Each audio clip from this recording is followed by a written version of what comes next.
Okie dokie. Good morning, everybody. Morning, I guess, is the official term. At least for the East Coast, it's the morning. Ugh, what a weird week. I had to get out to Georgia to deliver that power fist to him because he has a big narrative thing going on for Warhammer in early November, and I'm not giving him much time, but he's going to do a little painting on it. And I wanted to make sure it fit him and stuff like that. And then I haven't seen him in a long time. Usually I would see him every year around Nova, which is another wargaming convention thing, but because of the whole job change stuff, I wanted to save a little bit of money and also make sure to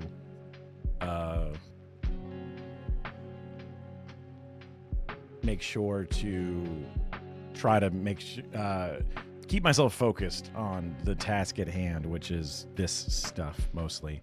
But then it was good to catch up with him, and I was even gonna leave earlier, but he was like, "Oh wait, you're leaving so soon already?" And I was like, "Oh, okay, I guess I'll stay." Sometimes I used to have to beg him to hang out with me as much as possible, and then he was looking for me to stay longer, and I was like, "Okay, I can swing that." And that's when I made sure to just still do at least one stream, because I brought my laptop just in case, and I wasn't sure if we maybe wanted to stream a game of Warhammer, but that's kind of a lot, and it's already takes a long enough time to play that game. So I figured, whatever, I'll just not worry about that. But I did have to end that stream after 3.5, 4 hours, just because I was like, now I feel like I'm being rude. Set up in their living room, and his wife came home from work, and they were trying to be quiet, and I was like, I don't want you guys to feel like you need to be quiet because of me. So it was great to catch up with him. Also, he kind of gave me some advice and things for the scripts and things that I have, which isn't the most earth-shattering advice about just writing it and then revising it is what it's going to take. Yeah. There was one of the things I had was about what is it, Pam Bondi, whatever. Yeah, and I was curious to see what the stuff was. This is a video from a few hours ago. So, any life advice? He didn't really give life advice. We've been even toying with the idea of moving and stuff.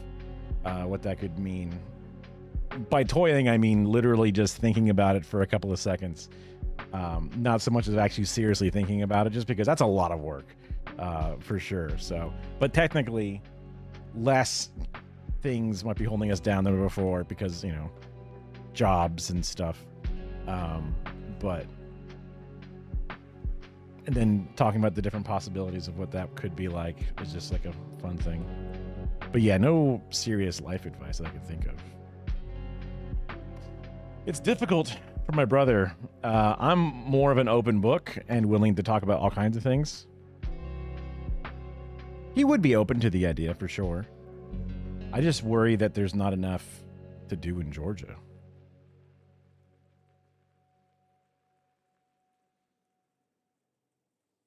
People get pulled out of their cars at banks. Jesus.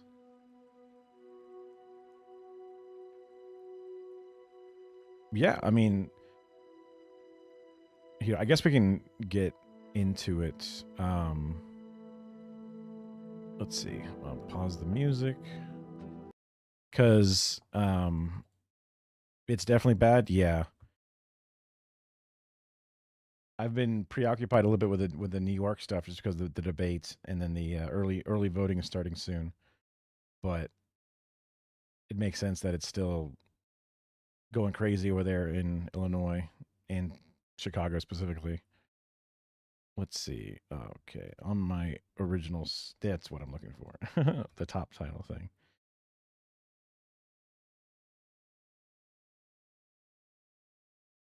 Let's see. Ice in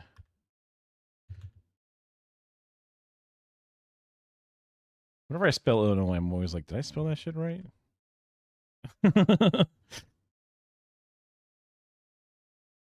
I did. Okay, good. Try to get into your school, and they were waiting outside for people to walk out to see if they can deport them. That sounds like ICE. Let's see. Wow. This is obviously a Fox story, so it's going to be full of insanity, but I'm just curious to see what they're saying about it.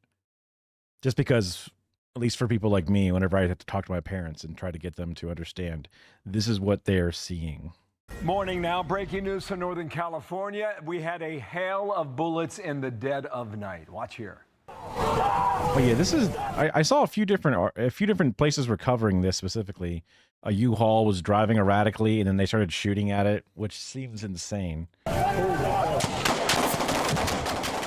Jesus Christ! So this happened at a Coast Guard base near San Francisco. That's a U-Haul driver barreling towards security, ignoring several commands to stop, and officers had no decision other than to open fire on that truck. There's nothing they can do. There was no decision other than... But there's also people here, dog. What the fuck? That attack, the latest example of violence against law enforcement. That's where we start on a Friday. Also, they have no idea who was in that truck. Morning, everybody. You almost made it, America. Almost, okay? A couple hours here. Good morning, Dana. Good morning. I'm Dana Perino, and this is America's Newsroom. It's interesting because there are people who say that this kind of violence against police officers isn't happening. And every single day, we have another example, and that's a terrible one. And that shooting came after a day of mass protests in San Francisco, and the demonstrations were in response to an expected... Look how violent this is. Also San Francisco. Different place entirely. What the fuck are you talking about? Immigration crackdown. Crowds tried to block border agents from... Oh, yeah. This is finally when the police department can do its job, right? Protect and serve its community by literally getting between an even more fascist force.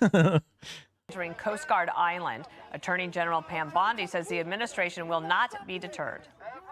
They cannot impede federal officers doing their jobs. They're out there risking. I did see a clip of the different Chicago cops getting tear gassed, and they were like, "Wake up, guys, wake up."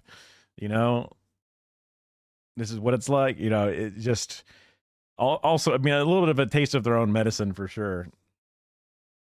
In their lives every single day and night to keep the people of California safe. We are going to protect our men and women in blue. We're going to protect all of our law enforcement agents, and these politicians aren't going to get away with it anymore. So what happened here? William Lajeunesse has the story in Los Angeles. That's where we begin. William, hello. Good morning. Hey, Lane, come on, Lane.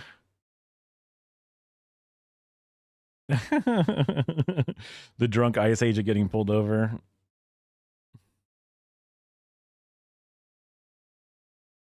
And then he's like, "You can't separate me from my kids, man. What are you gonna do with my kids?" "No, I have to see my kids. I'm not going anywhere until I see my kids." And it's like, the irony is lost on him, obviously lost on him.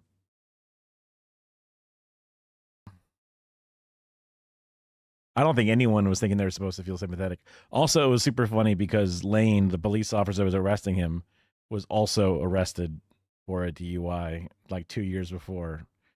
That's just cops being cops. You know what I mean? Good morning, Bill. You know, this happened outside Coast Guard Base Alameda near Oakland, where demonstrators rallied against ICE. That is because the base was to become the staging area for federal agents had President Trump followed through on his threat to deploy law enforcement. It would have been a staging area had they followed through on wanting federal agents. So why are they creating this staging area if it's not even an ask at this point? Why would... enforcement to the Bay Area. And what you see here is moments before the shooting. Now, it was 10 p.m. last night. The driver of the U-Haul throws...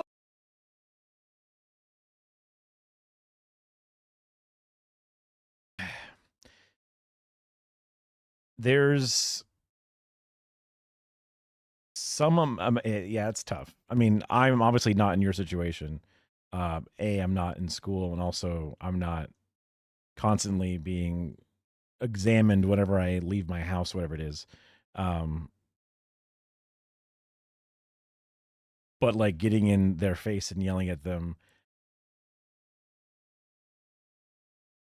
not wrong and not unjustified, but unfortunately, I guess you can kind of see where it ends up going.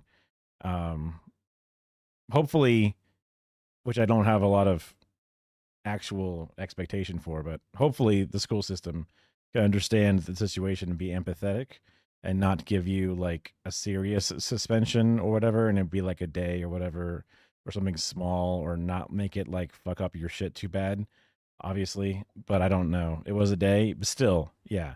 But hopefully they are sympathetic to the situation and using it more as a de-escalation instead of like a trying to really throw the book at you or hold you super accountable.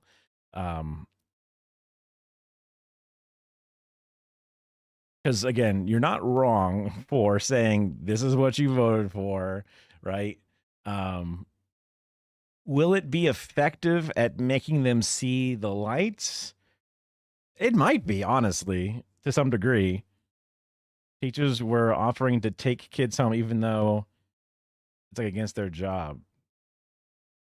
You mean like we're worried that you are going to be under ICE detainment if we don't escort you personally, kind of thing? Or do you mean something different? Like, we don't want you talking back to us, so we're going to take you home personally because I don't want you talking back to me. Like, I guess I can see it coming through two different ways. Yeah.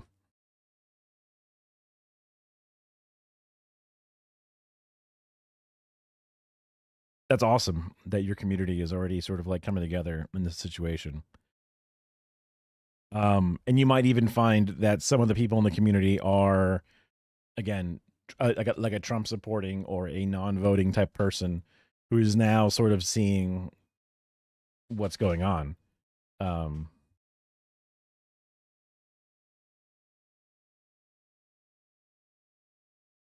Yeah. I mean, it's also insane that people feel like they have to have papers. Like, it's literally, there was a video game called Papers, Please, which is supposed to be about the dystopia of, I don't know, the USSR or whatever. And now people are getting it done to them. And there's even like official rules that, like, I can think like green card holders are supposed to have some amount of visas or something on them at certain points. There's all these different types of, you know, visas and green cards and naturalized citizens, like all these different types of things.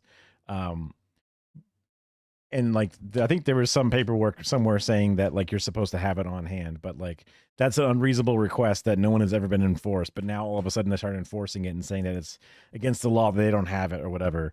And also, it's like very American to be like, I don't have to show you shit, man. Like, what the fuck? Yeah. No, I mean, there's been plenty of cases as well where somebody is getting taken away and they go, look, here's his wallet, here's his stuff. They go, nah, it's too late. It's too late, because they just got all amped up and they just wanted to do this bullshit. Throws the truck in reverse and at a dangerous rate of speed aims at the entry of the base where guards check ID and control access. The driver... Dude, that guy with his fucking phone rig is just standing there right in the fucking, like, parallel to that fucking fire. That's crazy. Probably not realizing what he's seeing. But god damn, that's how motherfuckers die, is getting like blasted by cops. For a county that was started solely on the fact that they didn't want to be controlled. Oh yeah, country, sorry. They didn't want to be controlled. Yeah. People have been talking about like the Boston Tea Party a lot. I mean, that's always been a thing coming up. There was the Tea Party movement, which was an anti-Obama thing, which is kind of silly.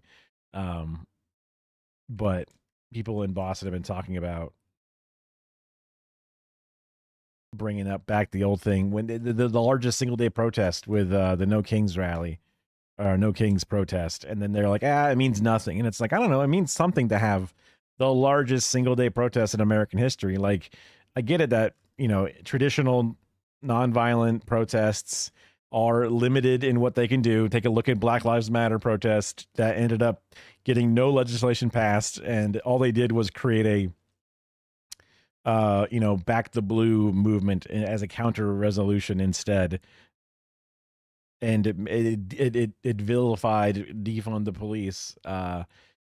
So I understand where people can get at that moves can be co-opted, moves can be, taken apart by capitulation, like by having governors and police chiefs walking with you, and then have Nancy Pelosi kneel with a kente cloth, and then ultimately slow down things by pretending they're going to do something.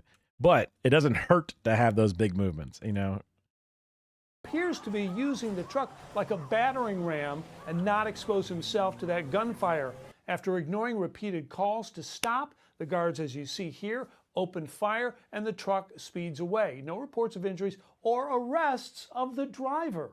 So earlier in the day, crazy. As you mentioned, protesters had tried to block agents from entering the base, who deployed flashbangs and pepper spray to clear their way in. Now, as a sanctuary city, San Francisco has more than its share of illegal immigrants, and Bay Area immigration judges have the highest rates of granting asylum. Trump had planned to surge law enforcement. Asylum is not a bad thing, you freaks. You literally create the laws to say, like, ew, Venezuela, we're going to cover it in sanctions and get trade embargoes on them and put them under economic distress. Now they're literally bombing people in Venezuela. So then you say, we're going to allow status for individuals from Venezuela to come to our country because we're making it so bad. So then when you get a bunch of people fleeing Venezuela, you go, look, everyone's fleeing and they're coming to America. But then they come here and we go, yep, you're from Venezuela, huh? Okay. Denied. We hate you. You're bad. It's just this, like, you've literally baited and switched them. And also you've unnecessarily destroyed their country. There, but agreed to back off if the mayor of San Francisco told him that the city was on the rise and that, quote, having militarized immigration enforcement in our city would hinder its recovery. This is our home. It horrifies me They had JB in the thumbnail. They better get to that that soon. ICE was going to come here and break up our community. It's important that people feel safe in their homes. It's important that people aren't searched without warrants. So Do you have a disagreement with that? That people should be searched without warrants? Do you think that people want to fight against being searched without warrants? I thought you guys were fucking all about your rights and shit. California police are not allowed to cooperate with ICE in any way, and they were not at the demonstration last night. So no one was there, Bill, to arrest the driver. And you have to imagine if this kind of thing happens again, and there's no backup for ICE, as the Attorney General Bondi alludes No backup for ICE. They're the ones gunning people down. to, the administration may reconsider not sending in more agents if ICE is not allowed to do its job. Yeah, got it. Okay, William, thank you. I know you'll stay on it. That's in California. This now is west of Chicago, about 25 minutes, where we expect a new round of protests. Also, so many times they've like fucking, I'll get to the Chicago thing in a second, but it's like so many times they've done all these lies about what's happened. They were saying that somebody in a car was charging at them and they shot the lady 4 times. And then it turned out to be not what they were saying. It's sort of just like the IDF or Israel, where they've lied to you so many times that it's just sort of like journalistic malpractice to actually take them at their word at this point. Like the person backing up in the U-Haul could be getting scared by people approaching it from one side, so they go to back up, not even realizing there's fuckers barricading a bridge behind them. Then all of a sudden they get lit up and get shot, so then they start driving forward again out of panic. Like there's lots of different situations for being what that could be. Also, you're screaming at the back of a U-Haul. Can they even hear you? Is that even fucking supposed to be the expectation? Yes, in fact, they're already there, and this is based on the clock at 8 a.m. local time in Chicago. This is a violation of what the time frame was. You got a crowd of demonstrators already gathering. It's been the site of repeated. Pittsburgh's police out of Broadview. ICE out of Broadview. ICE out of Chicago. ICE out of everywhere. That's fine with that. But is this Pritzker's police? I guess they just want the PD out as well. Skirmishes between the cops and rioters. This is the Illinois Democratic Governor J.B. Pritzker raising the possibility of further prosecutions against ICE agents. We'll share that with Hell yeah. you here coming up, Dana. Meanwhile, the Trump administration is firing back against the Illinois governor for ratcheting up anti-ICE rhetoric. And Peter Doocy is live at the White House. He's got the back and forth for us. Hi, Peter. And Dana, despite everything that William was just reporting, the loudest voices against this White House's effort to deport criminal illegal aliens are just getting louder. The thing that we're demonizing is when ICE agents aren't following protocols. They aren't acting like law enforcement should act. He's the governor. He's still going to be. We love our cops, hug and kiss our cops, but aw shucks, they're just not doing it legally. They're instead literally racially profiling. We've seen it. All you have to do is go online and look at some of the videos. Just to be clear, because I think many people that are listening maybe haven't seen that before. If you're an ICE agent and you do these things, we think you ought to be held accountable. That doesn't sound bad, right? I mean, even these people that say that they're not racially profiling, if they can prove that they were racially profiling, then I guess why would you be against that? They're acting like that statement alone was a bad thing. I mean, it was already a pro-cop kind of statement. Held accountable could mean Jesus Christ.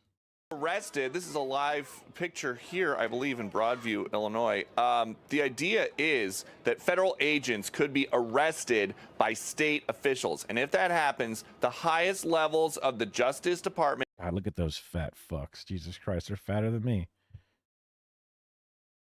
Oh shit, I didn't realize I got an auto mod thing, sorry. Destroying the White House was auto modded? How do I allow? Where's my allow button? Oh, sorry for that. Yeah. My setup is clean? I mean, it's just my living room. Are you mean like all the boxes and stuff? Yeah. I do my best. I like messing around with OBS a lot. Are threatening Democratic officials with charges for obstruction. You cannot disclose the identity of a federal agent, where they live, anything that could harm them. Pritzker, same ballgame with him. And, you know. Where is Pritzker saying where they live? I don't understand. That is weird. I guess when you arrest them, you get their address? What? That seems silly. Pelosi got a letter today from Deputy Attorney General Todd Blanche. So did Brooke Jenkins, that DA in San Francisco. We told them, preserve your emails, preserve everything you have on this topic, because if you are telling people to arrest our ICE officers, Which probably means if Pritzker ever said they're staying at the ICE facility or at their hotel or some shit. Yeah. Federal agents, you cannot do that. The biggest concern among folks here in the West Wing of the White House remains the threats of violence against federal officials carrying out the immigration orders of the president. But there is more and more talk now about these threats to arrest these guys as well. Dana. All right, Peter. I mean, they were threatening to arrest them if they committed crimes, which is like kind of the natural threat pointed at all Americans in general, right? Thank you. So on it goes. Byron York here to analyze it. Byron, good day to you. We've been talking all week about what may happen here in New York if we get a certain outcome in 2 weeks in our mayor. What do you think is going to happen? Election here. And ICE is going to be all over Manhattan and the other 4 boroughs. And we're going to. Well, if Zoran wins, you're going to send down ICE, and if Zoran loses, you're not. Why? How could that possibly be reasonable? Like there's going to be a difference in people who are currently living in New York, depending upon the election. Like they're just going to magically fucking appear. Like, what? To take a new step into this, okay? So when Pew went out to find out how Americans feel, who's responsible, here it is on screen, guys. Number one, if you're a Republican, 3/4 of you are blaming Democrats. If you're a Democrat, Possibility of violent extremism is a major problem for the left wing thinks that Republicans are. Well, they're following the data on that one. The data that was removed from the FBI website by basically Kash Patel. Zoran's going to make everyone illegal. Okay. I guess that, yeah, sure. Why not? 3/4 of you are blaming Republicans, so both sides. Actually, wait, there's an interesting I guess there's like a I don't know category for the right wing. Weird. I'd see it the same way in that they blame the other side, Byron. A remarkable agreement, 85% on both sides, that political violence is increasing. And when you look, we've just seen the politically motivated assassination of Charlie Kirk, the politically motivated assassination of Brian Thompson, the United Healthcare CEO, Let's see. This might be what it is. DOJ quietly removes. What's this, like a PDF? What the hell? Study showing right-wing attacks outplace those by the left. Do they have a picture of the graph? What is this like a PDF of a website? Dude, what the hell? The 2024 study. Let's see. Domestic terrorism.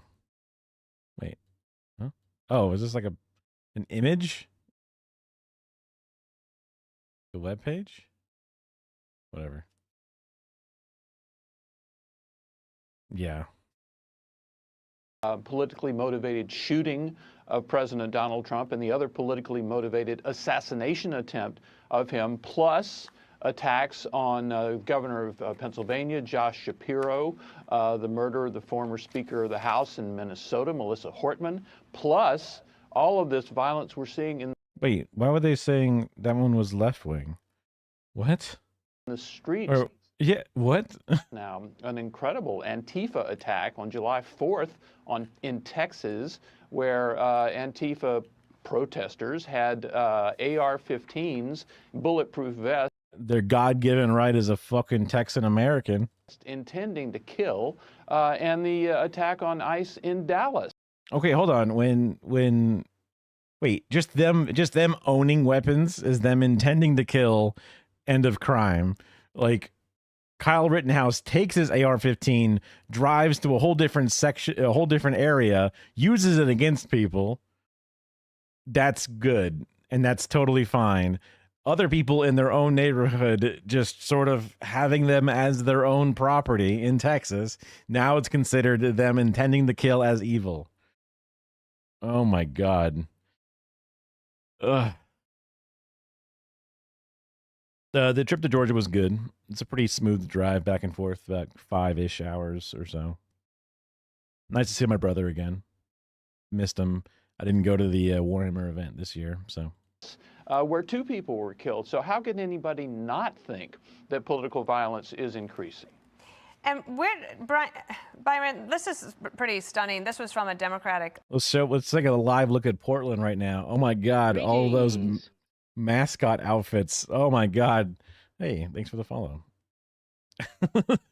All those violent Tyrannosaurus Rexes and frogs. Oh my God.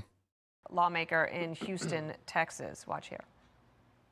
Donald Trump has changed things, and people trying to do what's all. My brother's name is Craig, not George, but I get the George, right? I get it. Always been done is not going to work. And I think that's why Democrats are losing black people. That's why they're losing poor people, because. Whiplash, hold on. Dem who says, if they go low, I'm going to the gutter, and that's why they're losing black people? What? Let me rewind that. Lawmaker in Houston, Texas. Watch here. Donald Trump has changed things, and people trying to do what's always been done is not going to work. And I think that's why Democrats are losing black people. That's why they're. Oh, okay, yeah. Being feckless losers. Got it. No, that's totally legit. Yeah, they do fear the frog. They're losing poor people because poor people, all they want is for us to fight. So if you hit me in my face, I'm not going to punch you back in your face. I'm going to go across your neck because. Oh, careful. We can go back and forth fighting in each other's faces. You've got to hit hard enough where they won't come back. And perhaps she's using that as a metaphor about the war of ideas, but it doesn't feel like it or sound like it, and it's hard to get past. It's definitely a metaphor in general. It's definitely a metaphor. I'm just telling them to be careful because obviously this is exactly what's going to happen out of it, right? But I understand what she's getting at because she's talking about like, you know, like Democrats aren't doing enough. Not that the Democrats aren't literally like going into gladiatorial pits over it. You know what I mean? Past that conversation to get to the real meat of some of these disagreements. Yeah, if you look at the Pew results, Democrats mostly blame Donald Trump for the problem. They just What was that? I didn't notice it before. This guy's over here going like, he's going probably just whatever, but.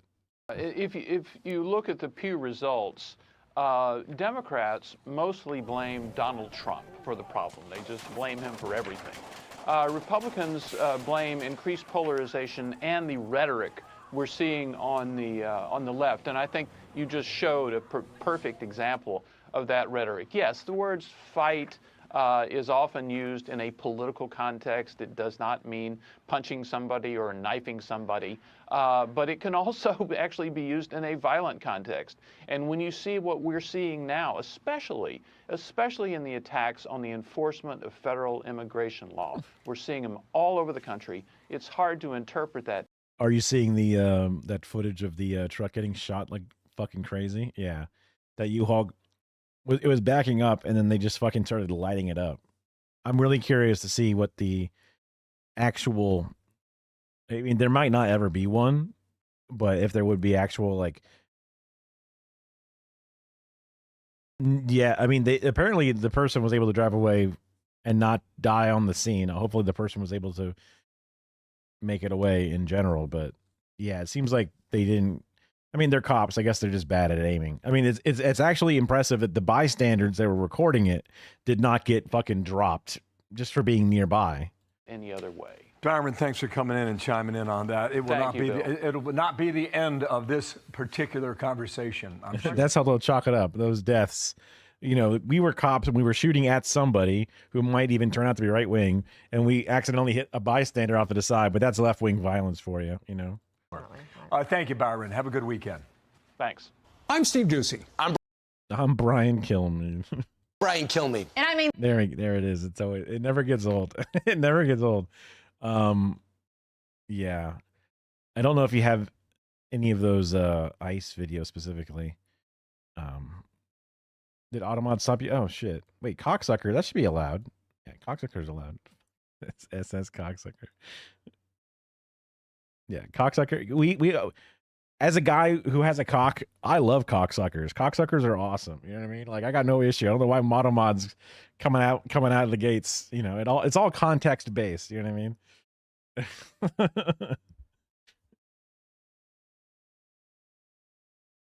That's the yeah, the sock cucker. Oh, interesting. That's like multi-layered because there's the whole like jack off sock, which I never got. I was a young man. I never got the sock thing. The sock thing was all over like movies and TV shows and just like the memes or whatever, but it just never made sense. Maybe we just didn't use the right fabric softener and my socks were always kind of like not good. I don't know. I guess. Just seemed like I'm also like people have always said like socks or like shoes and socks are the stinkiest. And I think I've seen like when I was in locker rooms and stuff, certain socks do get incredibly compacted and they get kind of like crunchy. And that might be like people don't wash their feet enough or don't do laundry enough or wear socks too many days in a row. Didn't fuck your socks.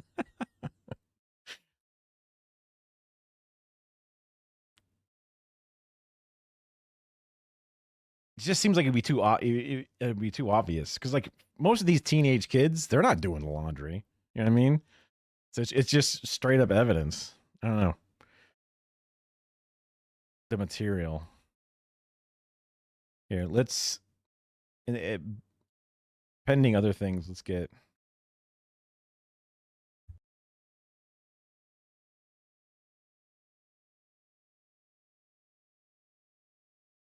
Let's get filled in.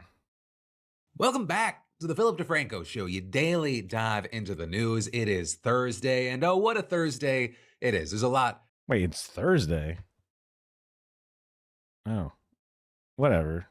We need to talk about today, starting with this. Y'all, the all-new Pentagon Propaganda Corps, they're here. They are reporting for duty. Because if you didn't see, you had Pentagon spokesperson Sean Parnell very excited, so excited to announce the next generation of the Pentagon Press Corps. And as far as why you're getting this next generation of pretty much everyone is new, almost. They were more than happy to agree to a laundry list of rules and restrictions that were rejected by virtually every other major media. I remember that when this came out at first.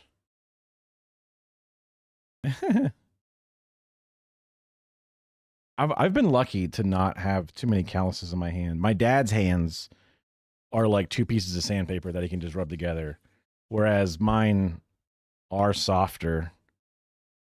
I guess because I don't work hard labor jobs like he did. I'm soft inside and out. Organization. We're talking from the New York Times and Washington Post to Fox News and Newsmax. Oh, yeah. The Pentagon was saying, like, you have to agree to all these rules. And there was only, like, one American News was the only one to actually agree to it. And now you're just going to get a bunch of, like, insane YouTubers or whatever. They're going to be the people allowed in.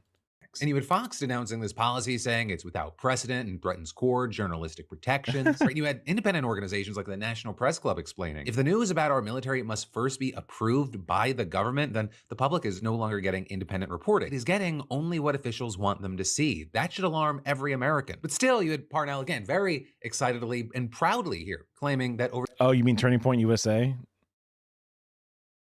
You mean like they're going to be invited in, or did they actually refuse to sign it as well? Over 60 journalists have signed the pledge and they're joining the new press corps. And that includes only 26 individuals across 18 outlets who had previously been a part of the press corps. And so now, I shit you not, the New York Times has been replaced by Lindell TV. Right?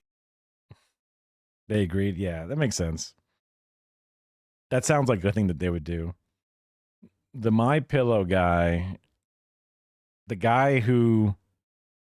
You know, what's really funny is because he was on HSN once, Mike Lindell. And everybody, because this is after the QVC merger with HSN, and QVC had sold his pillows before. The pillow fucker. Yeah, I mean, he loves that pillow. And it's just a bunch of foam. It's just a bunch of foam, torn up pieces of foam inside of a pillow. That's all it is. QVC had warned us that, like, yo, when Mike Lindell shows up, he's kind of unhinged. He's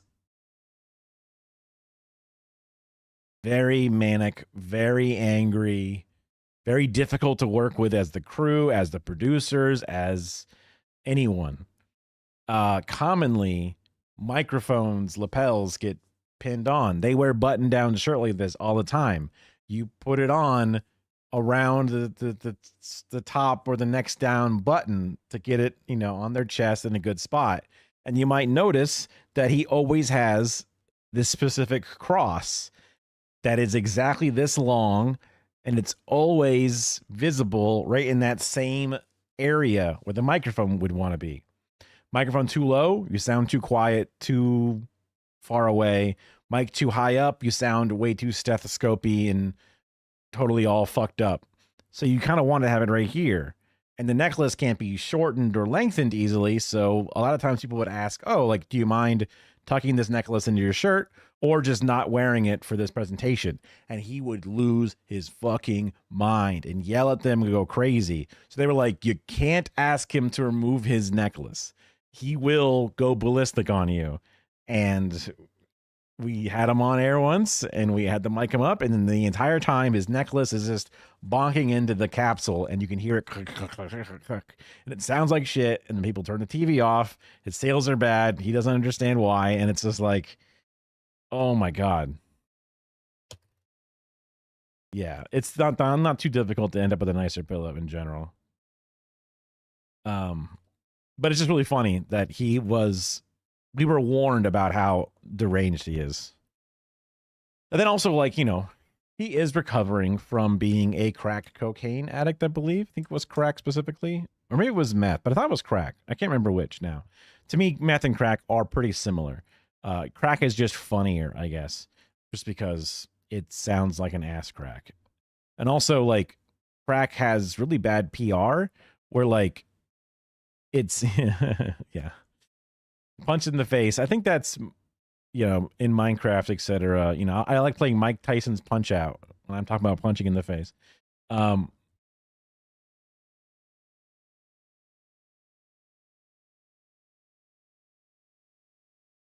Sorry, whiplash.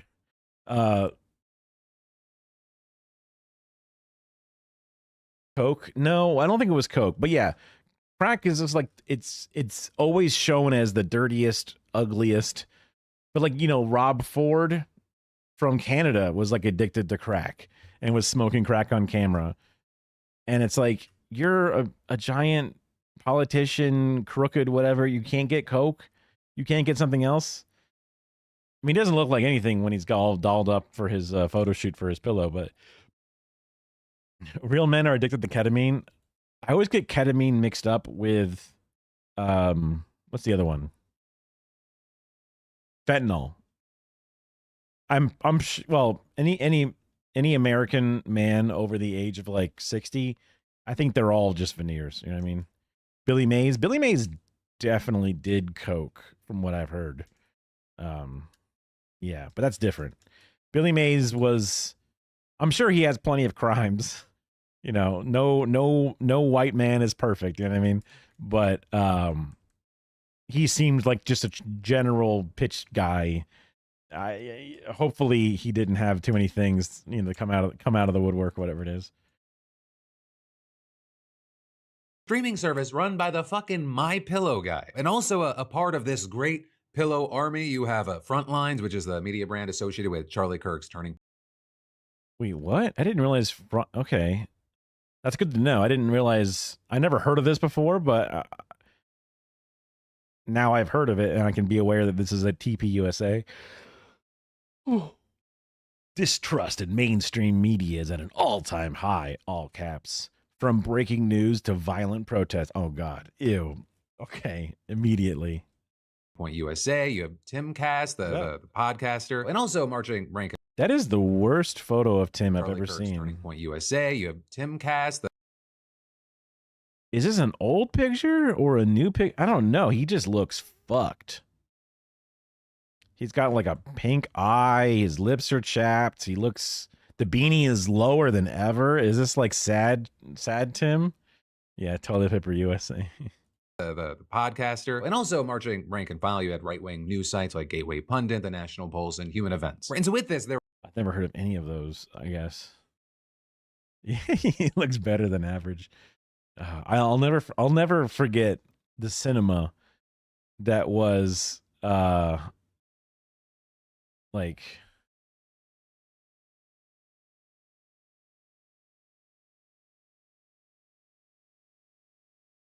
this. And I have no family. But I do think it's crazy that I'm about to be 34 and I have no family. Because my dad had 2 kids by the time he was 27. Yeah. And I'm like, man, you know what the problem is, though? It's definitely not me. Mm-hmm. I think it's everybody else. Yeah, of course. But I do think it's crazy that... I just love how zoomed out the camera is. Like, it's just... He looks 2 feet tall, and it's definitely not me. It's just so fucking funny.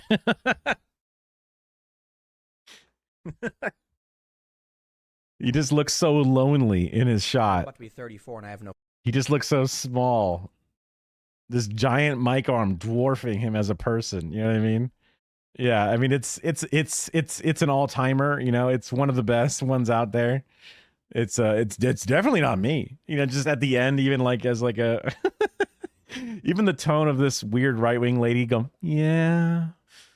But I do think it's crazy that I'm about to be 34 and I have no family. Because my dad had 2 kids by the time he was 27. Yeah. And I'm like, man, you know what the problem is, though? It's definitely not me. Mm-hmm. I think it's everybody else. Everybody else. It's just so funny. It is 100% a Steve Brule moment. Yeah. Like, it would be amazing if it was a bit, you know, like if this was on a Tim and Eric show style thing, that would be like, oh, you know, almost too on the nose, but it's like, I believe he has a family or whatever, you know, now he can share his skate park empire with so-and-so. We only got this. Wait, did I fuck up and rewind this? Huh? Now I'm very confused. Did I hit next video? No. Now I'm very confused.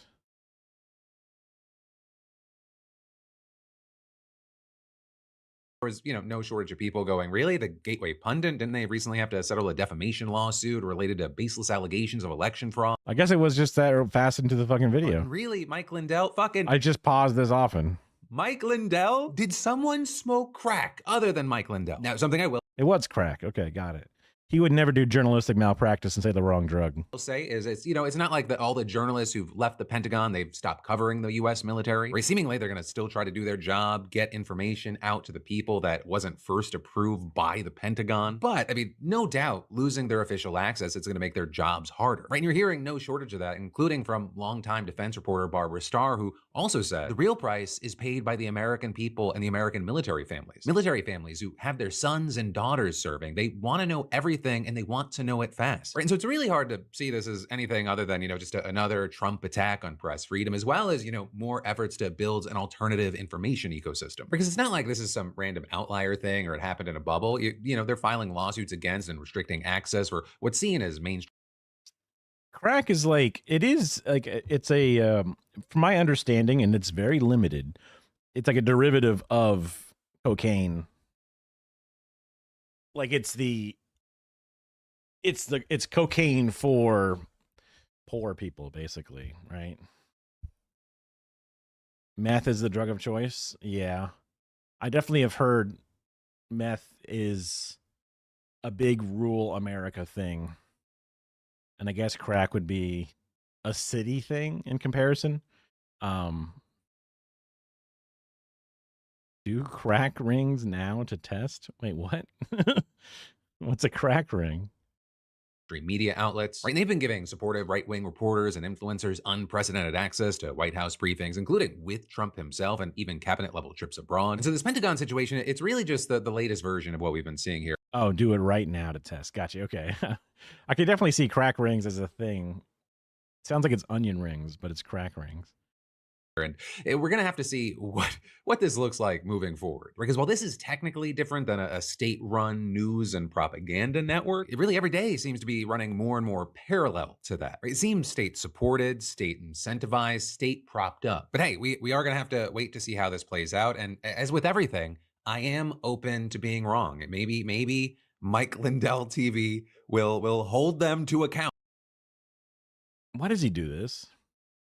I remember watching, I was a big Phil DeFranco enjoyer back in 2015. And he was like, guys, Trump won, but you got to give him a chance. It's going to be okay this time. Don't worry. America will still be America when this is all over.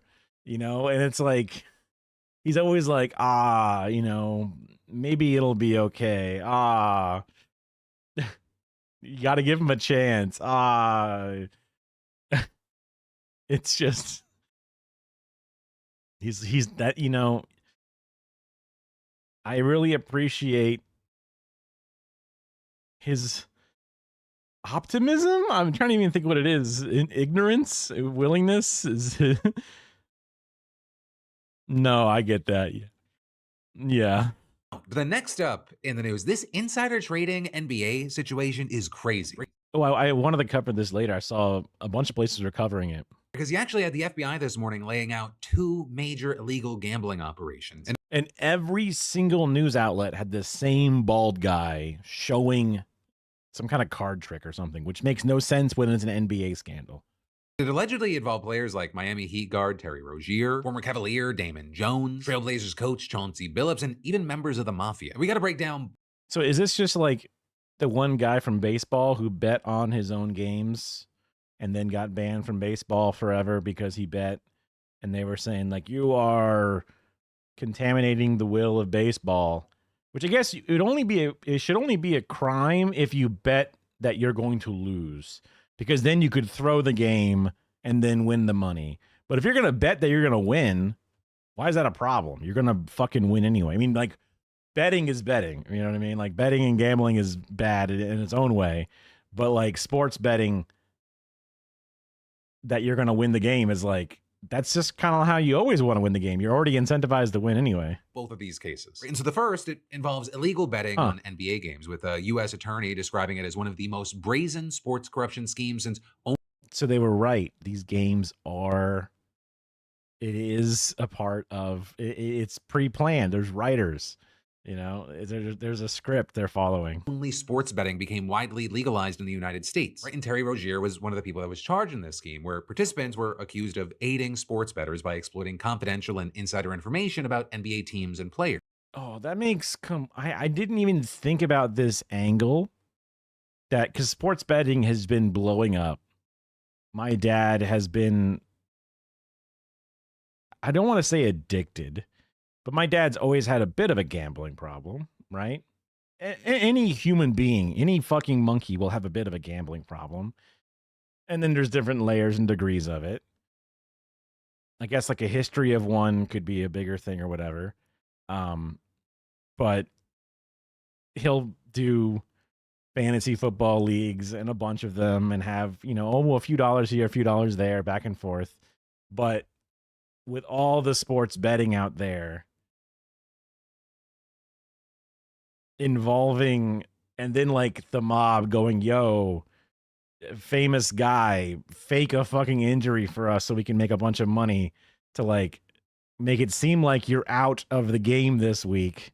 And then all of a sudden in warm-ups, you walk out after all the bets are placed and you're a star player. Now we're going to like have better odds because we knew that you weren't actually injured, kind of thing. Like, there's so much room for bullshit like that, right? In a native heavy area with 2 casinos. You hate gambling, always have.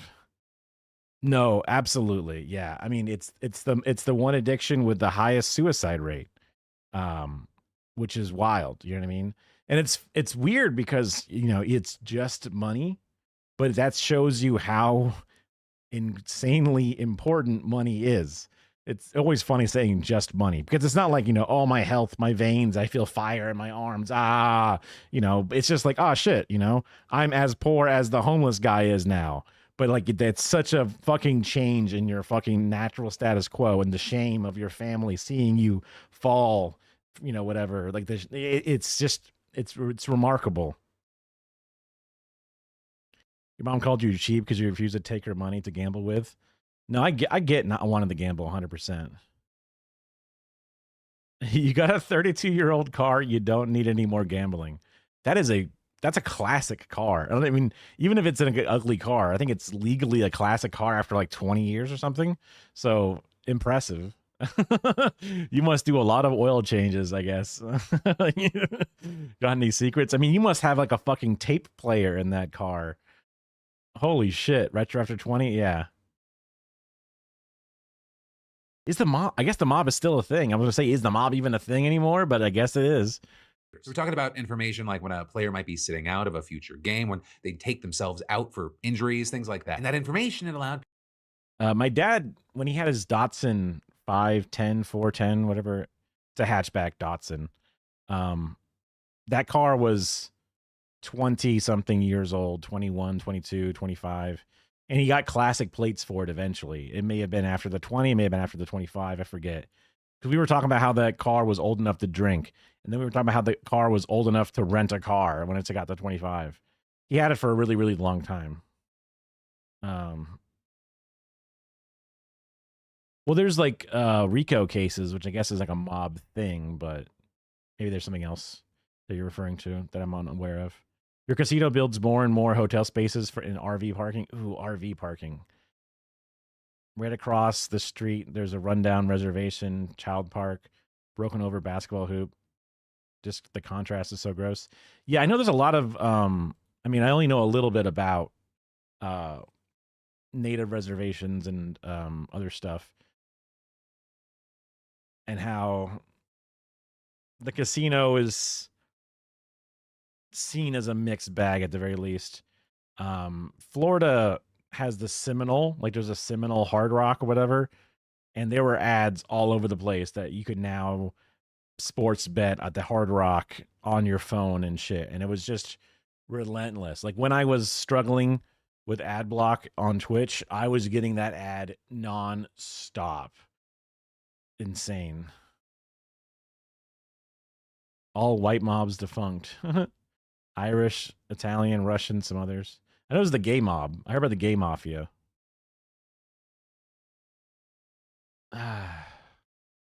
Natives defending the empire. I don't have enough to talk about. I don't have any, like, I don't know many native people or whatever. Just trying to think about how, like here in Florida, Cubans are very MAGA friendly, right? So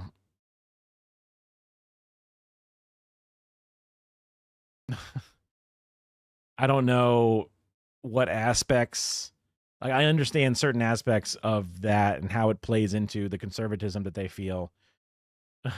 So I don't know what aspects of conservatism, but like the hope for something different is a new concept. Yeah, I hadn't heard about that either until people were talking about it, and I was like, oh, okay.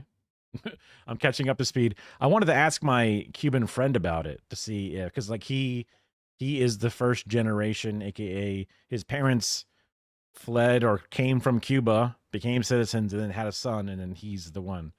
So I was wondering if he's ever heard of that before, and he might not because he grew up in America, and you know, as far as I know, he did not have, other than his family, there was not a lot of other Cubans where he grew up and stuff. So he might not have, no one may have ever heard of it. It's a slur that no one knew to use against him or whatever. And it's also made me wonder when his parents moved exactly and what the circumstances were.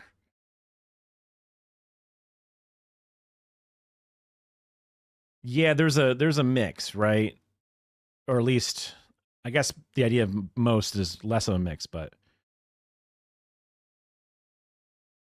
was born in England, moved here at 1. Wow. Yeah. Well, they think couldn't be me. That's one of the major things about that, right? That couldn't be me aspect of the immigrant. I'm not a criminal. Couldn't be me. I'm not scary and dark. Couldn't be me. I'm not seen as the other. Couldn't be me. But like society is not, I don't feel like I'm being successful, or society is not successful for me, or like I don't have a way out. I don't have a way up. I don't have my needs met.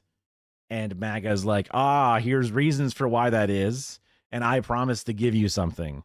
Whereas the Democrats are like, nah, it's actually good right now. You should be proud. Why aren't you thanking me for how good it is? And you're gross for thinking it's not good. And that's not a winning message when people are struggling.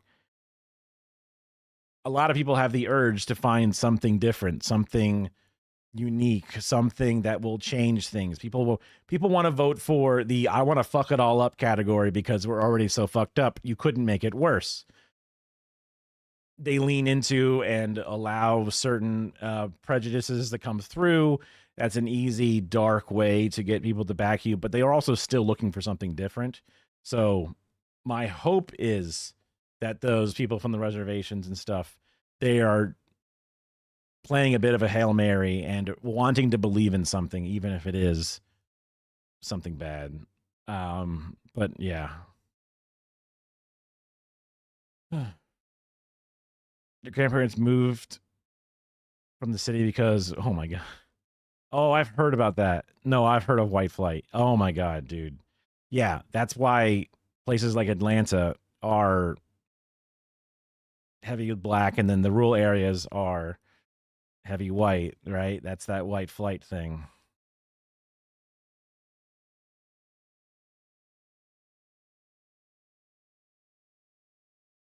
People in the group to place prop bets both online and in casino sportsbooks. And according to the FBI, most of the bets succeeded. They placed wagers on unders on players to score less.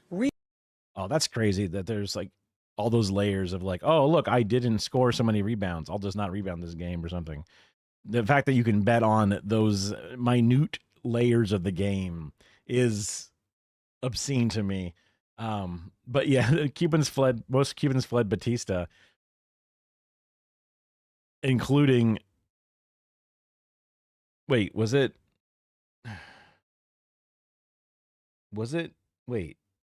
Ted Cruz? Was it Ted Cruz that said that? I think it was. Then he went to Canada, of all places.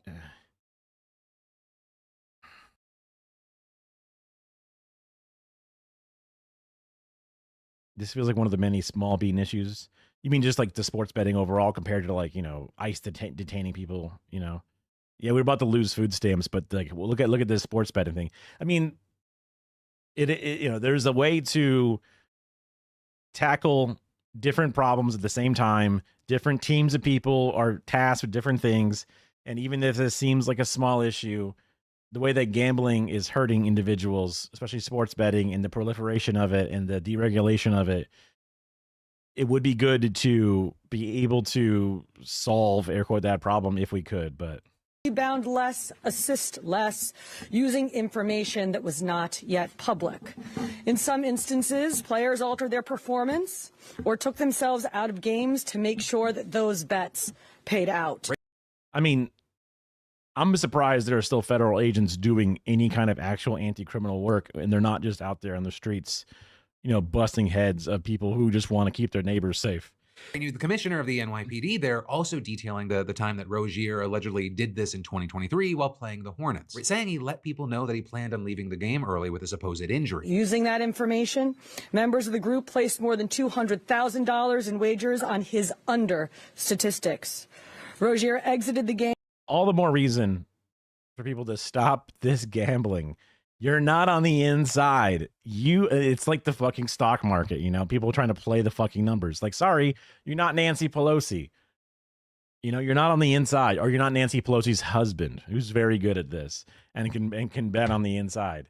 You're just playing second fiddle. They're taking your money. You know what I mean? After just 9 minutes, and those bets paid out, generating tens of thousands of dollars. With gains then allegedly being delivered to Rozier's home. And these allegations are from 2020 to 2024. And with that, you had officials saying that at least one time the participants used threats to obtain information. Right, allegedly using gambling debts a player Jonte Porter had against him. And so with this, you had Rozier. Yeah, maybe like chatting on top of you or chatting over you. I wasn't sure what it meant exactly, but yeah. Rozier and others being charged with conspiracy to commit wire fraud and conspiracy to commit money laundering. Right, and then you had people like Damon Jones, who was charged in this case, and also he was one of the handful that was charged in the other. There was some overlap between the two, and in that one, it involved illegal and rigged poker games organized by major Yeah. Therapy's tough to get. I've always been a bit lazy and a bit of a penny pincher / not super caked up with money. So like therapy was always one of those things, like I know I would benefit from it, but when am I going to have the time? When am I going to, have the money resources to actually pay for this kind of thing? So I've just been trying to self therapy, which is like, I guess technically a recipe for disaster, the same way that Steve Jobs was doing self medicine and then he died of cancer, right? Kara's been like, hey, we could try couples therapy or different things because it would always help. And I'm like, yeah, but I just can't. I'll never be able to afford it. Or, it's like, I don't disagree, but also, come on, it sucks. It sucks. Every time you go and it sucks ass and you have $300 broker. Yeah, because like, from what I've heard, obviously it's anecdotal and whatever, but you got to find the right one. Sometimes there are ones that are there to milk the system in a sense. And like, do like therapy as like a long-term never-ending thing instead of having goal-oriented, like, look, I need help with my fear of arachnophobia, so let's take me all the way to, you know, exposure therapy, and now I'm cured to say goodbye, doc, right? Or like cured as in like I have the ability to handle it on my own, right? But then there's other things like, I have, I don't know, social anxieties. But instead of it just being like, I'll never stop going to you every day, you know, help me deal with this issue, give me the tool set, give me the different things, so that way I can actually, almost like physical therapy. Physical therapy is there to help you work out the muscle, teach you the exercises, and then it gets you into a routine that'll then hopefully give you the tools to keep yourself healthy throughout the rest of your life. So usually it's a short-term type of therapy, and mental therapy in some ways could be set up that way. But yeah, just touch a spider. That is one of the ways to do it, is to it demystifies it. It takes away some of the power. I really liked a video of a bunch of babies playing with a bunch of pythons, and a bunch of adults are standing around the little playpen horrified. And they're like, look, see, human beings, these are brand new babies, and they are not afraid of snakes. There is no innate brain thing that says be afraid of snakes. It's a way of showing them that this fear that they have is a learned behavior that they have done to themselves. Yeah, it wasn't like, you know, water moccasins or something. Yeah. I don't even know if it was pythons, but they were just big snakes. They were just snakes slithering around. And I'm sure that they were, I don't know, trained snakes. Because, I mean, no place wants to have all of a sudden, vipers. Yeah. Nobody wants to have their baby get like swallowed up or poisoned to death right then and there on the spot, or venomed to death. Let me get it right. Yeah. Rattlers and cobras. Yeah. I mean, I think there's some southern churches that are like snake charmer stuff. That's always the thing I've heard about. Never seen one myself, because I've always lived in like suburbia, which is definitely not snake charmer friendly, but it definitely could. It definitely, I mean, if it wanted to, I'm sure any of the snakes in that room could have done it. But again, it was just done to show that it's not baked in the way that you might think it is. So because it's a learned behavior, you can then tackle it and work on it, right? Appaloosin. Oh, you mean do you mean snake thing? Like snake religion or whatever?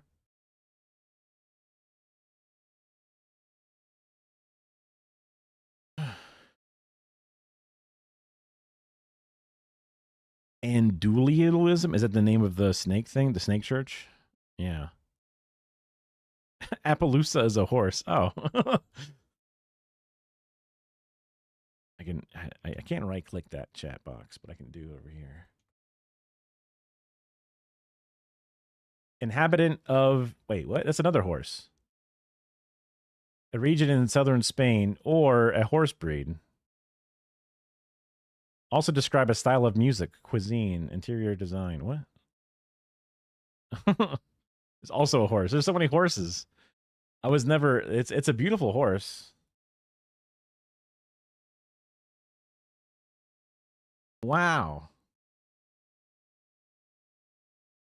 Why is there an what the hell is that?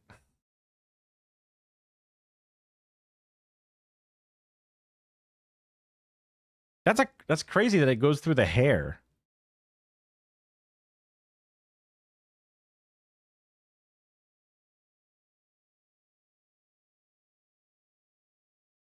I guess I've never seen a brand not in a cartoon.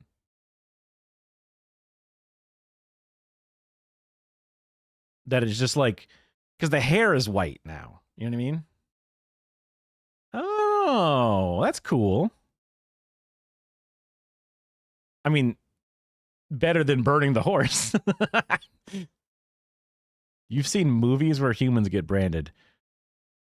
I mean, I guess I never would have assumed that there wouldn't have been movies like that, but I wouldn't have thought to look for them specifically. I mean, like the movie Saw or something's probably got it in there, right? Families of La Cosa Nostra. And that indictment says that starting in 2019. Well, they carved them. Yes, they did. I was thinking about how I think in the future, like we all love the Nazi. Well, we don't love Nazis, but like the word Nazi, it's like a 4-letter word and it's very, it means what it means. Like you're a Nazi, right? Everyone's like, you can't call everybody a Nazi, all that thing back and forth. I feel like in the future, it's going to be like, oh, you're being MAGA. You know what I mean? Exactly. MAGA is also 4 letters. Yeah. Like I think in the future, you know, there was the 1930s, 1920s bullshit. And now there's going to be the 2020s, the 2030s bullshit. Right. So the MAGA movement, people who are MAGA coded, is like being a Nazi, whatever. People are going to look back on it and like, well, I was never, yeah. ICE is the new SS. I mean, it kind of directly is. Every fucking day, there's another 100-year cycles. I know. It doesn't need to be that way. I mean, literally, even like with the 1919 fucking flu, the Spanish flu or whatever the fuck it was, right? And then boom, COVID came out, right? And then we were like less prepared for this one than the last one, which is like, what the fuck? I mean, the world did create a vaccine super fast, but like we as America, I mean, right? Conspirators started manipulating poker games. Right? Games that the victims thought might be illegal, but that they were straight, right? They were above board, right? Not rigged. But in reality, the accused people here were allegedly working together on cheating teams, right? And so they'd use wireless technology to read the cards that were dealt in each hand and then relay that information to each other to cheat. They used custom shuffling machines that could read the order of cards, barcoded decks, and hidden cameras. Okay, wait, it's crazy to go from like big professional sports collusion down to like, you know, an individual table of fucking poker. Built into tables and light fixtures. Victims believed that they were sitting at a fair table. Instead, they were cheated out of millions. One victim in particular lost $1.8 million. And there, you've got Chauncey Billups being accused of being on the cheating team, with officials saying that the crime families enlisted the help of notable NBA names to make the games appear more legitimate, and they'd get a portion of the profits. As far as the victims, their losses were allegedly above $7 million at these games. Games that also, I'll say, were played across the country, from New York to the Hamptons to Miami to Vegas. I mean, I wouldn't charge him with this one. You know what I mean? I would let this one go. Fucking like, goddamn it, billionaires can't lose ever, right? They lose at a fucking game of poker and they can still manage to cry to the fucking administration and get that money back too. God damn, dude. On top of that, these games, they allegedly led to other crimes like a gunpoint robbery and extortion. And so with all this, for his part, Billups... Okay, that's wild. Okay, wait, are we sure that's linked? That seems so out of pocket for the rest of this. The rest of this is like they're getting away with it scot-free. Now you're gonna just randomly, put a gun in someone's face and take their money? What the fuck?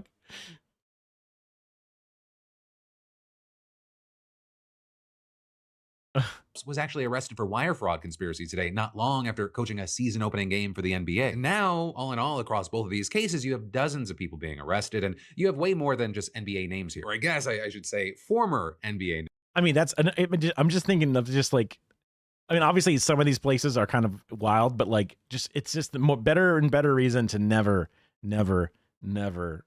gamble. Because the organization announced that they've been placed on immediate leave, with the league saying that it takes the allegations seriously and, quote, the integrity of our game remains our top priority. And then with this, you also had FBI Director Kash Patel chiming in. Not only did we crack into the fraud. Bro, the moment he entered into the investigation, I'm sure it all fell apart. He seems like a bumbling fool, a guy walking around with a suitcase that's constantly like springs are opening up and papers are flying out everywhere. And he's just like, oh, geez, everywhere he goes. That these perpetrators committed on the grand stage of the NBA. But there's a combination with, like, I guess his hairstyle, his tone of voice, but he always looks disheveled. We also entered and executed a system of... His, like, cross-eyedness is, it's not his fault, but it does play into the whole fucking thing. Kumar? Wait.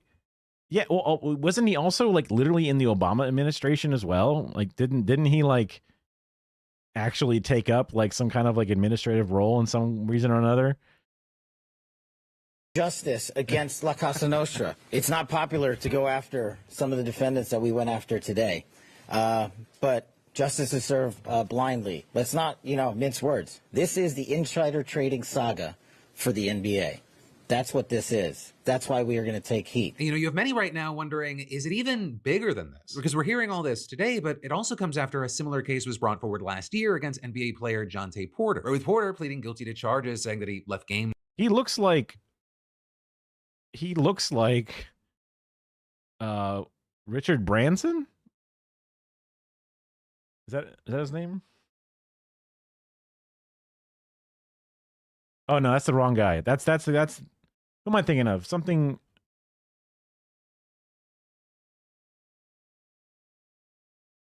Who's the guru guy from like Get Him to the Greek and shit?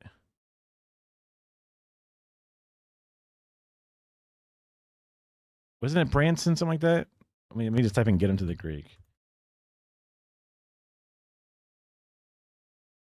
Russell Brand. Okay, that's different. That's a different name entirely. But the brand was there, I think. Russell Brand. Images. Sure, this will work. Open image in new tab. Yeah. I don't know. Come on. I just see his face. Maybe I'm crazy. I'm probably face blind. Something about it. He's a wild man. He's crazy. He had weird vibes to begin with, but he was like progressive. So you're like, well, okay. Oh God. The more you find out, the less you want to know. You know what I mean? Early with him claiming injuries. Was he in that? I think he probably was. Cal Penn was the Kumar guy. I never really got into those movies too much. I was a little older when like the White Castle and stuff came out and a few other things, and it was just like a little, I don't know, slapstick, a little too slapstick for me. So people knew that they'd win bets where he would underperform. And apparently with what we're seeing today, it's been a long time coming. For the investigations into these two cases, that makes sense. They reportedly date back years. Now, with all this so far, Billups' lawyer has not responded publicly to the allegations, but Rogier's has. We're saying in a statement that investigators appear to be taking the word of spectacularly incredible sources rather than relying on actual evidence of wrongdoing. Saying Terry was cleared by the NBA and these prosecutors revived that non-case. Terry is not a gambler, but he is not afraid of a fight and he looks forward to winning this. This is tough because like I can imagine the league would also cover things up and sweep things under the rug. I can imagine a lot of things, but now I don't really trust this particular FBI for a lot of things. Right? Get Him to the Greek is what I was thinking of a lot.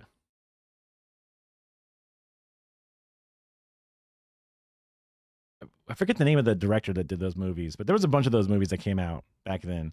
Superbad, Knocked Up, a few others that are all kind of in that. Seth Green? Is that his name? The guy that laughs a lot. Pineapple Express. Paul Rudd is in a bunch of those movies, yeah. That's where I started liking Paul Rudd. Seth Rogen, yeah. Yeah, Seth Rogen, yeah. With him also accusing the FBI of intentionally trying to embarrass Rogier and make a spectacle of his arrest by trying to stage a perp wall. And then with all that, as far as the public reaction, in addition to the damn, that's crazy reaction, you have some saying, For sure. As always, right? He has a little bit of that glassy eye look to him, right? I could see that. I could see it. I remember liking Paul Rudd and then seeing or re-seeing Wet Hot American Summer, and his character in that really reminded me of like an old high school friend, and I thought it was really funny and it was a good performance. but I was also basing that off of my own lived experience, straight up. They think that this first case especially points to the larger issue with sports betting. With Representative Paul Tonko, for example, who's introduced legislation regarding the industry, calling this scandal an inevitable consequence of the unchecked explosion of the sports betting industry, and then adding, the constant unfettered access to sports gambling destroys public trust in the game while having dire consequences for countless across our nation struggling with problem gambling. That said, Gambling's like one of those things like drinking, where it's like, look, I don't like drinking. I wish we did not let people drink in America or whatever, but I get it, man.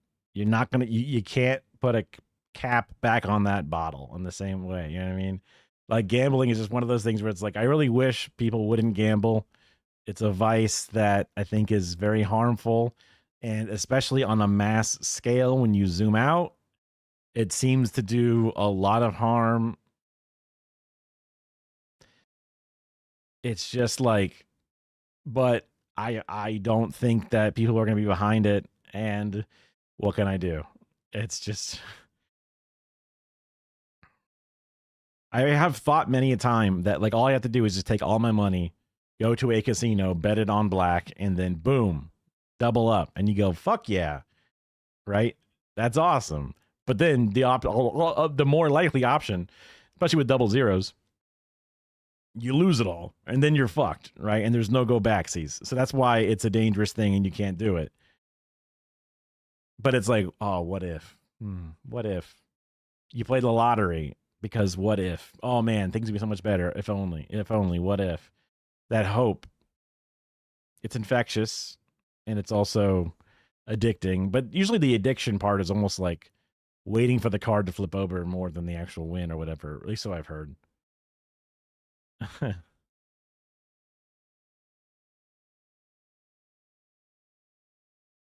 Only so many people are actually willing to legally gamble. Yeah. I think it's a different world now for sure. Like the trope was back in the day, like everybody would have an illegal like sports betting ring or an illegal poker game at like a coworker's house. But I don't know. I don't think that happens anymore. I guess because there's access to other legal gambling methods or people just have other things to do. I don't know.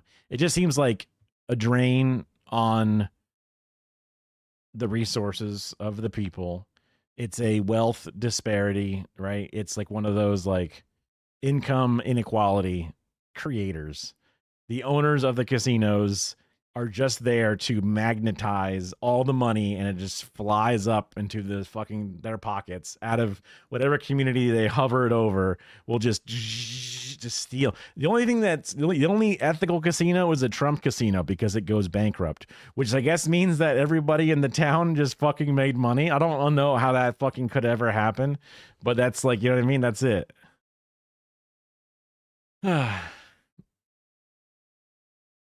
Yeah, I mean, then like also, why do they make it illegal that you can tell your friend, hey, I would like to bet $5 on this game with you? Why is that illegal in comparison to like the predatory things that the apps and bullshit can do? Like that does seem backwards. I very much look forward to the 20,000 plus sports docs. Probably. And also like, you know, paying themselves too much money and then not giving enough back to the natural coffers of the thing. I don't have any delusions that like the town folk made out with it, you know, obviously. They're going to be made around this, especially for sports fans out there. While we wait to see what else comes out, how this plays out, I really would love to know your thoughts, opinions, and reactions here. Because obviously, you know, these are standout situations, but I really think this is probably just the tip of the iceberg of what's been going on, not just in the NBA, but in sports across the board. Again, also, like, he doesn't pay his contractors. There could have been lawsuits that then ended up with extra balances or extra litigation costs that then were not recouped via the actual operation. Like, these are all just me guessing at things that could go wrong on a real estate side of things, especially if you have lots of unnecessary complications that you end up bringing up in the way. Because normally a casino is just a money maker. It's a license to print money. There's going to be some overhead costs, but there's a nonstop stream of people coming in to give you money, basically. So it just comes down to the management of that. Interesting that there's a limit. I guess there would have to be a limit to some degree. because otherwise you're going to allow the billionaires to start gambling in weird ways or whatever. But $500 is usually like, I don't think many people are betting $500 among friends, other than like random YouTubers are like, hey, look, I bet $1,000 that Trump won't go to jail or whatever. That's something I can think of. In fact, it may even explain why the Jets haven't won a game. No, that's just because they're bad. Yeah, the Jets are just a cursed organization, and I refuse. I'm a good parent. I refuse to put that generational trauma on my children. And then I've got more news for you in just a minute. But first, let me say the bank's first step toward being debt-free today. But then next up, we've got Elon Musk back in the news, not because he offered another woman his sperm or he was slapping more life-saving medication out of the hands of a small child and Africa, but rather because he needs $1 trillion so he can influence Tesla's army of robots. Because if you forgot, which is understandable because we live in a hellscape of just bad news, bad news, bad news. In the midst of that, we learned that Tesla is currently entertaining the idea of giving Elon Musk a compensation package that's worth $1 trillion. And yes, that's... Wait, what? What? Trillion with a T, right? In this package, it also includes a series of ambitious goals that he's got to meet in order to get the money, and it stretches over the course of 10 years. Right, and a very big part of this whole package is that it would push Musk. Hey, what's up with this little fucking glasses and a mustache? What is up with this? The gaming laws. Yeah. Well, because it's not just, well, I guess technically a slot machine is kind of gambling, right? I guess it probably goes up and down. He may have lost it again or something. Functionally, he's one of the richest men in the world. Is an easy way to put it. But like, nah, poker is a game. There's skill. So that's why you're allowed to do whatever, because you lost because, you're not skilled enough.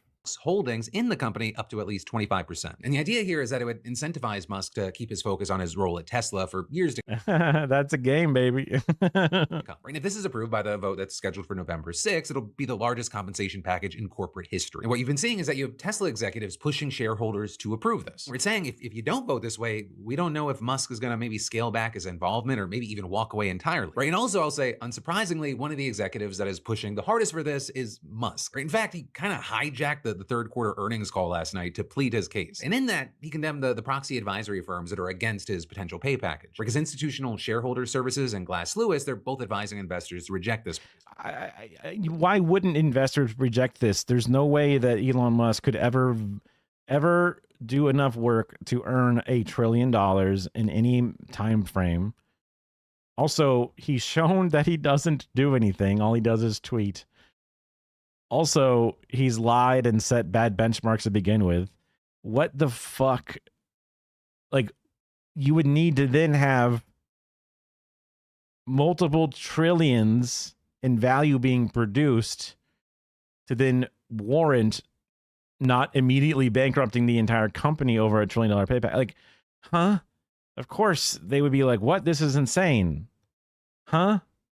We're saying that there are unmitigated concerns with the magnitude and design of this package. Yes, that is also what she said. But also, they said, yes, there are worries. Said the award, not package. That this will dilute the shares owned by other people. Also, I'll say probably a thing that matters here is that while Musk is demanding $1 trillion, Tesla's profits have jumped off a cliff. Right? They're down by 37%. Yeah, again, another great reason. They cut their prices for their vehicles. But Musk, he's taken issue with the pushback to him wanting this trillion, calling ISS and Glass Lewis, quote, corporate terrorists, and adding, I just don't feel comfortable building a robot army and then, being ousted because of some asinine recommendations from ISS and Glass Lewis who have no friggin' clue. Which is quick aside, I'm going to build a robot army for everybody. And, but because these guys don't want to pay me $1 trillion, now I won't do it. It's like, you weren't going to be able to do it in the first place, you fucking moron. I love that I live at a time where the sentence, I just don't feel comfortable building a robot army. Just as much, yeah. Well, there is the bulletproof vest kid that he used for a bit when he was, after, Luigi was allegedly doing things. You know what? The great equalizer will come for him. The last thing that he's going to be able to do is find a way to live forever. And we all eventually, shuttle off this mortal coil one way or the other. And I don't mean that in like a call to action or whatever. I just mean like we're just flesh bodies that will eventually stop.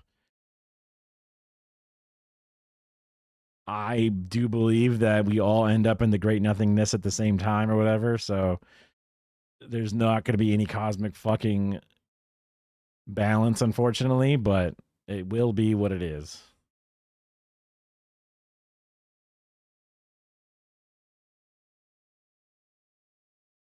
Yeah. Here is a thing that is actually being said. And also I'll say, if you're like, what the hell was he even talking Yeah. about? Right. In this meeting. Yeah, I mean, I used to get really existential about it in my laying in bed, just thinking about what it is like to have nothing, what it was like before you were born, and what it will be like after you're dead, and how the nothingness will all of a sudden just come up and hit you.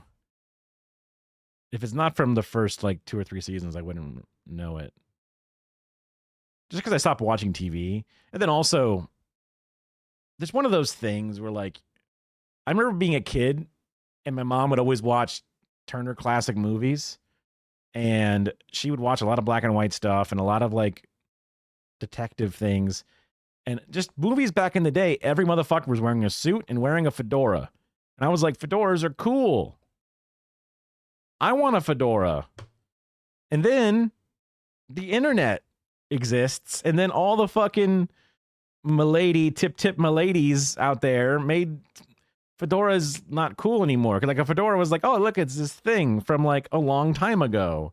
And it was like a style of class, and it was interesting, and it's different. So I wanted to be, I mean, I literally had my own idea that I wanted to wear a fedora because I thought it would make me cool. I have the knee-jerk wrong take, especially back in my youth, all the time. I truly did, on my own, decide that I wanted a fedora before I ever saw anything online. I even ordered one from eBay, but it was too small for my big head, even as a kid. Rick and Morty has a lot of incest? What the fuck? Oh, like he tells his sister, nothing matters, we're all gonna die, not come watch TV. I mean, that's like the Zen fascism kind of thing, or a little bit, yeah. Nobody exists on purpose, nobody belongs anywhere, everyone's gonna die. I push back against that, or at least I try to. I got you.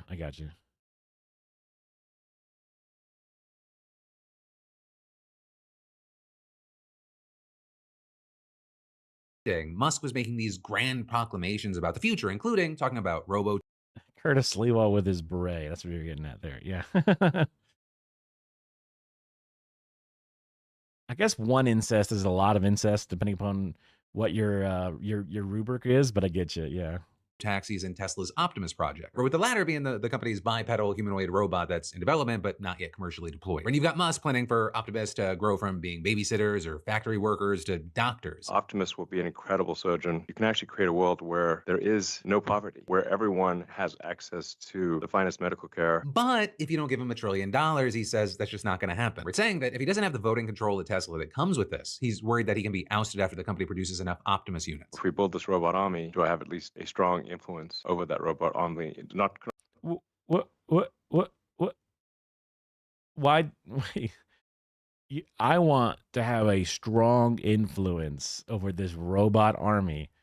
Do you hear yourself, you fucking idiot? Also, you didn't build shit. You're not doing any of these things. But you want a strong influence over this robot army. You're insane. Even your most sycophantic fucking company is like, no, you freak.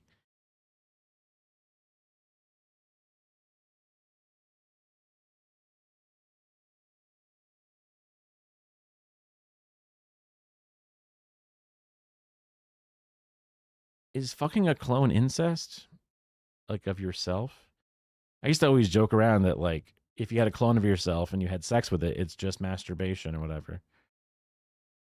Not control, but a strong influence. I don't feel comfortable building that robot army if I don't have at least a strong influence. Again, quick aside.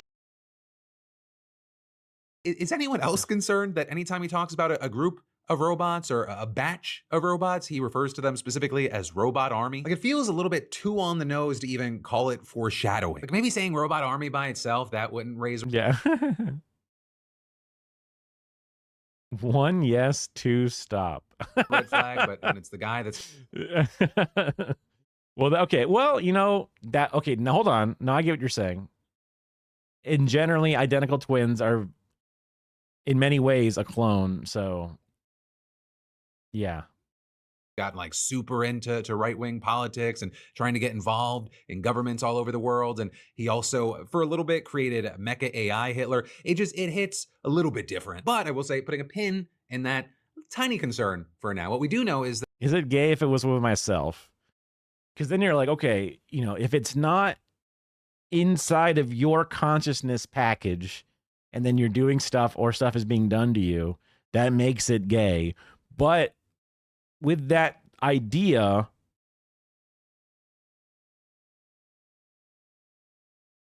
well, I guess it makes it lesbian versus gay if gay is like man on man. But I guess gay is just like same on same, right?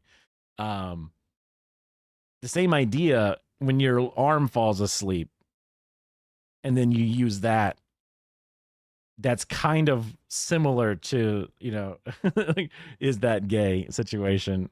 that, for Tesla to build up anything like an army, it would take a while. Right? I say that because the company reportedly set internal goals to produce 5,000 Optimus units by this year, but that was rolled back over the summer. With Musk saying there would be a production intent prototype ready by February or March, and full-scale production would start at the end of next year. But still, if everything stays on that timeline next year in the grand scheme of things, pretty quick. And that is, this... I feel like this could be one of those things where like, I don't think cars will ever catch on kind of thing, but I don't see robot butlers or robot workers being, I mean, based off of all the different Boston Dynamics shit and it just seems like there's so much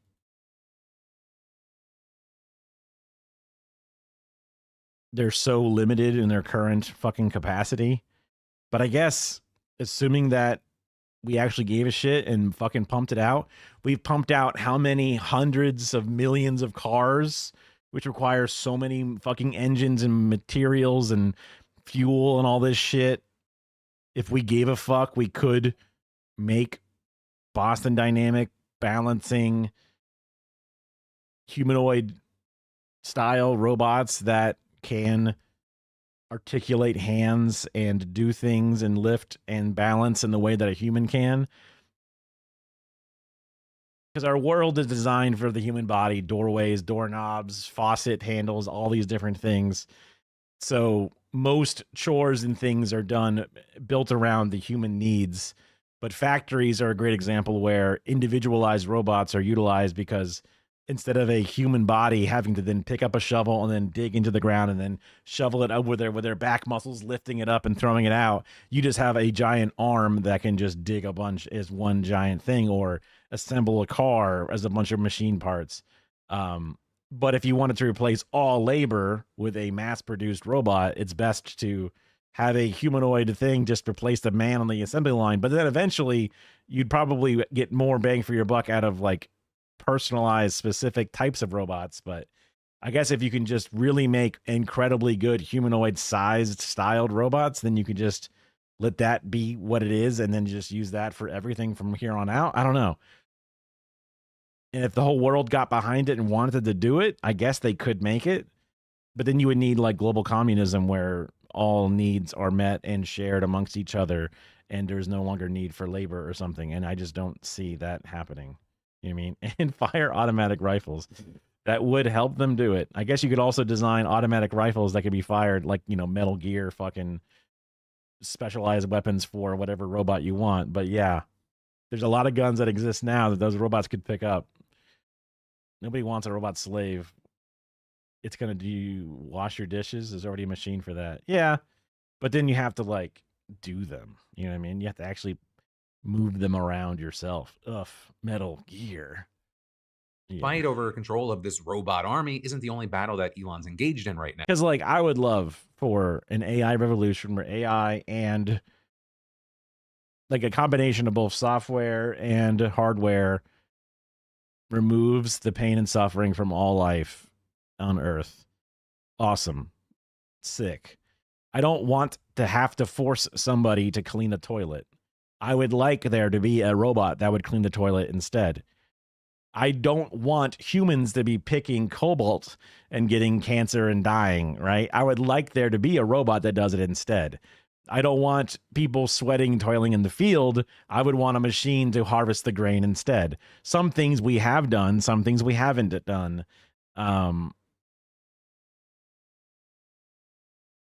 But I don't see how the capitalism system is going to properly instill that thing.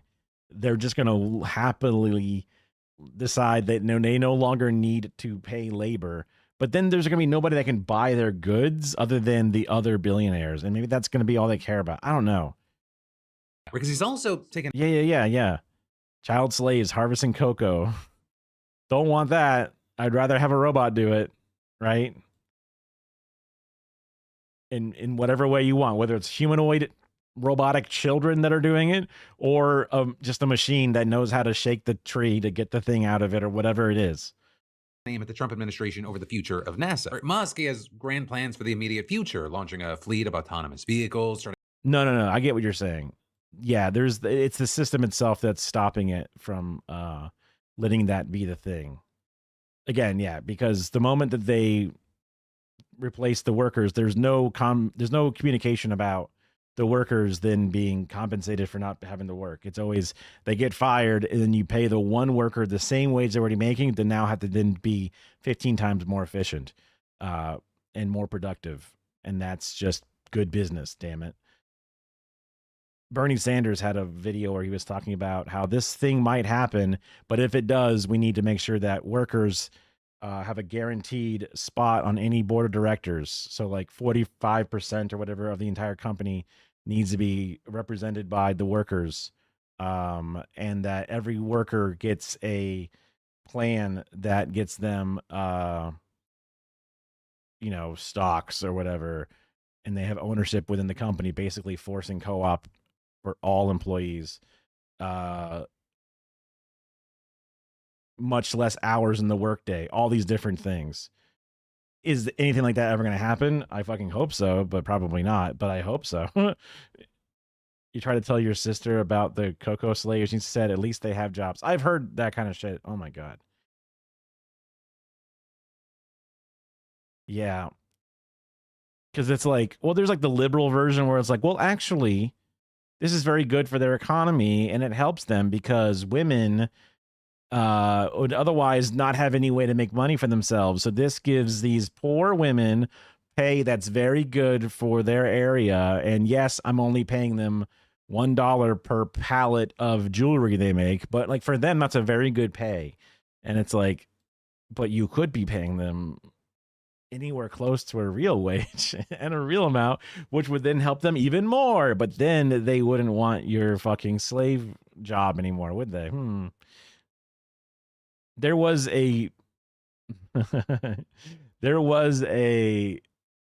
jewelry brand named Bajalia that we sold.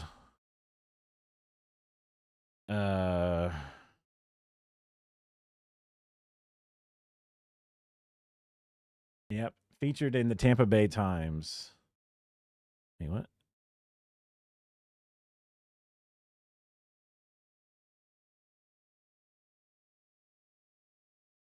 $2017 makes sense when this came out. Yep, this was the lady that would come on the network and sell jewelry.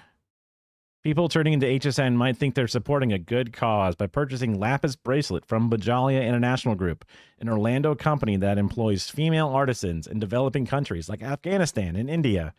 We had gigantic videos that you'd play on a big wall of TVs and it'd be like women of this and the Bajalia in this in Afghanistan, in India, in Haiti. What shoppers don't see on the TVs is sometimes ruthless business agreements between Bajalia and its artisans. The company's history of shortchanging its craftswomen or checkered financial past of the company's founder and CEO.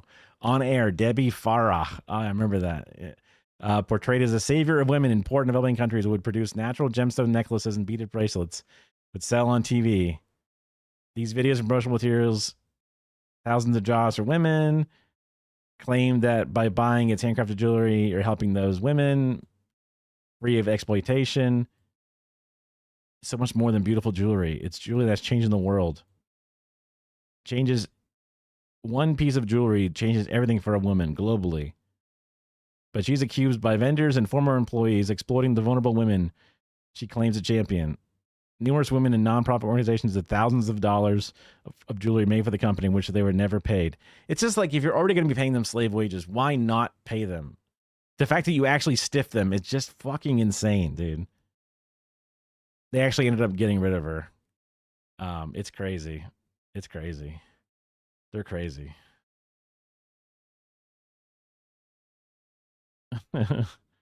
Millions of existing Teslas into self-driving cars and taking astronauts to the moon, just to name a few things. But those big dreams, they have a few potential roadblocks.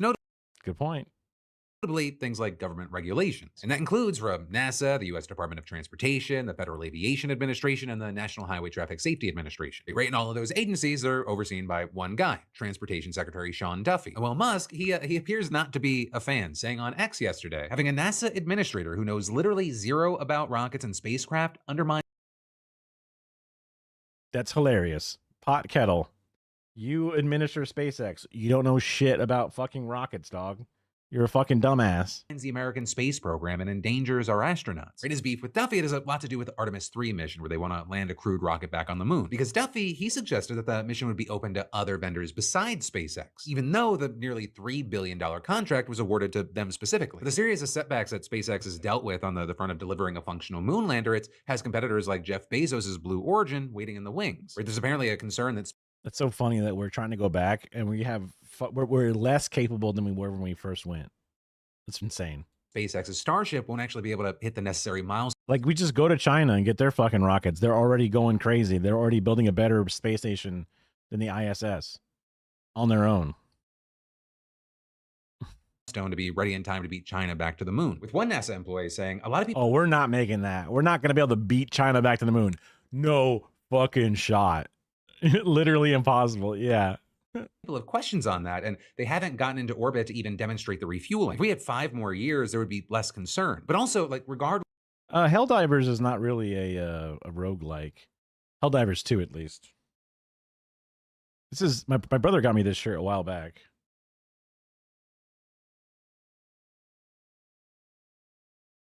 It's kind of hard to see, but there's like a little Roman numeral 2 there. Yeah. It's like a weird art style. Kind of... whatever. Cartoonish, cel-shaded, whatever. Yeah, it's definitely a Starship Troopers without the name Starship Troopers on it, but it's 100% that. It's a fun time. I played it a little bit, and then after the like the bullets had all those weird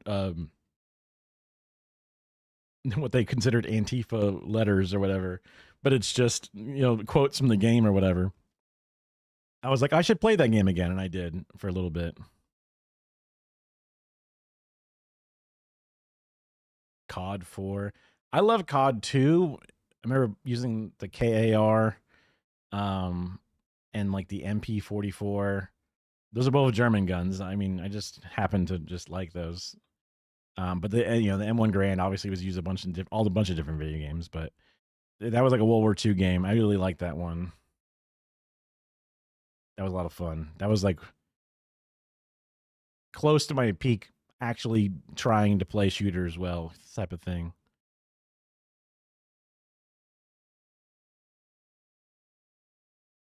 When I was a real little kid, I was playing Team Fortress Classic before TF2, Team Fortress 2. Was out. It was TFC, Team Fortress Classic, which I guess Team Fortress something was around. I don't know if it was a Quake thing or some other game, but TFC was a lot of fun. You had the same classes: medic, sniper, spy, engineer, scout, soldier, demo, but they were a little more like real stuff.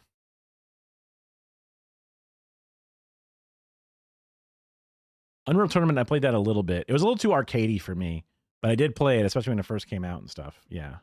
Of the Artemis mission, some investors are concerned that a public feud with the person heading up nearly all the agencies relevant to Musk's businesses isn't Elon's best move. With, for example, Tesla investor Ross Gerber saying, "You're essentially fighting with the guy in charge. It's so much self-sabotage." But also, I'll say it's not. But he's always the one in charge. He's never gotten used to the idea of him not being in charge. Damn it. Stamp, stamp, stamp his foot. Just Duffy that Musk. Yeah, a little bit. I mean, but also that style of RTS game also got more and more like, when's the last time an RTS game, Westwood Studios kind of went out. I mean, StarCraft 2, I guess, was the last big RTS game. And it's also possibly that I just sort of aged out of them. I enjoyed them as a kid because there was a satisfyingness to playing them, to building up your forces, building up your things, and then sweeping across the map. And it was a new way to play certain types of things. It could, but it's just because like Command and Conquer Remastered came out, and it was kind of like to middling applause or whatever. I think it had a Kickstarter, maybe, I forget exactly. Arena shooters was an era, and it's over. Yeah, they could be made again, but I think that it's just that the tastes of individuals has moved on.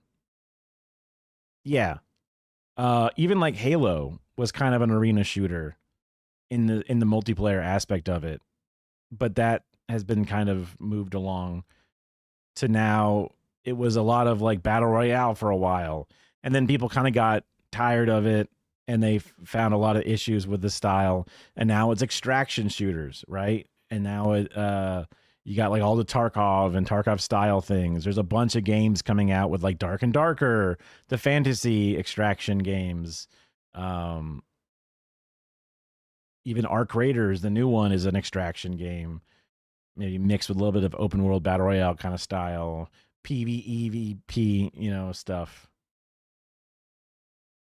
All modes in a single game.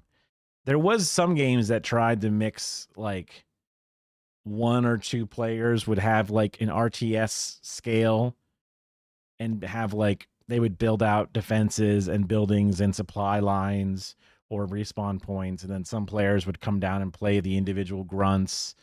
PlanetSide 2 was more of everybody played a shooter, but I'm trying to think of it may have been Natural Selection was kind of like another one of the, there's a few games that tried to mix and match a few different gaming styles all together, but I think they end up kind of fizzling out pretty quick.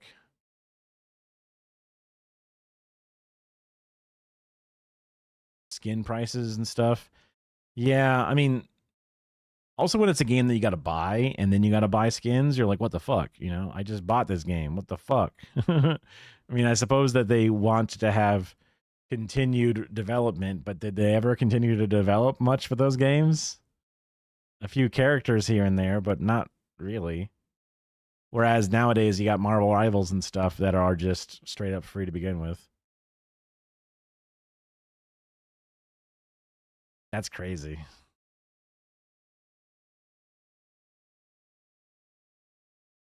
Yeah, I'm trying to remember what the name of that game was. It may have, yeah.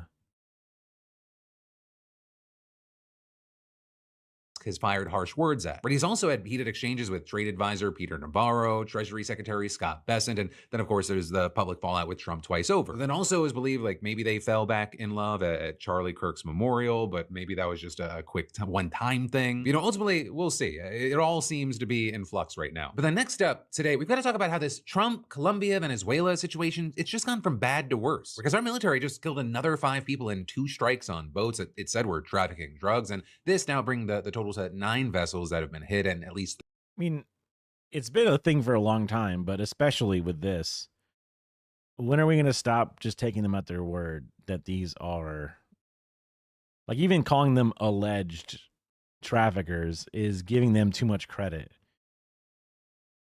Have they ever shown any evidence whatsoever that any of them, yes, any of them, we're just straight up murdering motherfuckers in international and sometimes not even international waters. Oh, yeah. This is technically from Thursday. I guess they didn't do a Friday show or something. 37 people killed. All while Trump and co, they offered almost no details regarding the identities of people who have been killed or what drug trafficking organizations they allegedly belong to. They'll also say these latest strikes, they stand out because without being a boat person, I'm going to guess it is because it looks like a type of boat that I would have built in Red Alert 2 or in like Battleship game. they targeted vessels in the Pacific for the first time rather than the Caribbean. And with that, you had Defense Secretary Pete Hegseth writing in a post announcing the first strike. Just as Al-Qaeda waged war on our homeland, these cartels are waging war on our border and our people. And it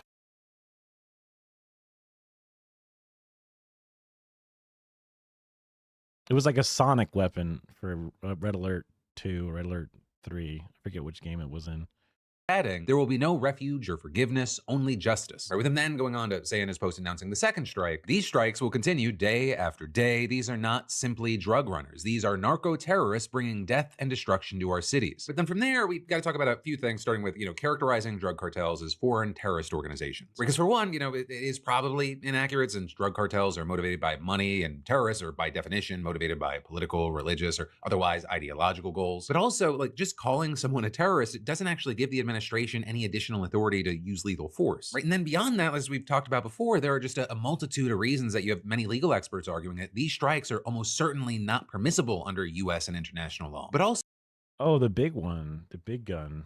I remember those, at least for a little bit. But I played all of the Command and Conquer things for a while, or at least played through my brother a little bit, and then I would play a little on my own.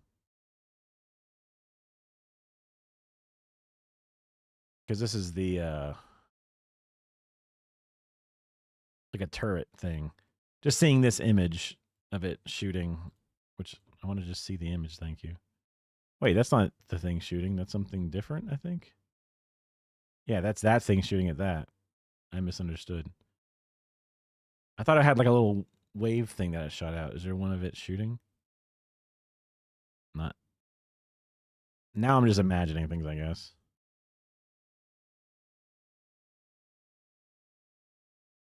So, even if a reasonable legal justification did exist, we have not actually seen solid evidence that these people who have been killed by our government are who the Trump administration claims they are. But we have seen people claiming that they are not those people. Or you've had a woman in a town on the Venezuelan coast telling the New York Times that her husband was just a fisherman, saying that he had gone to work one day and he just never came back. You also had the relatives of a 26-year-old from Trinidad and Tobago saying that he and a neighbor had been killed in an attack on October 14th, in which Trump claims 6 male narco-terrorists were on board, but the family crazy denied that he had been a trafficker. And then also, actually, I was just looking at it saying, oh, I think I remember that thing. But I played a lot of those games briefly, especially as they got past Red Alert 2, and then more through my brother vicariously. Harmonic Resonance.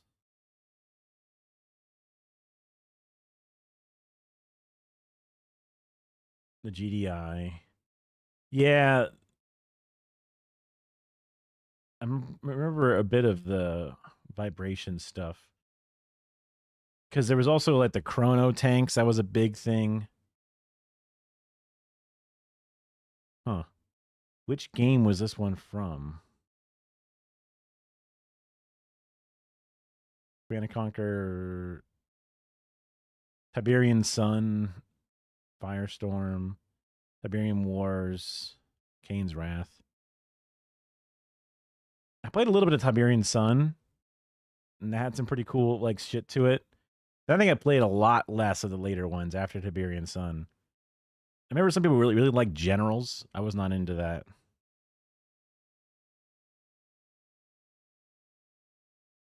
Oh, right. Chrono was more of a Red Alert thing. Because that was their thing, was traveling through time on that one.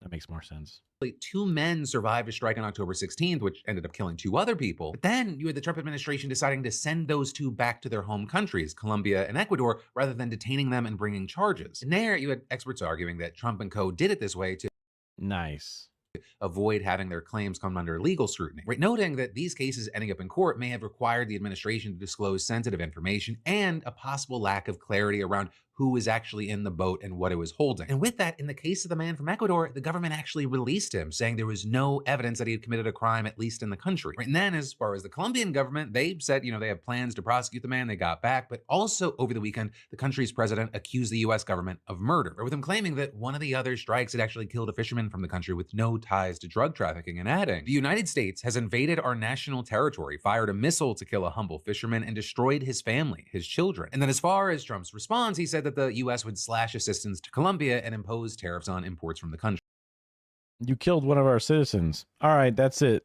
Sanctions. With him writing on Truth Social that the Colombian president is an illegal drug leader, strongly encouraging the massive production of drugs, and adding that he better close up drug operations or the United States will close them up for him. And you're just a murderous thug. You're just trying to bully people. You're just a murderer. it won't be done. Every U.S. president is, but nicely. And then, of course, within the next few days, the military launching another 2 strikes, which we were talking about at the beginning. But for now, that's where we are, though it is definitely not the end. I mean, just yesterday, you had Trump repeating that he may soon order strikes against drug trafficking targets on land. Though with that, he also said he would, quote, probably go back to Congress and explain before launching those strikes, while then also insisting that probably that he doesn't actually need their permission to act. So everything feeling like it's inching closer and closer to some sort of tipping point. But then next up today, in a different kind of news, you have investors all around the world right now panicking after they lost billions with Valve making an update to its game Counter-Strike 2. Because one of Counter-Strike's features, and really a feature of most Valve games, is that the cosmetic items in them, they can be traded on a marketplace for real-world money. Well, technically, the system's supposed to keep the money within Steam, which is Valve's extremely popular marketplace. The most common way is to use other marketplaces that facilitate trades in exchange for cryptocurrencies and other money. And these trades, they can go for a lot of money. We're talking hundreds or even thousands of dollars, or in rare instances, insane.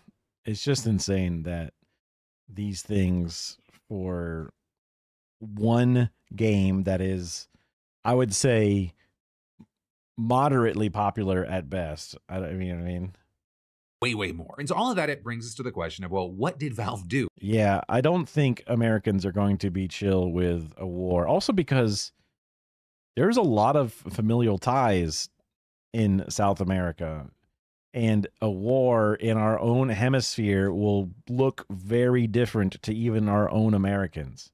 So this is going to get a little technical, though, for I think CS2 fans is going to kind of just scratch the surface, but just bear with me. So the cosmetic items in CS2, they usually revolve around skins for guns, knives, and player gloves. And the latter two generally get the highest prices. So knives, gloves, expensive. Yeah, I get you. I mean, I understand. In theory, if something like Ukraine's, horrifying siege under fire and what it's like to live in that kind of environment every day, and it's kind of wild to think about how when war happens, society doesn't shut down and then everybody buckle down and create this they don't, circle the wagons and then just take care of one another. Life goes on. You got to get a job. You might get fired. You got to drive to work. You got to just fucking somehow find a way around the insanity. And you still have to do all these different things during the fucking war that could be invading your town or a town over. It's kind of insane to think about. So a home front war would be something that we have not considered or had mental space for ever. Yeah, no, I get you. I want healthcare for everybody. Because you know what? When they have their material needs secured, when they have social safety nets, when they have things provided for them, they're going to be less shitty of a person overall as well. There's some selfishness in it. They're less likely to shoot up a school that I'm going to be in or a child will be in if they are being cared for in other ways. Guns cheaper. And there's also a rarity system, though for simplicity's sake, we can kind of mostly ignore that, because really all you need to know is that Valve made it so that War of 1812, technically, that's when the White House was burned down, right? That was like the only time I can ever think of where like Canada came in and invaded us and burned down the White House. And England was involved too. I forget now the details. I remember summarizing in my head as that's when Canada came and burned down the White House, but there could have been some other elements. Now, outside of a handful of exceptions, you can trade any 5 guns from the rarest covert tier for a chance at a knife or a glove. Instantly, the market went crazy with it. Didn't the White House burn down? Yeah. Yeah, it did. That's when it was last rebuilt, was the War of 1812 or just after that. I don't know if it moved specifically from one place to another. It might have. Right. Yeah, because when they rebuilt it, it was white after they rebuilt it, but it wasn't the White House before. Right. It was something like that. It's been a while since I learned that shit. Huh. The Cold Wars is after the Civil War. I think I've ever heard of that. Maybe I've heard of it as a different name. The price of knives and gloves crashing while the price of covert guns skyrocketed. And that was especially true for covert guns. Wait. I want to see why the market crashed. Right, there's also a rarity system, though for simplicity's sake, we can kind of mostly ignore that because really all you need to know is that Valve made it so that now, outside of a handful of exceptions, you can trade any 5 guns from the rarest covert tier for a chance at a knife or a glove. Instantly, the market went crazy with it. Oh, wow. You can get knives by just trading anything for anything? That's crazy. That's so funny. The price of knives and gloves crashing while the price of covert guns skyrocketed. And that was especially true for covert guns that were pretty unpopular and cheap because it gave a massive opportunity for just this arbitrage since you can trade 5 relatively cheap guns for the chance at an expensive knife, right? And even though knives and gloves, the prices there are falling, they're still pretty valuable. And so the thinking for many was, if you can buy coverts on the cheap and trade them up, you're still up in value. Right? And so with all this, you had some big creators in the space like XQC saying, now everybody that has something has nothing. People that have nothing can have something. It's a market flip. Everything good is worthless now. So it's time to dump the skins. The only thing that are worth now is like actual rare guns. Though there, I would say he might be wrong about the only thing worth something now are rare guns because it's still a 5-to-1 ratio to get a knife or a glove. And actually, there's an analysis out there claiming that there's way too much fucking attention being put onto this.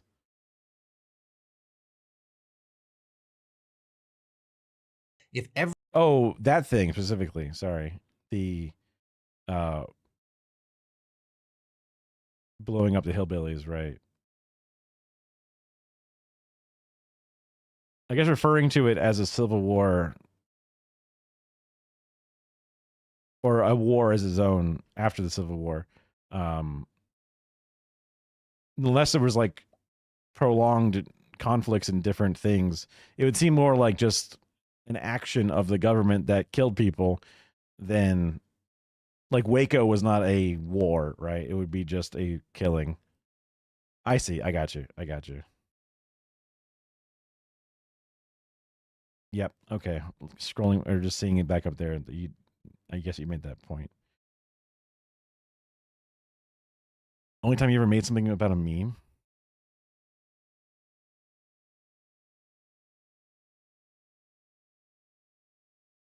"100 years later, they still use the same tactics. Unions fight back." The Ludlow Massacre, 1914. Class war in Colorado.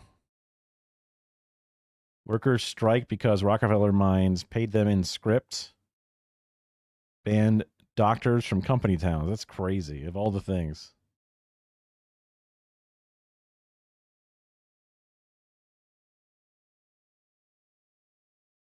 Memorial Day Massacre, 1937.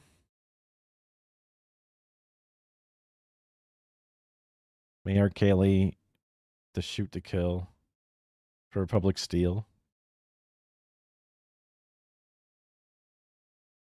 84-hour work week, no overtime. There's the police doing their thing.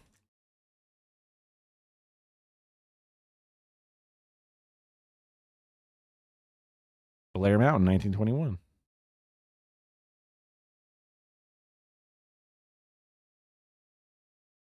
Sent death squads to murder union men. Trapping families in debt with wages and script. Drop bombs on company mercenaries, machine gun 100. They'll bomb Americans to crush workers.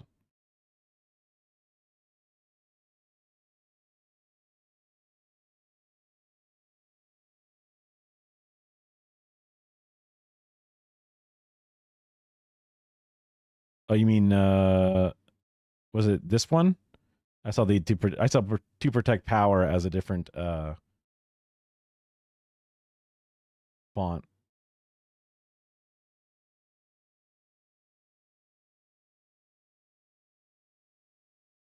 They banned being inside from Blair Mountain Company Town.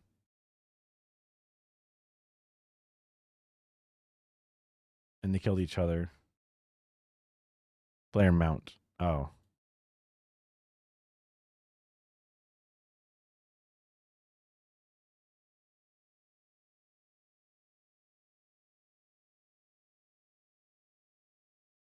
It wasn't the Air Force, or it was the Air Force? Was not.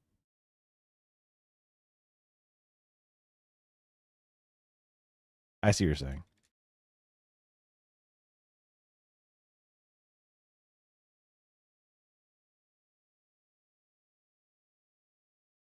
Some airplane mercs, though. That's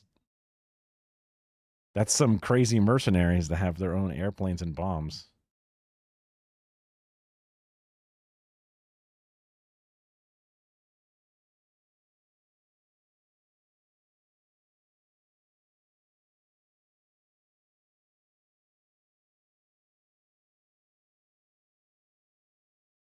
Gotcha.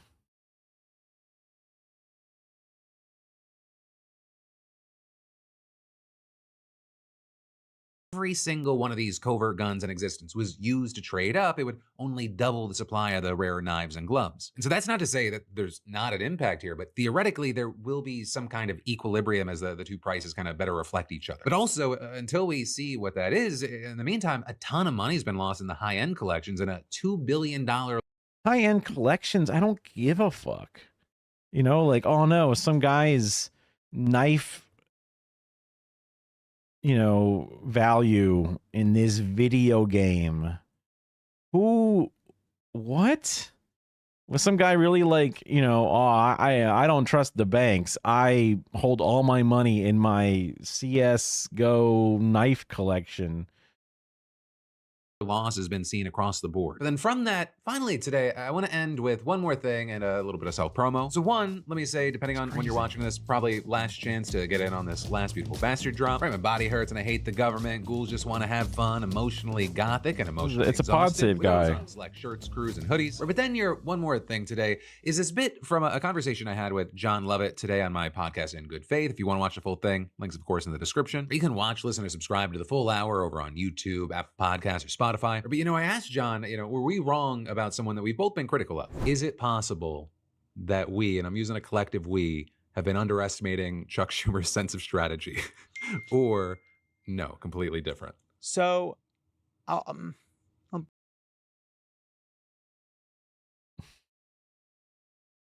so funny. let me practice being generous. I'll try it. Not my instinct. So I was skeptical. I didn't, first of all, before the shutdown, I was like really skeptical, and skeptical in all directions, by the way. Like, heard the arguments that said, hey, we should not do a shutdown. We don't have a path out of it. The minority party will lose. Respect that argument. We should shut the government down over healthcare. It's a hinge. It's a policy on which we have unity.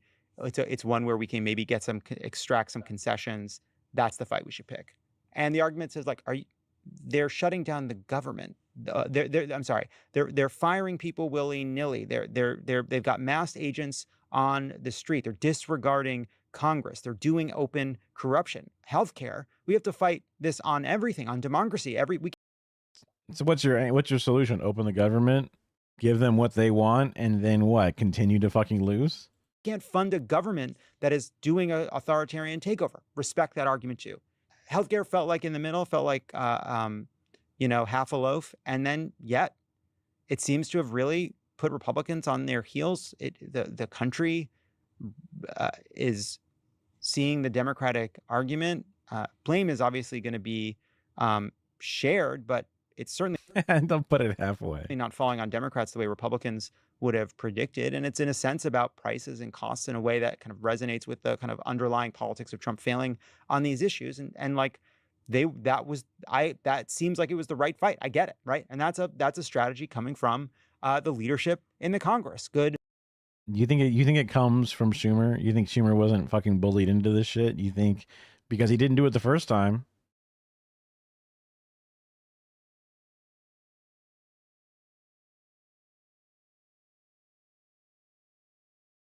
All of a sudden he's, afraid of AOC unseating him, realizing that everybody's is like basically saying you're doing nothing, you fucking worthless fuck. Now he's like, I guess I should try to do something. You think this is actually like, honestly, he gives a fuck? For them, the question has always been like, as communicators, are these the best people to be the voice of an opposition? And I don't think there's anybody who thinks that like Chuck Schumer is the great voice of the Democratic opposition. So it's...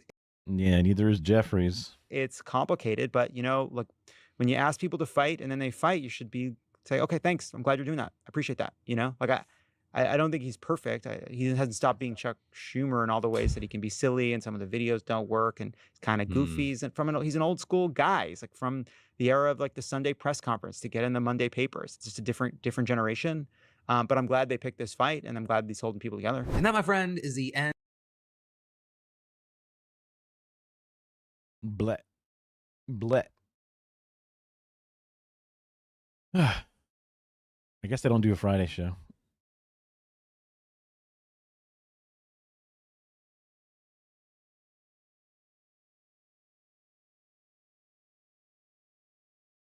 Probably shouldn't do. Again, a little too late for the Democracy Now! Stuff. Let's see. We did that one. Okay, so this is about the I didn't do any of my this button thing. Oh, wrong chat box. Well, whoops, no time like the present. I'll pin my message. So this is the thing about the warship. Yeah.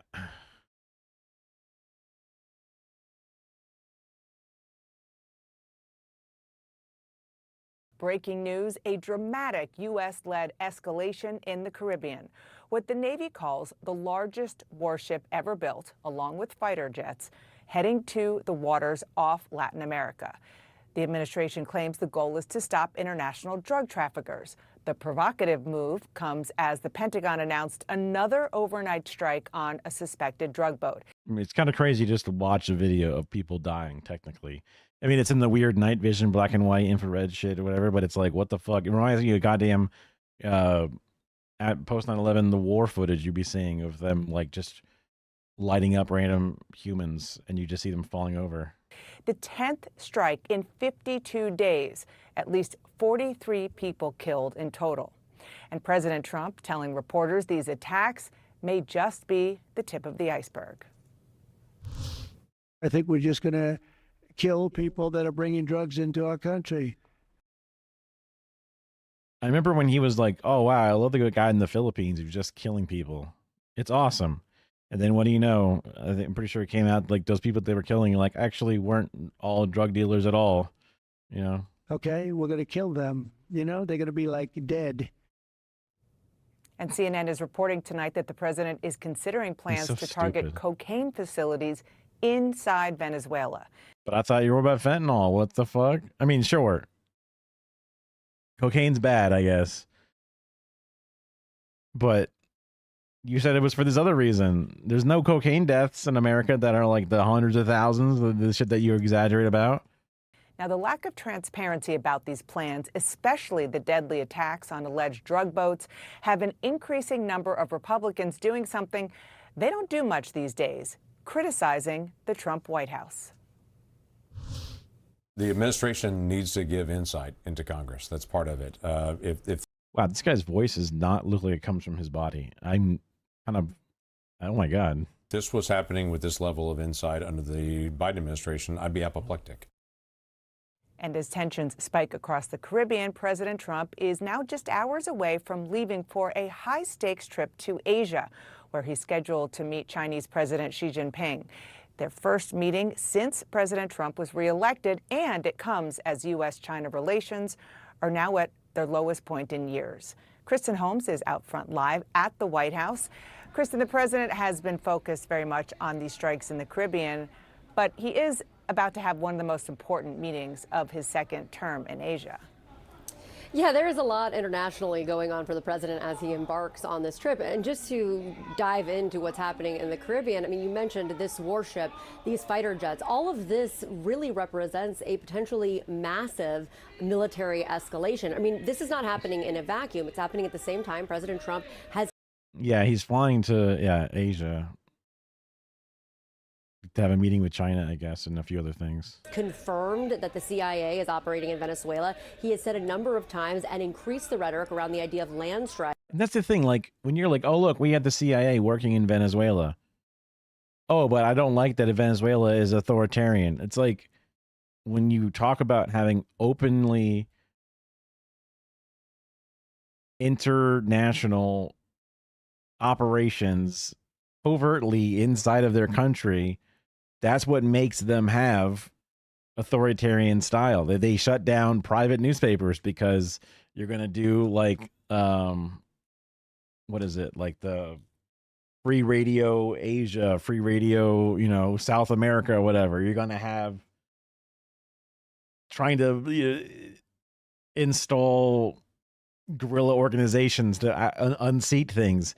Like when you purposefully try to destabilize, that's when they lock things down. If you weren't historically a fucking asshole neighbor, things would be more chill. It's just, yeah, of course. I 100% see that they're positioning these things. They talk about it. They prep the media, see how much they fucking whine about it. If it's not enough, then they're just going to push forward with it. Because they're kind of like, they're kind of pussies when it comes to certain things. They seem like strong men, but they do capitulate and bend to the proper pressures. When the markets freak out, the Taco Trump tariffs come back. And it's also probably a bit of that insider trading bullshit as well, that like CoffeeZilla was pointing out, where you talk about this, things go down, and then you say you're going to repeal it, and things go up. And a lot of friends can just get all this money by just waiting for things to come in and out, and they can just sort of play that game, the yo-yo the fucking market, and just make money on it whenever they feel like it.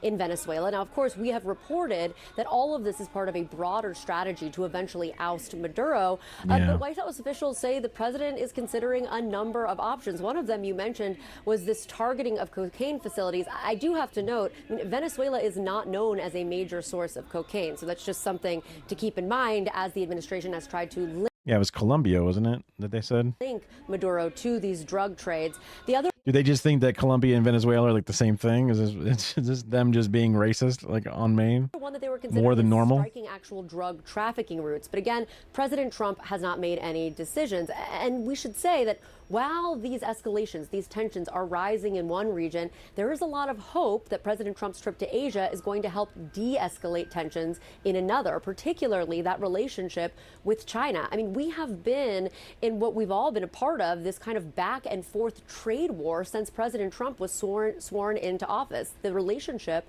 between China and the U.S. is at an all-time low. Oh, yeah, for sure. Yeah. The Gulf is literally right there. And there are a lot of people who are deeply concerned that we are on the wrong. And also Florida is Mar-a-Lago, right? So that's the Atlantic coast. At least I'm pretty sure it is. So hopefully if anybody wants to retaliate or whatever, any countries, they'll not happen to destroy the Tampa Bay side. I don't know. I don't know.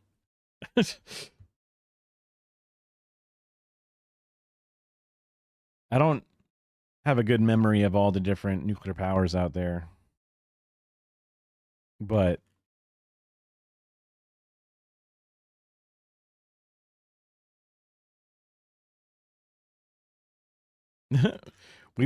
Kara and I were like talking about different ideas of possibly moving away at some point from Florida. Maybe having to do it sooner than later is wise. Track, and that we're going to lose other allies in the region who want to trade with China. So this is an opportunity for President Trump to work with those allies. We're the only ones that ever used them before. As well as to sit down face to face with President Xi. But Dana, I'll tell you, they are really trying to manage expectations on that sit down. Maybe they learned from the sit down with Vladimir Putin in Alaska that they shouldn't get ahead of their skis. Yeah, I'm guessing there's a lot to learn there. Kristen, thanks so much for your reporting. Appreciate it. Fareed, it's so good to see you. What do you think, let's start in the Caribbean, where I just left off. What do you think of this massive military buildup? Is it really about drug trafficking or about hamburgers? What was that? Finishing each other's sentence. Yeah. trying to force regime change in Venezuela, or both? Dana, you're focusing on the right issue. It is a massive buildup and a massive escalation. Look, we probably now have more troops in that area, in that region. There's also like a lot of bombs and shit that are like stronger than the nukes that we even used back then. Like the Moab and whatever. And then there's even things stronger than that. So like the megatons that we dropped in Hiroshima, and Nagasaki, they're already dwarfed by things that have existed since. And it's just like, do we need more? Right. Yeah. Get one ASAP. Yeah. You've seen it fall through a few different times in a few different places. Because all you have to do is be like North Korea and be like, oh, we're going to test some bombs. And everyone like comes to the table to negotiate with you. But they would normally just leave you alone forever. There's power in that.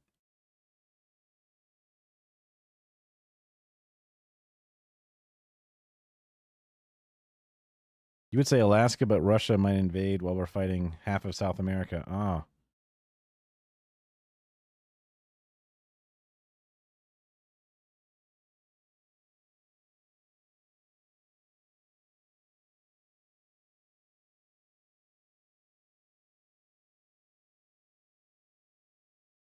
Mad. Is that like, I don't know, massive aerial drop? I'm trying to think of what that could mean. The supersonic stuff. Mostly. I mean, who the fuck knows anymore? Mutually assured destruction. I see. Yeah. Like the supersonic missiles that were hitting Israel from Iran were not nuclear, obviously. They were just ballistic or, you know, traditional bombs, whatever it is. Mad ass dead. In the Caribbean and Latin America, naval troops, then at any point. But don't worry, we're gonna have the Golden Trump Dome over the entire United States. Some insane. Like I don't know if he actually thinks it's a dome. You know, he's shown many times that he's aware of things, but other times he's totally not aware of things. It's this bizarre combination. And you can already see the fucking Iron Dome failing quite a bit. So why they think it's super valuable. Also,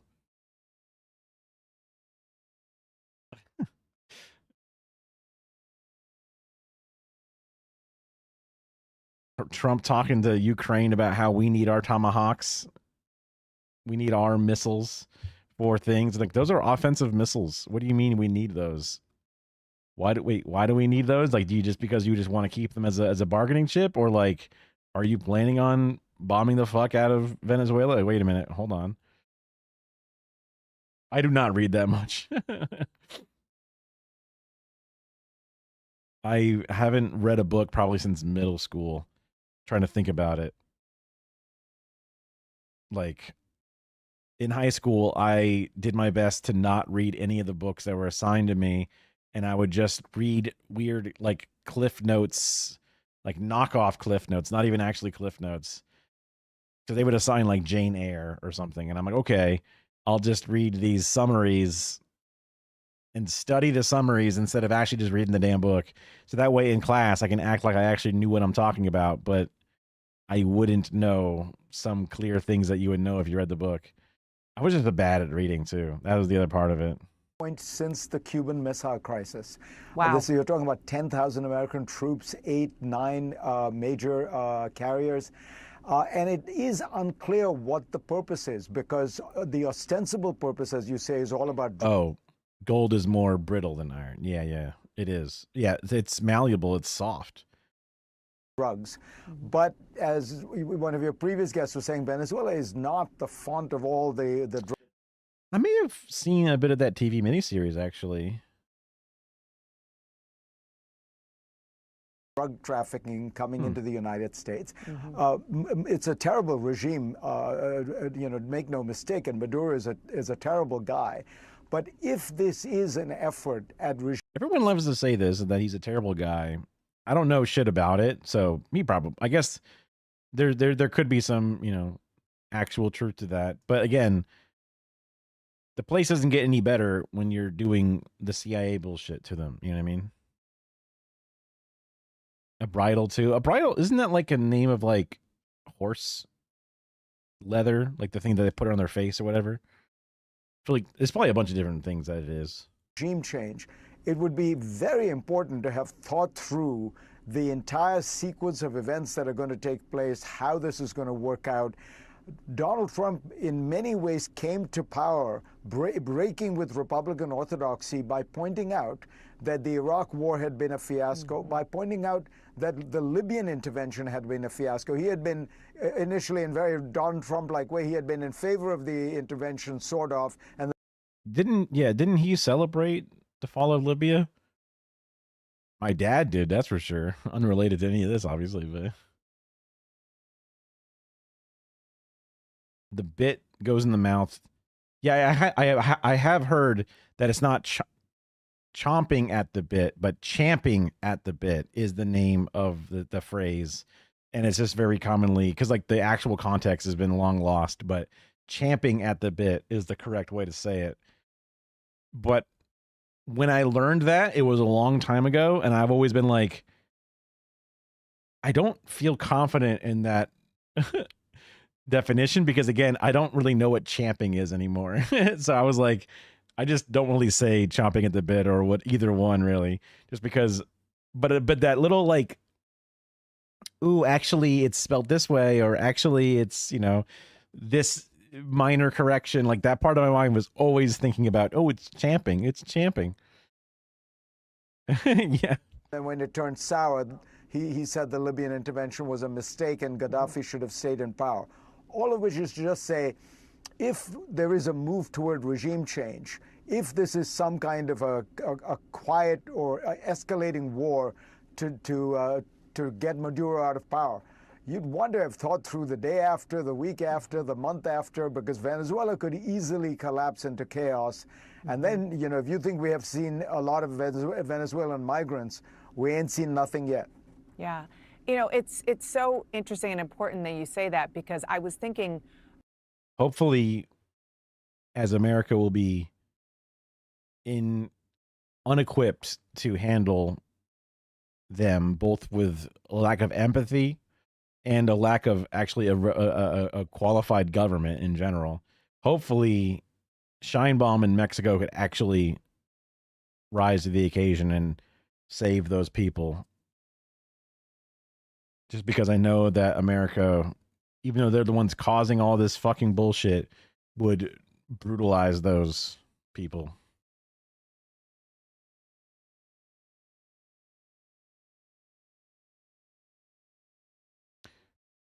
"30 white horses all on a hill.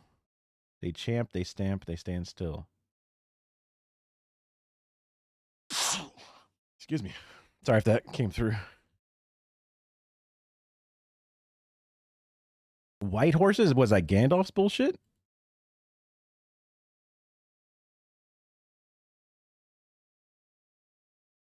They had more than 30 horses, didn't they?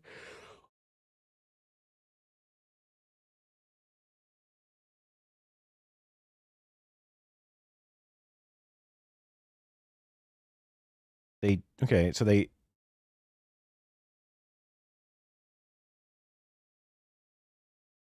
They champ and stamp, and then they stand still. Standing still on a hill.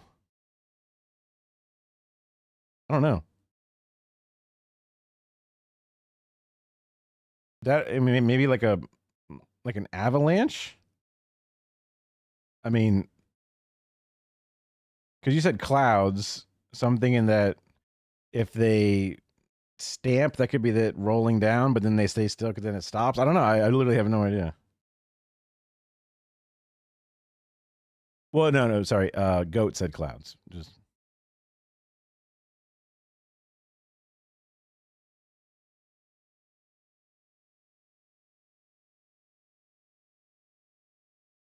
that made me think of another thing that it could be.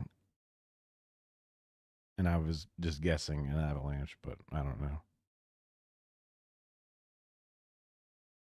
I guess I don't know enough about what champing is.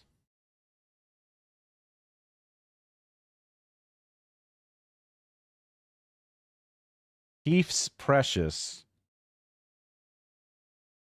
That's what Gollum says. Well, I don't know if Gollum says teeths, but same as chomp, teeth. So wait, so they're just teeth? The riddle is teeth? 30 white horses? Do we have 30 teeth in our mouth? Yeah.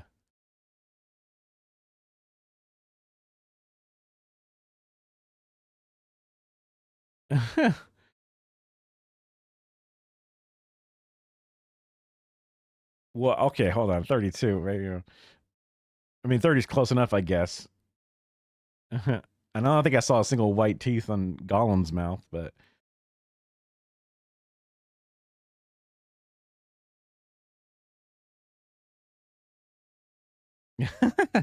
you might lose a couple of them. They champ, they stamp, then they stand still. When do your teeth stand still? I'm not sure what that means. They chew, they stamp, which I guess is like, chomping and grinding or whatever. But standing still, I guess you stop moving your teeth eventually. I don't know. They grow out of your gums.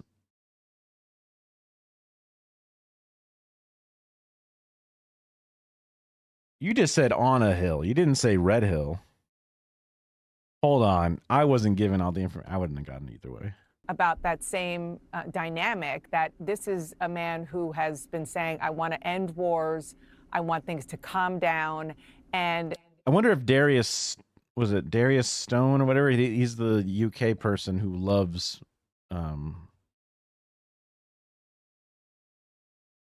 Lord of the Rings stuff. It's not necessarily definitive that he's trying to start a war. It could be a show of force. It could be a lot of different things, and moving such a huge military presence into the Caribbean. But is there evidence that those steps that you're describing the day after, or what would happen if Maduro is actually overthrown, or if he steps down, what would happen? Well, we have the opposition leader, Machado, who just won the Nobel Prize and who's been very supportive of Trump and, in fact said alive without breath, as cold as death, never thirsty, ever drinking, all in mail, never clinking.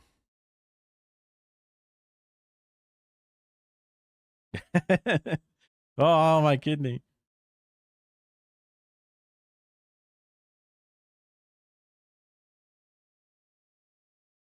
Alive without breath,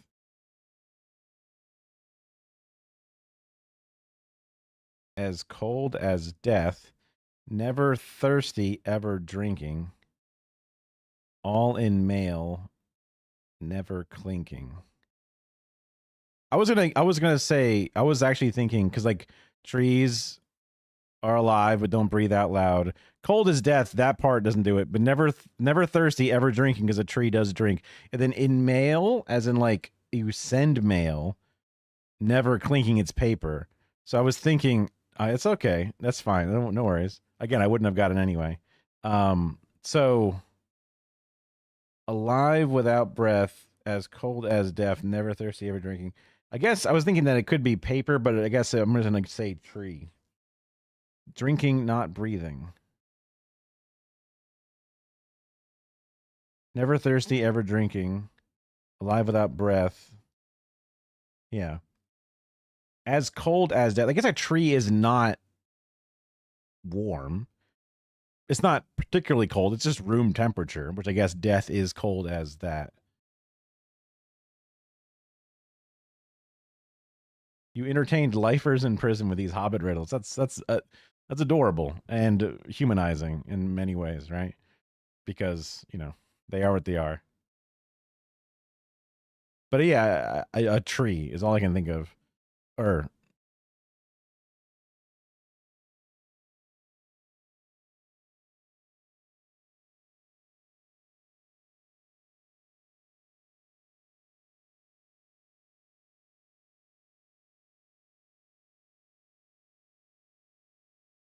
touch a tree, you city freak. That's what I'm saying. Trees are not warm, but they're not like cold either, but they're just room temperature. They're just air temperature.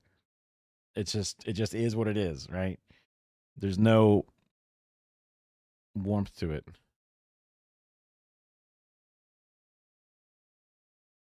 Wait, cold blood. We're adding new things. No breath equal no air. Well, taking in air. No lungs, right? Okay.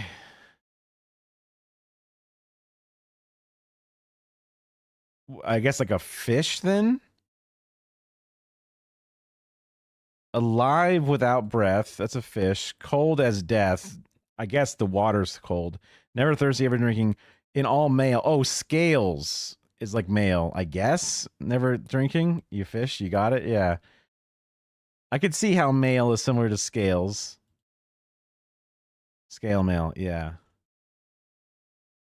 But that's my issue with riddles right there, right? Like, cause like I feel like a tree would also be somewhat correct, depending upon how you do it. I mean, it is impressive to get the correct answer. You know, humble.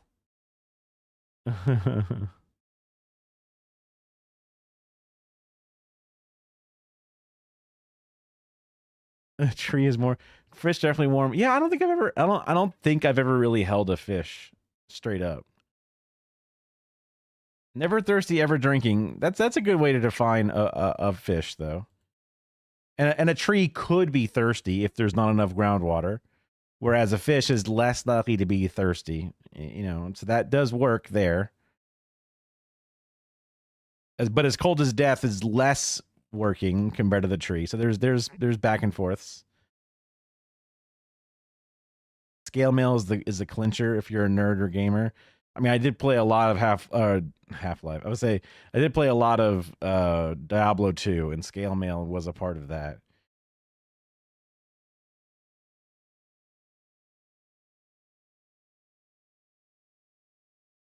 She dedicated the prize to him, which was all a very clever political way of keeping him engaged and supportive.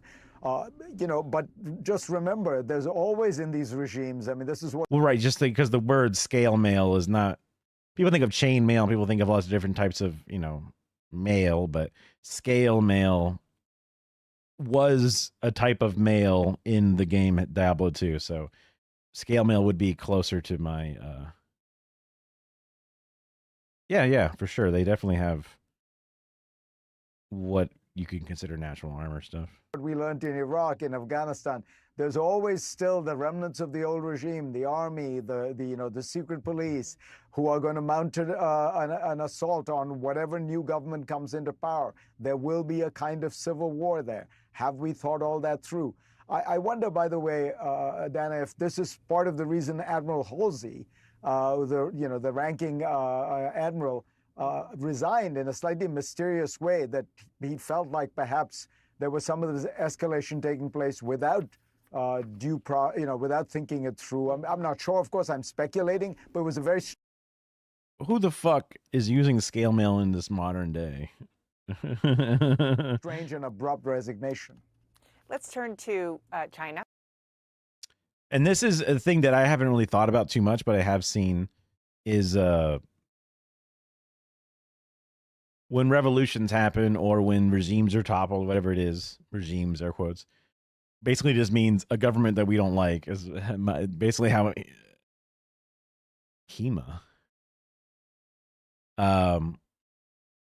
is when that power vacuum starts up, then all of a sudden you end up with power struggles and mini civil wars that happen even in a few, like the shit that happened in Nepal. There's already been a few different like cycles of things happening and recouping and then going back, and then the government or the military trying to take over, and like, it's this whole like chaos that happens.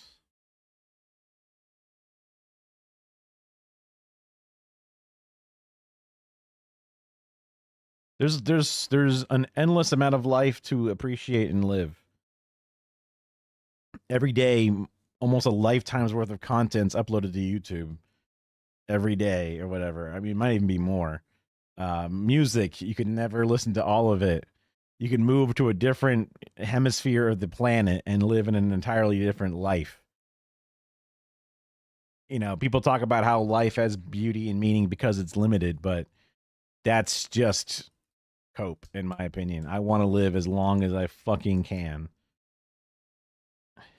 And more broadly, the Asia trip that the president is about to take. It's a very high-stakes meeting that he is going to have with President Xi. And you say the bullying approach that President Trump has used to get his way won't necessarily work with China for a very specific reason. What is it? Well, you know, Trump actually is very smart about understanding when he has leverage and when he doesn't. So with a place like Venezuela, a small country, poor country, the U.S. is vastly more powerful militarily. He knows he can push. With China, he has been very careful. Every time he's escalated, I'm sure China can protect itself. And the Chinese have pushed back, he's backed down. He did it after the Liberation Day. He's done it more recently. So I think he understands that the Chinese have a lot of cards as well, and that they can play them. And the Chinese regime is almost set up for this kind of thing better than almost any other regime in the world. They are willing to take the pain. They are willing to inflict pain on their people. You know, they have an economy that they are developing consciously to be more decoupled and less integrated with the West. So in some ways, some of this actually plays into the book that Xi Jinping is trying to play anyway. I think Trump knows this, and that's why he's not escalating willy-nilly with the Chinese.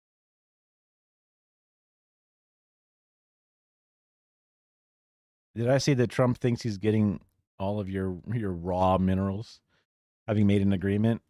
I haven't seen that. The weirdest car. Whoa. I love weird cars. Was that like a solar window?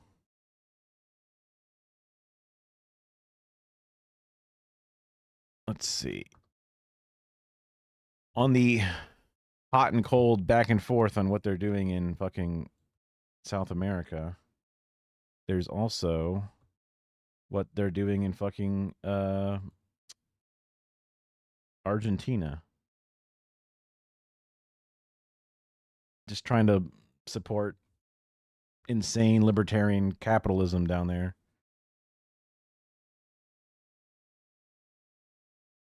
I know Dr. Oz is a different thing, but yeah.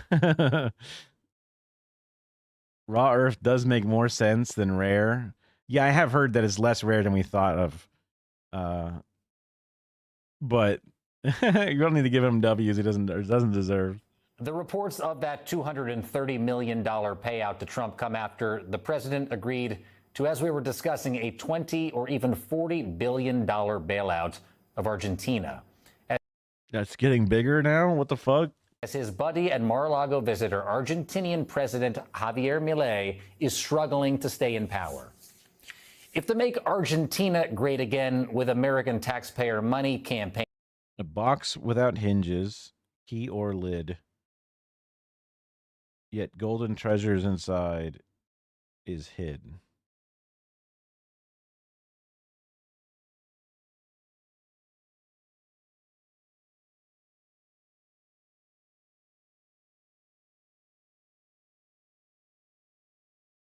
Soap carving is definitely, and like lye is a fundamental thing that's in soap, or at least old soap. The setting of medieval fantasy. Yeah. Because I was trying to think of a box without hinges. So there's no lid or a keyhole. But there's something gold inside. So there's a box without hinges, but there's a gold thing inside. You could say... I mean, I was thinking of like dragons hoard gold. But they don't like have gold in their stomachs. I think there was some weird shit with some things having diamonds or gold inside of them. I can't remember which, like the Witcher ass thing that is. There also could be like an oyster or something is some kind of a box that has something treasurable inside, but that's less fantasy and more reality.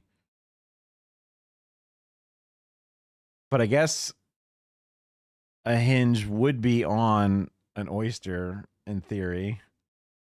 Yeah. It's just got to be something inside of something that's valuable. I mean, ambergris is like shit inside of a whale, but that would be, its mouths are kind of on a hinge. I feel like it's got to be some weird dragon thing or whatever.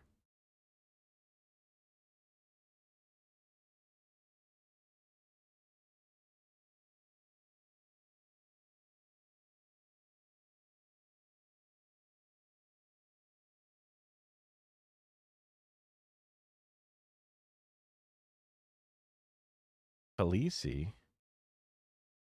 Well, that's the mother of dragons, right?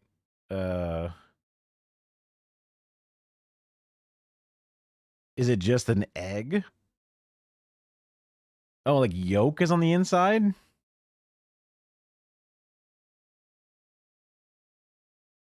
Yes, that's crazy.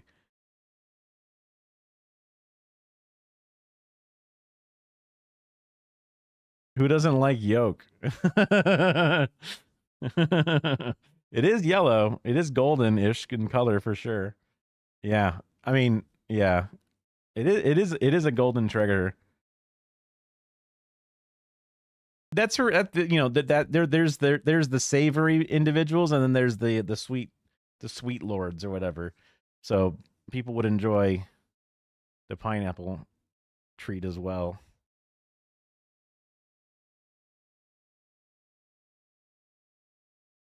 I'm trying to think of, isn't there some weird like fucking monster?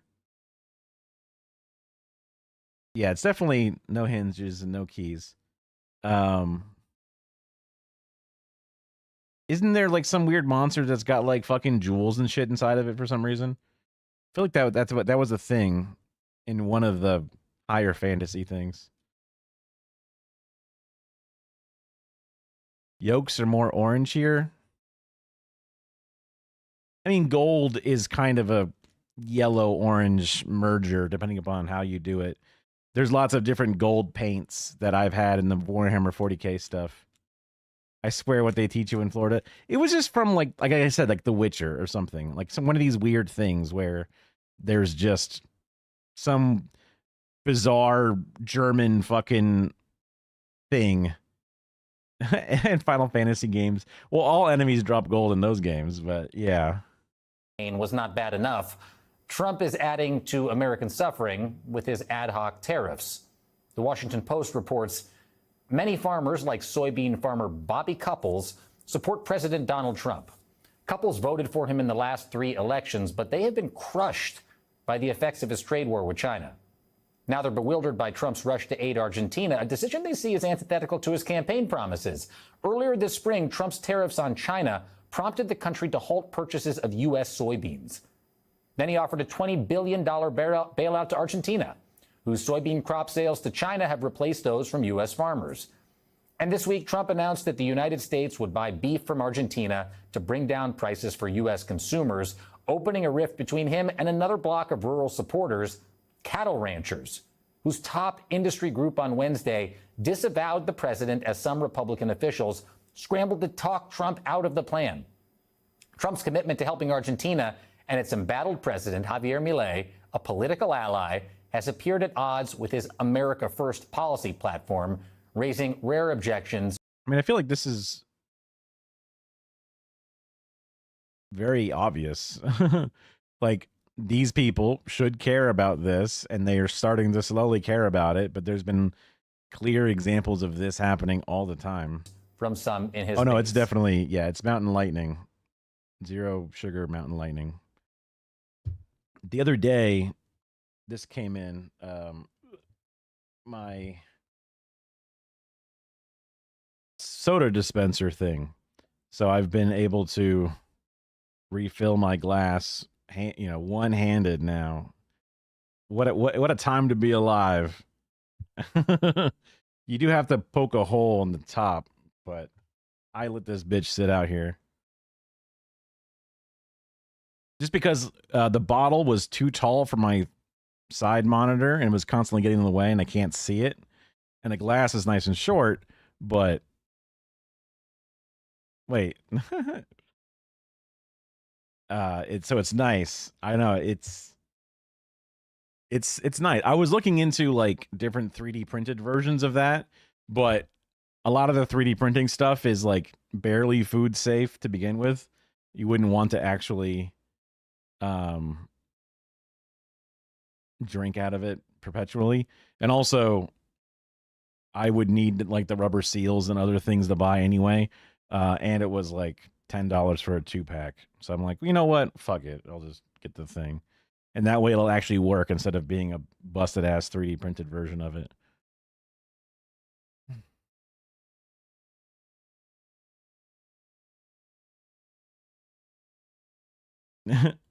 I guess, I mean, there's definitely got to be somebody that's died from Mountain Lightning for sure. Yeah, I mean, I didn't see any, because of the way that the lever to push, which then pulls up on a plunger, which then opens up the gaskets to allow 3D printing. All of those parts would require like some different materials. There's like some stretchy, spongy stuff like TPU that I don't own any of because it's like a very different type of material that'll like clog nozzles a lot. And I was kind of staying away from that as a newbie. But yeah, I don't have any CAD skills. So I usually just go on all the websites and just look for things that people have built and then occasionally make some small modifications to them. But for the most part, I'm stuck with what people have made before. Would be a cool thing to get into, though, just for that reason. Joining us now is MSNBC correspondent David Noriega from Buenos Aires. David, Noriega. You have been there in Argentina reporting all week. What are you hearing about Trump's moves in Argentina? Also, I thought that, I guess it depends upon how the money is done. So I guess all money is technically taxpayer money in a sense, because that's where the money is theoretically supporting the U.S. economy. So even if you print it, it still kind of takes an impact against taxpayers in a sense, but... Tina. Yeah, Jacob, I came here mainly to try to understand. Oh yeah, this is now a story on make Argentina great again, whatever. Oh, they're different people. These people look the same. Yeah, they did kind of look the same. What's behind and who benefits from this extremely unusual $20 billion lifeline to the Argentinian economy and the Argentinian president, because it really is extremely unusual. This $20 billion of U.S. taxpayer money straight from the U.S. Treasury to prop up a foreign currency. The last time something like this happened was back in the 90s when Mexico was facing a currency crash. At the time, there was a clear economic explanation for that move. The Mexican and American economies are closely intertwined. An economic crisis in Mexico would have immediate Too big to fail. You got to bail everything out, no matter what. effects. I mean, that's obviously a different country, so that makes more sense as a reason to bail it out. Unlike bailing out all the different like airlines that we had during COVID that then just use that money for their own wealth instead of helping out the workers and keeping themselves, afloat.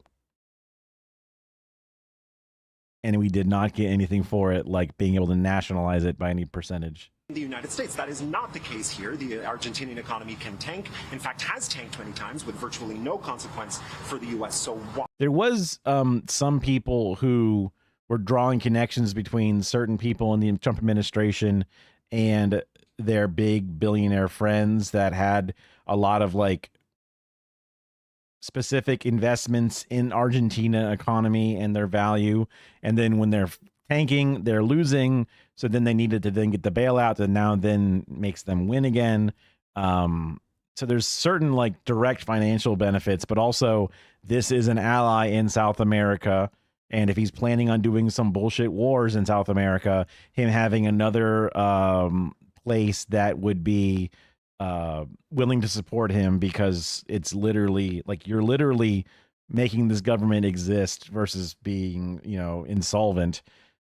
So they're going to be like, oh, look, we'll house things, or we'll, propose strike. I mean, who knows, right? But there's lots of different things that they could get. Now I'm back at home now. Back in my living room extraordinaire. It's okay. It's a nice place. Right? What explains this $20 billion, possibly $40 billion in additional funding? It's crazy that I break out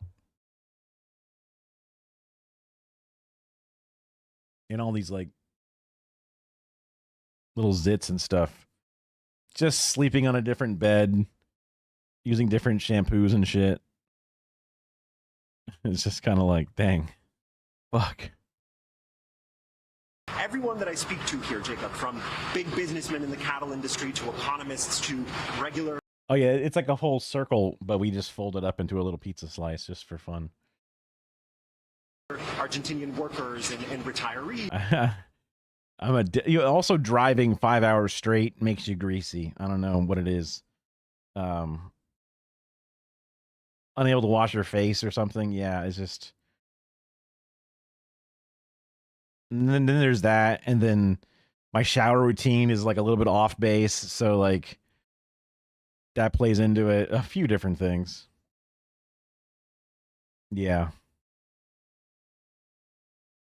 Recycling my own air. Oh, that reminds me, I got to buy air filters because I was getting an oil change right before I went because I had to. I was already down to my last 10%, probably close to my last 5% of my oil life, according to the little thing in the car. And when I'm there getting the oil change, they go, "Oh, look, you want us to change out your air filters?" I'm like, "Oh, I usually just buy those off Amazon because I used to go to the dealership and they're like, it'll be $100 to change out your air filter." And I'm like, what the fuck? Hell no, bro. It's cost like $7 online and it goes right in. It's so fucking easy. They go, "Oh, look, your thing's really dirty. You should do it." And I'm like, okay, but like, oh, how much will they charge you? Oh, we'll charge you, $49 to replace it. And I go, I'll just buy it on Amazon, dude. Like, it's fine. And they go, okay, well, what about the engine air filter? The same exact thing. Yeah, exactly. Yeah, I mean, all I had to do was just push in my glove box, whatever that thing is called, and then it drops down a little lower than normal, and then you can just pull the air filter out, throw it out, and put the other one in, and then, close the thing back up, and you're all set. It's super fast and easy. Mine's a Honda Accord, 2012.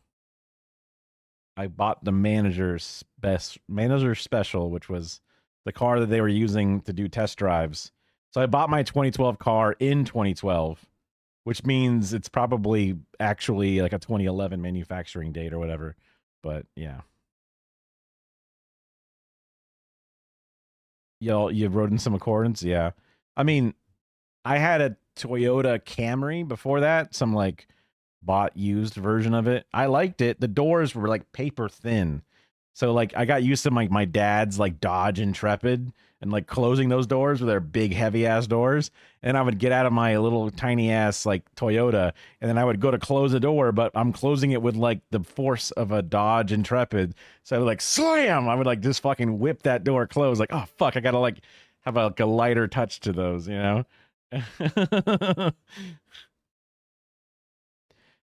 You imagine that I've been putting that shit in all wrong, just chucking in there sideways. I mean, there's a pretty clear way to put them in, but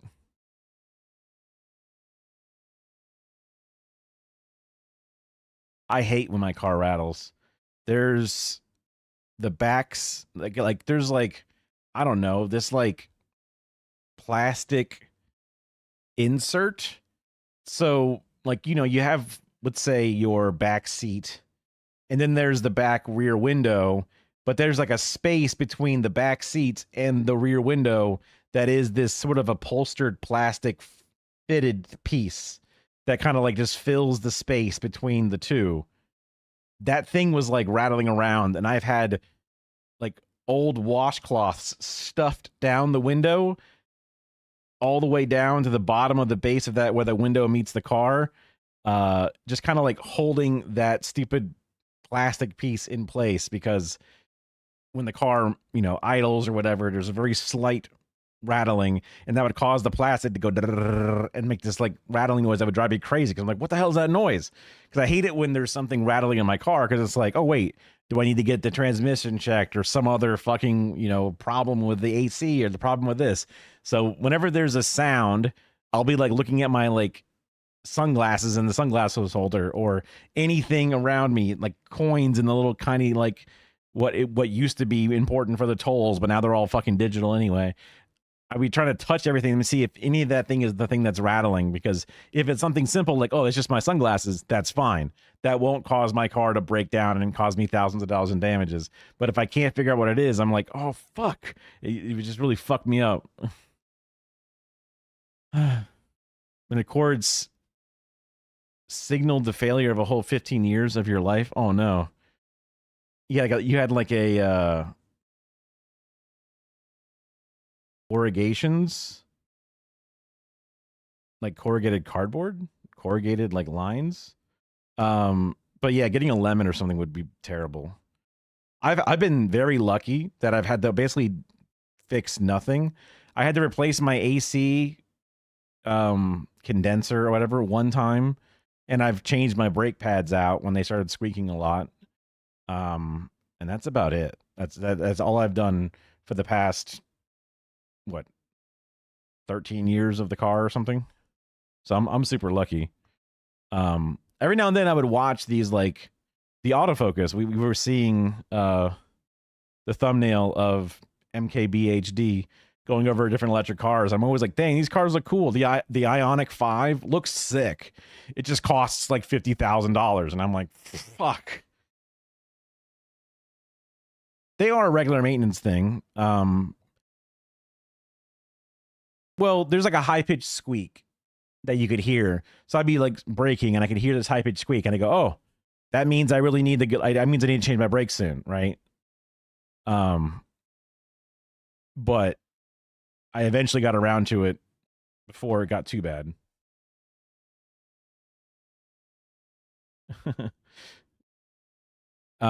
So I've changed my brakes once out of the like 100,000 miles my car's gone, maybe like 109,000 miles.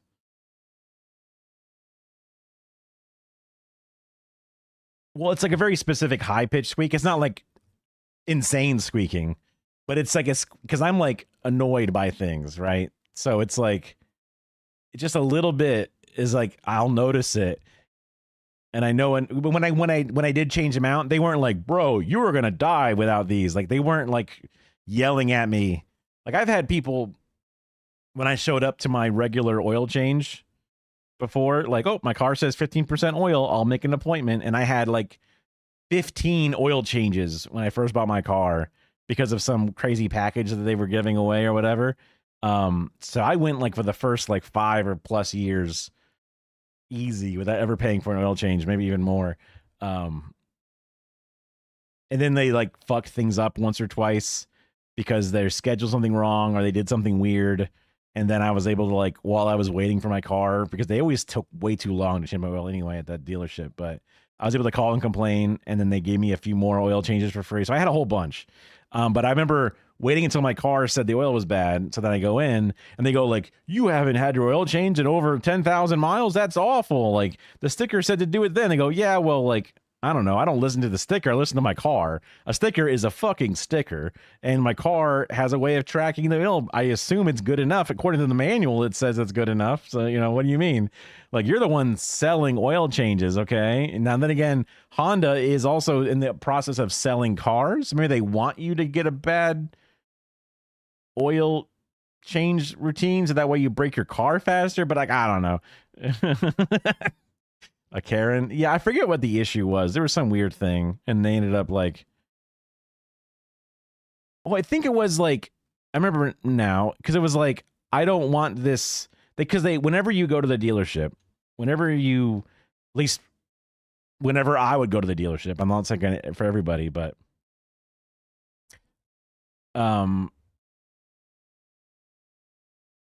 hey, I had the car since 2012 and I haven't had an issue with it. You would go in and they go, okay, here you go, sir. You know, we looked over your car with a, 1 million point inspection and, oh, look, your brake fluid's got a little bit of rust in it, or, this and that, and this and that, and this and that, and all these things, your cabin air filter, $100 for the, parts and labor for that. And they give you a fucking checklist. Even though you're in there for your free oil change, they give you like, well, here's like $2,000 of repairs we could do on your car right now.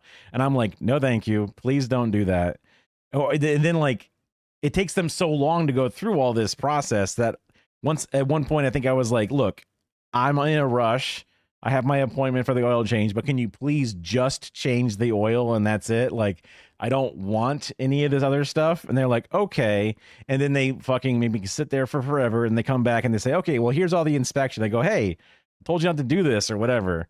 And then they tried like not letting me leave until they did some work or something. I forget it's been such a long time, but I remember that was something about it where I was like, I asked you not to go through all these steps or whatever. And they were like, okay. And then they did. So then I was just like annoyed. So I called while I was waiting, but whatever. Yeah. It's not a big deal. I ended up getting more oil changes out of it, which are worth like somewhere around $50 to $100, depending on the year. And cause I use full synthetic oil. They've always put the synthetic oil in my car, so that's more expensive, I think. So I don't know. I'm not a real car guy. My dad and my mom were always like, buy a car and drive it until it falls apart. You know what I mean? You do your own. It's super easy. Yeah, I mean, like I have a jack. I just never actually used it. You're not even remotely a car guy. It seems because you have to get like a pan or something and you have to open it up and let it drain out. And then you got to get an oil filter and install that and then pour the oil into your car from the top. And it's like a whole process. But I guess you could do it yourself. Okay. But don't you have to get under your car? The open hole in bottom. But then also you have to like dispose of the oil ethically, right? So that's like a pain in the butt. And you got to buy, I mean, I guess you buy oil and you buy a filter, whatever the little like weird little can things are, I guess. A couple of board and a couple of bricks. You gotta Many auto stores let you dump your oil. Oh, that's cool. I could look around for that at some point. I could try out doing my own oil next time. It'll be a while until I need to change my oil again, but yeah. Okay, there are some O'Reilly auto parts. I can't help but immediately think of the radio jingle the moment I see you type the word O'Reilly, which is concerning for my mind.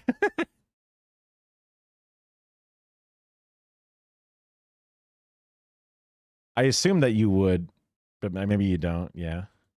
If they like the bailout or if they don't like the bailout, they all seem to take Yeah, I know. to Yeah. agree that the purpose of it, the function of it, is transparently political. So Javier Milei, the Argentinian president, he is a far-right populist, an eccentric TV personality, very Trumpish in many respects. There are close ties between Milei's circle and Trump's circle, and Milei is in some trouble. There are legislative elections here on Sunday, and his political survival depends on the result, his ability to get his economic agenda through.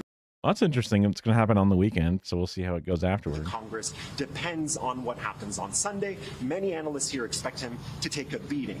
And significantly, over the last few weeks, the Argentinian peso was declining, was in steep decline up until that intervention from the U.S. Treasury. So, Jacob, you know, when you talk to people here, it's pretty clear to them that this is not going to have any clear benefit for the American people. And as you pointed out, in fact, some of Trump's moves in Argentina harm. I mean, I'm only a few months away from being completely unemployed, so any way to save some money. Some Americans who supported him, like cattle ranchers and farmers. I was wondering, though, if maybe there could be some kind of beneficial effect for the Argentinian people, at least. And there is some geopolitical argument to be made. Some Argentinians here make it that the U.S. is countering Chinese influence in Argentina, and American influence is better for Argentinians than Chinese influence. It's all somewhat abstract. And when I asked, you know, I had a conversation with one specific person that stuck with me. She owns a small business, a small restaurant. I met her at a market where she was buying That's crazy. wholesale to supply her restaurant, and I asked her, do you think that people like you here in Argentina will see the benefits of this $20 billion? And she was very clear in her answer. She said, absolutely not. The people who will benefit are wealthy investors around the world, including in the United States. What this will do, in her words, is help people who already have money use that money to make more money. Jacob. David, it is very clear that at least some American cattle ranchers feel they are being royally screwed by what Donald Trump is doing. And it's clear that... I thought it was more the soybean guys, but I guess probably a lot of them are. I mean, I don't feel like, I guess I have to look at the actual information, but are there any true small farmers? There are people that own small farms, but they do that just for the weird tax subsidy or whatever. And like the actual amount of farming that they do is limited because, oh, look, I have 2 goats. Therefore, it's a farm. Therefore, tax break. You know what I mean? But they're not actually like, you know, a hinge on the local fucking, you know, hobby farms. But they're not actually like holding up the American food supply or whatever.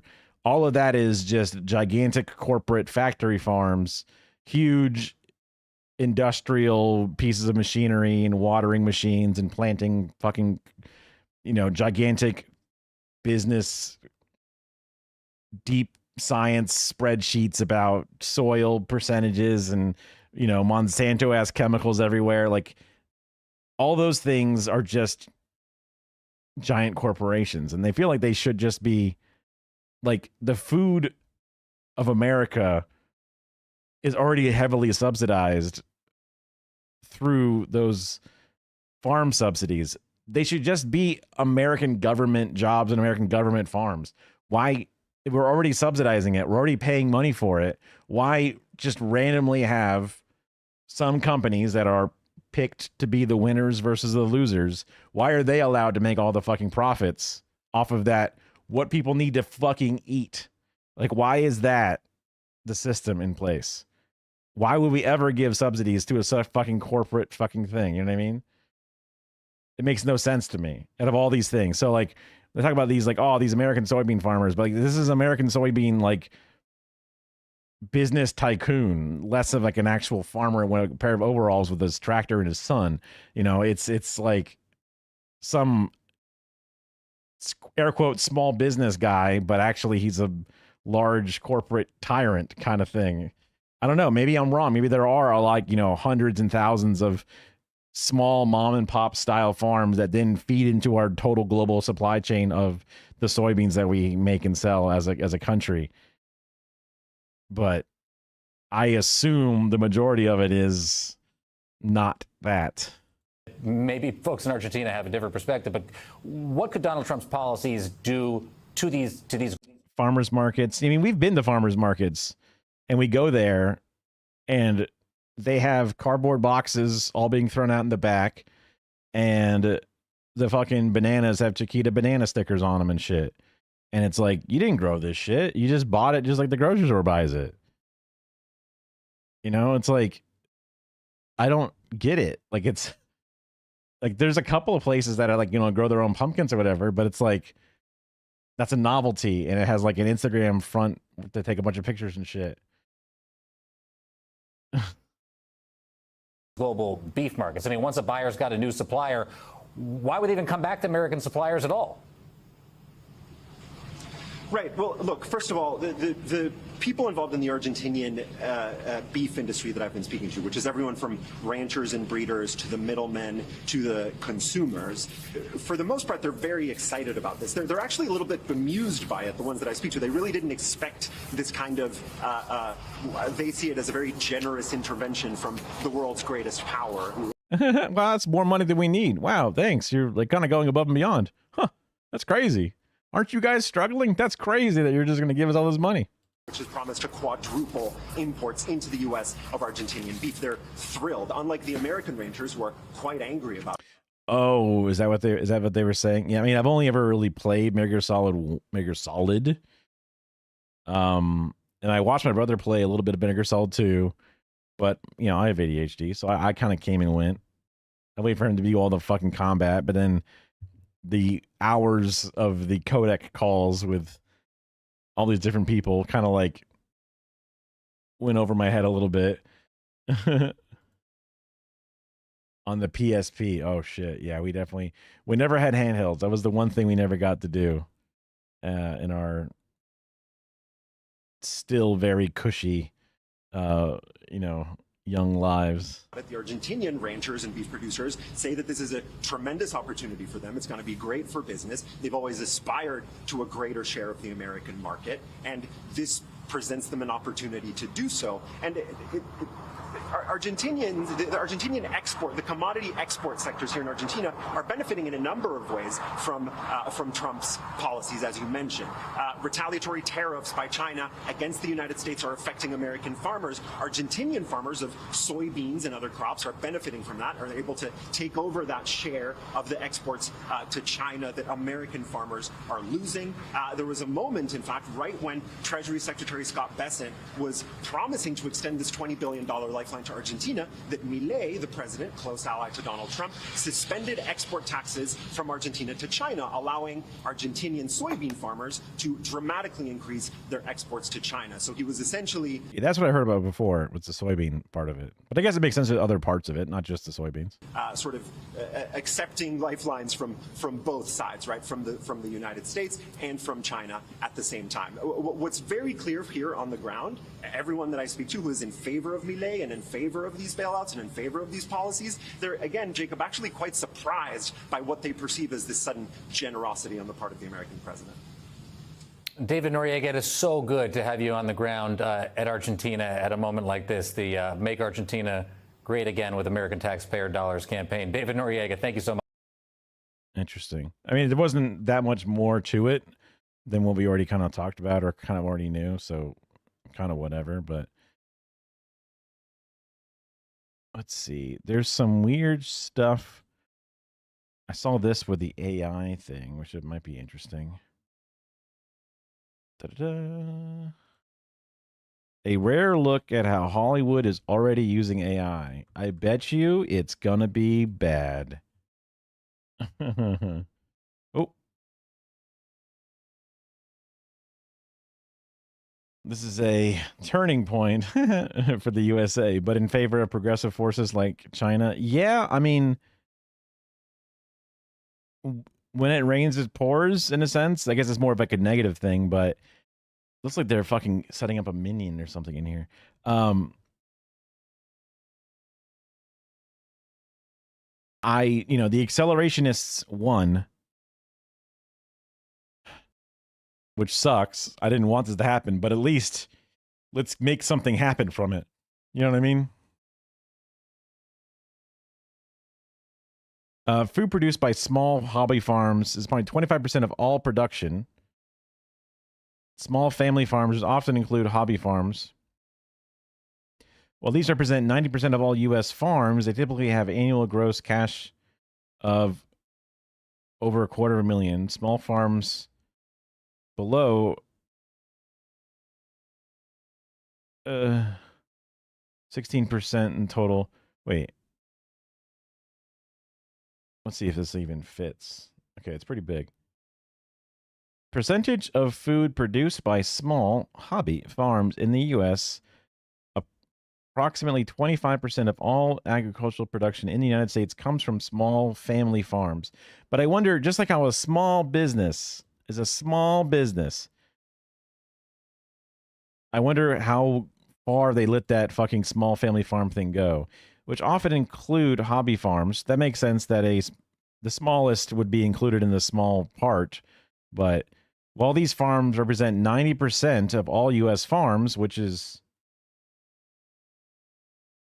So 25% of the actual output is done by 90% of the farms. I mean, it makes sense that of all the things that qualify as a farm, 90% of them are small, but a few of the biggest ones actually do 75%, right, of the things based off that breakdown. They typically have annual, but like 90% of the farms, these tiny ass farms, have $250,000, which is 16% of actual production versus 25%. Like, the way that they're defining it and then drawing the lines and then redrawing the percentages can be a little confusing. Because I'm dumb. GCFI, gross commodity for interest. I don't know. Which includes income from sales of crops, livestock, government subsidies, and government subsidies. Wait, what? Income from government and subsidies. Well, that could be a big part of it.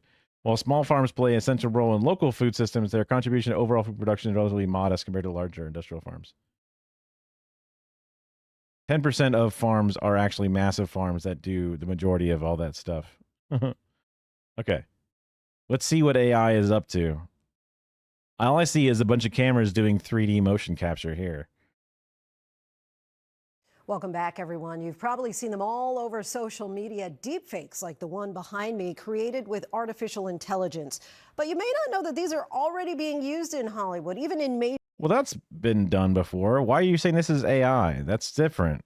major projects. The AI boom has come to the entertainment industry, and the tech is being used for far more I mean, they've been putting faces on faces and, you know, de-aging motherfuckers and all that shit. than just changing faces. With concerns about how it could impact creators and performers, we take a look at how Hollywood is handling this AI revolution. ABC's Nathan Russo-Smith gives us an inside look. So, this is Dorothy, our facial scanning rig. This vault is one of Hollywood's best-kept secrets. It's not safeguarding money or jewels, but something far more valuable. Digital clones of your favorite actors and entertainers. 3, 2, 1. Who's this?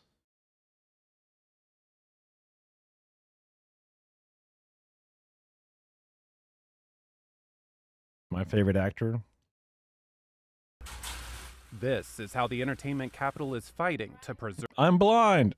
Protect, and future-proof in the age of artificial intelligence. So scrunch your face, yeah. This endeavor, made by the Creative Artists Agency, it's one of the largest and most powerful talent agencies in the country, representing thousands of A-listers and I'm just hoping that it becomes so inefficient, and when the bubble bursts, they have to actually shut them down. You know what I mean? entertainment and sports. Every movement, Anger, like rage. So, 3, 2, and every vocal inflection. That's anger. Is it?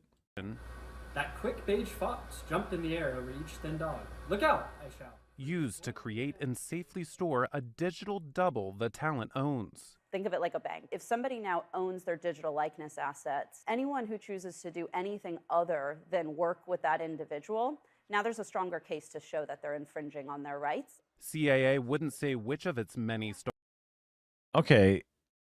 So they're saving a digital copy of you that you get to keep your little NFT of. stars have undergone this 3-hour-long procedure, but claims since Oh, sorry, it's a little quiet for you guys. Sorry. the CAA Vault launched in 2023, it's been very popular. Now somebody can show up Why is it so quiet? The fuck? in a Call of Duty game or in Fortnite or in any of these sort of Oh boy, they can show up in Fortnite. Thank God. platforms. But hiring the AI replica won't come at a discount. okay, that's the CAA problem. argues the value is in the person. Tell me about your own love for film and entertainment and where that came from. Oh my gosh, I grew up watching movies with my mom, old school. Maybe I'm not LA enough. Maybe I'm too Florida coded, but like Where that came from. Oh my gosh. like this couple is like something I would run away from. There's just something about it that I'm like, I don't trust this. They're into some weird fucking, NXIVM shit, right? It's wrong to be so like judgmental automatically. Like she is crunchy granola, not quite as granola, but just new age healing kind of shit. I don't know. Like she believes in auras of, gemstones or whatever. I don't know, man. That beard is like too well manicured and shaped up, and it's just throwing me off in a weird thing. I grew up watching movies with my mom, old school, Katharine Hepburn, Cary Grant, all the old school movies, and really having a fascination with how they were made. Tucked away in the beachy Venice neighborhood sits Deep Voodoo, an AI company co-created by South Park's Trey Parker and Matt Stone in 2020, when the pair sought to create a deepfake spoof of President Trump. Hi, kids. I'm Donald Trump, your president. They had developed this What the AI generated video? I wasn't sure at first. technology along with an incredible team of people and felt like it was too special not to share. We did. So they made this thing for a joke, and they were like, well, I guess we'll just like use it for something else. An Apple TV show called Before. They quickly realized the potential beyond satire, building their own facial scanner for actors. And with that data, they show me how AI can in real time de-age Billy Crystal and Judith Light in the TV series Before. It's gonna be okay, I promise. Please open the door. Releasing his first music video in decades, Billy Joel employed Deep Voodoo's tech, his face de-aged and superimposed. So the performer, the way that they're acting is just as critically important as your technology. To be totally honest, See, it's still actors. See, it's still good. it's more important. This has just been around forever. This is not crazy. I mean, to make it believable. Yeah. Now what's again, a deep fake to me is not the AI people are talking about now, because there's a neural network that's set up to try to one-to-one replace images with images and like and whatever. But again, that's just a neural network set up with training data versus, I guess that's ultimately in large scale what a lot of the other AI things are, but that also kind of goes to show how the large scale AI stuff is, again, not intelligence. This is not talking to ChatGPT and saying, make me a Billy Joel. It's having an actor sit there and then saying through a computer program to then replace these types of pixels of this face with that face. It's a very specific and,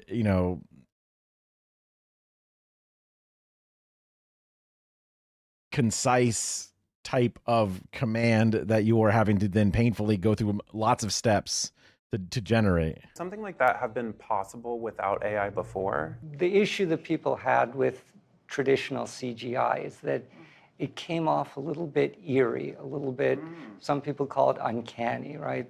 Wait, is this like the Get Down Mr. President thing? What the hell?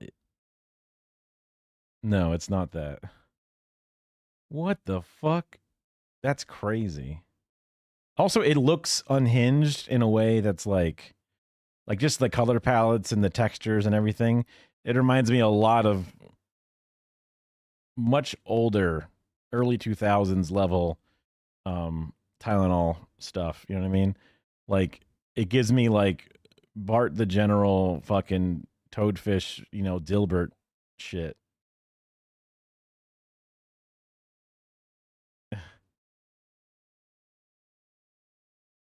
Oh, it does. Yeah, AI stuff sucks. This notion that it looks almost right, but there's something that's off about it. His hair color is definitely not real. That's for sure. He's got a touch of gray in the beard, touch of gray on the side, but the top is perfectly dark. Potentially distracting for the viewer. Exactly. That's exactly right. And so the AI has been able to bridge the gap. Some people call it this uncanny valley, to the point where it looks natural, it looks realistic in a way that people can enjoy what they're watching. I had to try it for myself. Instantly, I'm able to see what would take hours in the makeup chair. And then there was this. There's two of you now. Yeah. I mean, that is... My teeth, eyes, face, suddenly someone else's. Deep fakes made even more lifelike and harder to spot. Recently, this AI... Okay, you could just do that with a fucking, phone app, technically. Like, you can have your face go on your cat's face accidentally. Oh, yeah, this is that AI actress. Insane. Avatar named Tilly Norwood splashly marketed as a future acting starlet, further heightening unease over job security. It's the fear of a rapid, unrestricted evolution that actors, writers, and creatives picketed over in 2023. From what you're hearing, are they scared of AI? Or is it a little more nuanced? I think it's a nuance, but we don't want it to be paralyzing fear that stops us from doing things like negotiating guardrails and rules, getting legislators and public policy to circle around this in a way that's protective. Union SAG-AFTRA recognizes there's no one ringing the AI bell, just as there was no escaping piracy or streaming. The union says it's prepared. We don't want it to be cheaper to use a synthetic performer. We want it to be the same. And if it is the same, I believe certainly, that human performers will win out because they bring... What do you mean is it cost the same? What the fuck?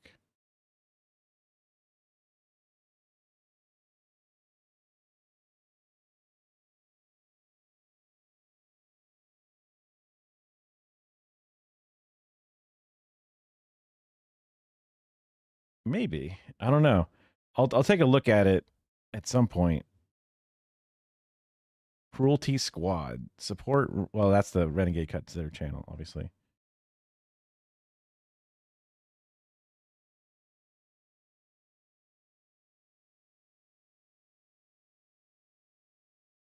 I guess that's like their art style throughout everything, but they made a game that is the Charlie Kirk game, which is like, yo.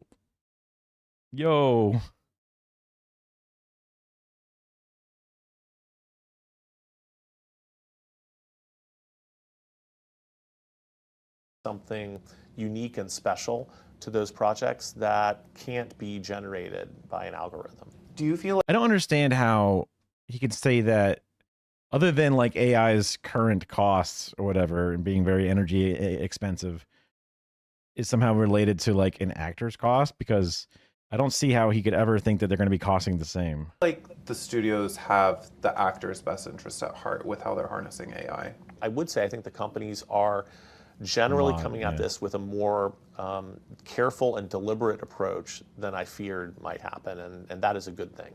While an AI avatar like Tilly appears more marketing stunt than serious acting contender, how Deep Voodoo harnesses AI has already changed the landscape of Hollywood. Is this technology going to kill jobs? Absolutely not. No. Absolutely Why not? Because what this does is it allows stories and projects to happen that wouldn't otherwise happen. Some of the people that we employed, those jobs didn't exist 5 years ago. AI artist jobs didn't exist. The AI boom reached new heights when AI artist jobs didn't exist. Artist jobs existed. What? I don't... And earlier this year, but this specific job didn't exist, but now it does, and therefore it's good. Google unveiled its generative AI model dubbed Veo 3. I can describe what I want to happen next. Google showed how it can quickly create realistic-looking videos from scratch with just a few sentences. It caught the interest of famed director Darren Aronofsky, who partnered with Google, creating AI production company Primordial Soup and enlisting director Eliza McNitt to helm their first short film titled Ancestra. We need to go. Is your husband here?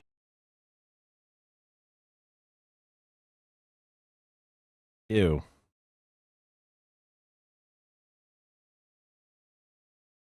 This was supposed to be a checkup. Crash C-section! What excited you about trying out VO3?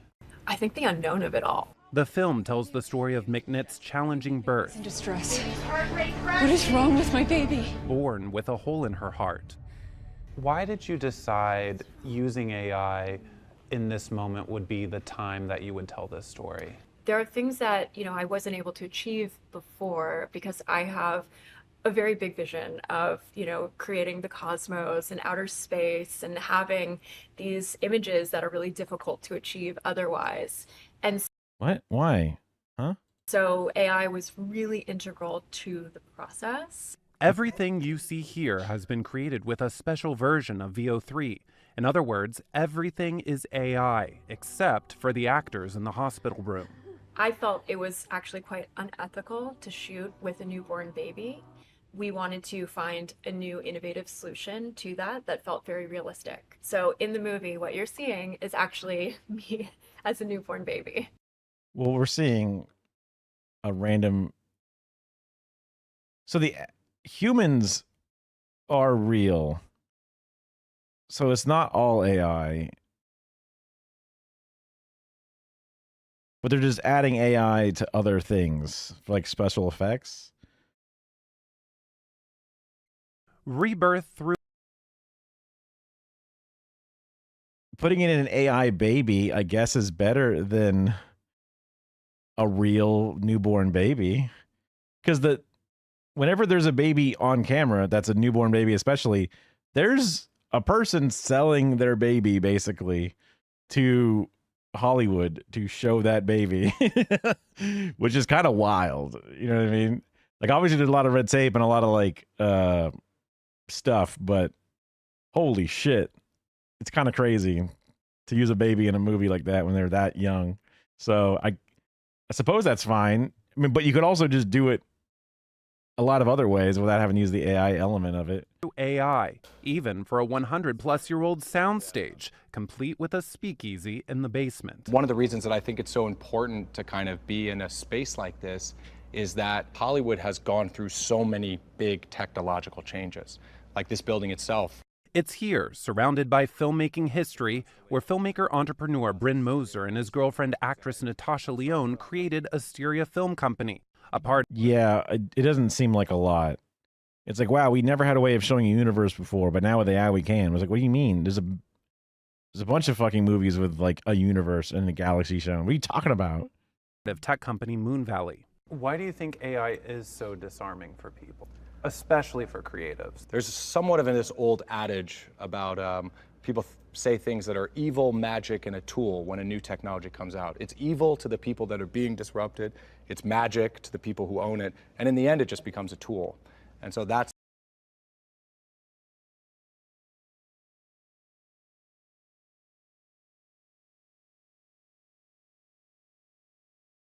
I understand what he's trying to say.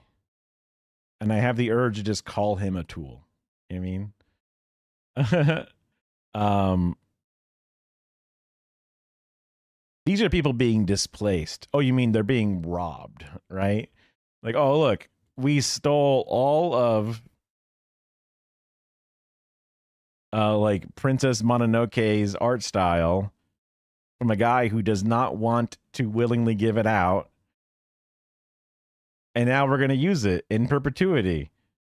They say it's evil only because they're being displaced. No, they're being robbed in direct practice. It's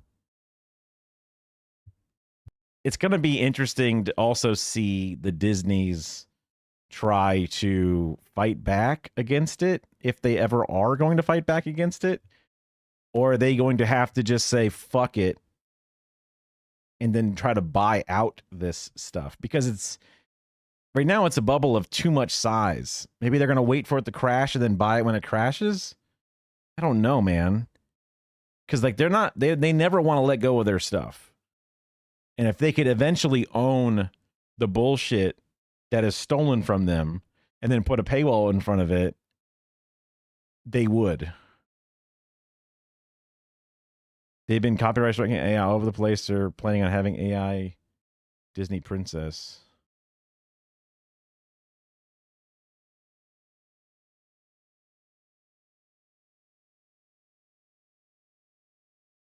The Red Alert 3.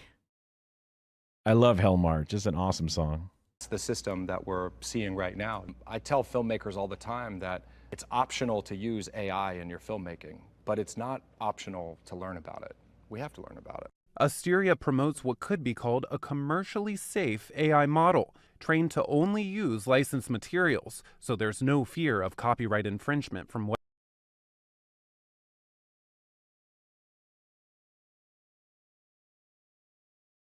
How long would that last? What it creates. We've been building a model that just came out called Mary. Has all the controls I think that filmmakers were asking for and needs, and certainly what our filmmakers here desired. Taking a tour. Like in DaVinci Resolve, I like the AI masking of the auto rotoscope stuff. To sort of notice the contrast between different things. It recognizes what is vaguely a human, vaguely a shirt and arms and hands, and sees the connection of them moving in motion to then rotoscope it out in a very efficient and crisp way. So that technology going into motion pictures seems completely automatic, literally already been happening.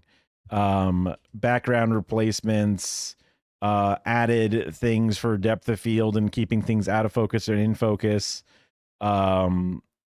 face remappings, you know, tonal shifts, hiding lines like, you know, wire work, all kinds of things can be done through these automated systems or neural network learning model things. But that's just the tool aspect of it compared to is tracing over live action footage. Yeah.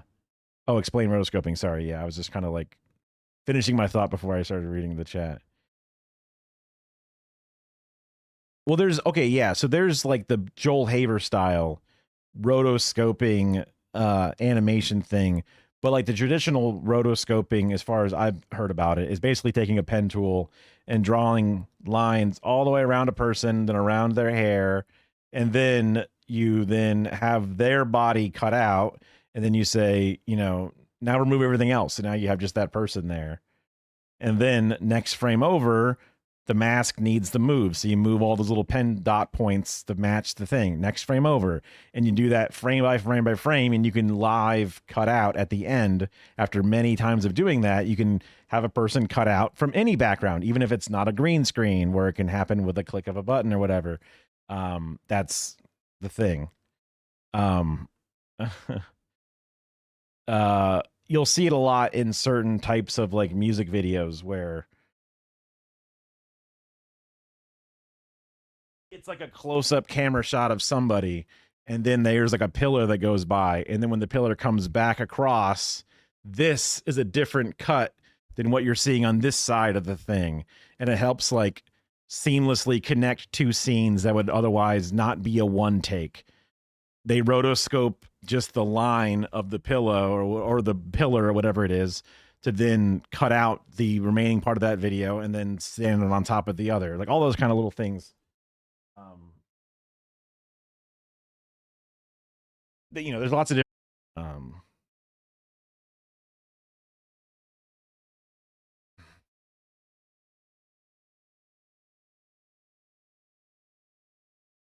my brother showed me a thing about video games. Let's see if I can find it. We see what the Mary model can do. They show us how with just a few simple prompts, filmmakers are able to turn this still into a video. A stark contrast from Asteria's mission, users of OpenAI's new Sora video generator initially kicked off its release, flooding social media with fantastical AI video clips of copywritten characters. For now, your favorite actors aren't passing off their on-screen performances to their AI clone. Oh, I think I may have lost some frames there for a second. Sorry. Oh, Must be the AI. but No. daring to invent new ways to tell stories is something we've seen since the dawn of cinema. You said you're a big fan of This is like a weird puff piece. I guess it's just the ABC, shit section. Katharine Hepburn. Yes. If she could see what you guys are doing here, do you think she would sign up to having like a legacy biopic where her face would be put on another actor? I would hope so. She was such a pioneer and so ahead of her time, always. And I think we honor their legacy by doing it really beautifully, flawlessly. That's what I would want. It's really all so fascinating. Our thanks to Nathan for that.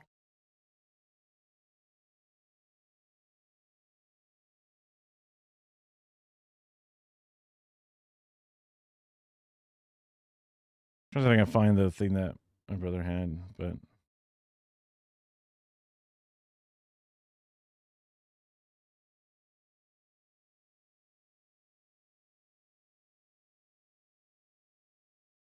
oh.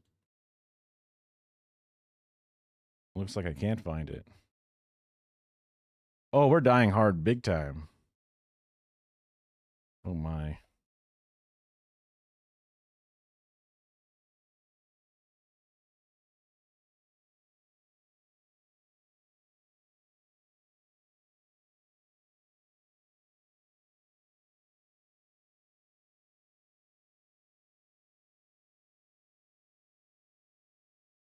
I wonder why. I guess it's just my internet sucks.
$30 megabytes.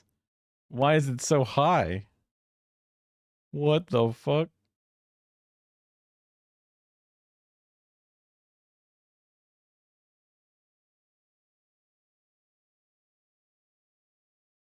Yeah, the dying frames is not good.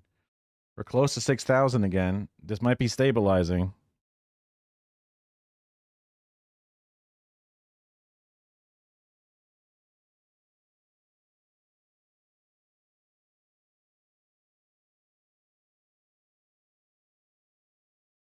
I did not stabilize. I did not type stabilize. I assume I misspelled that. But ever since I refreshed my thing, I think we've had proper bit rate back to the 6,000 instead of 1,000 or 30,000, which is an insane variance there. Okay. Very funny. I went to pull up the Russian March from Red Alert thing. Play the USSR music again. Let's see if that causes the issue. It shouldn't, but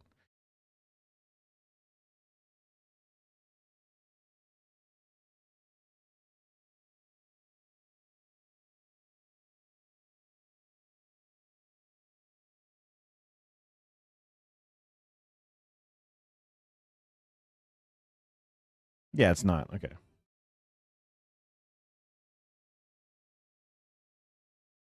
This is a cover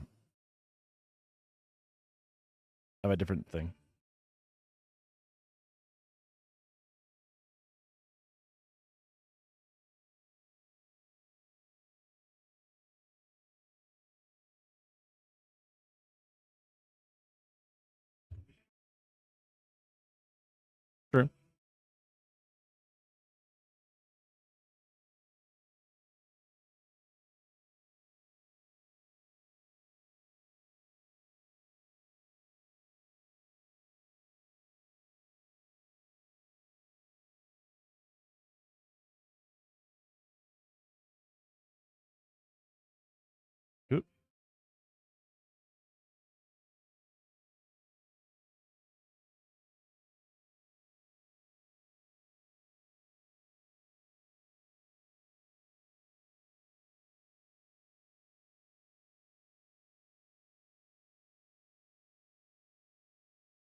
Those are the, oh fuck, I forget the name of those Soviet tanks. They're not the Mammoth tank, but they're like the, oh fuck. I want to say Atlas or something crazy, but I forget. They're like the big tank, I think. Tanks, yeah.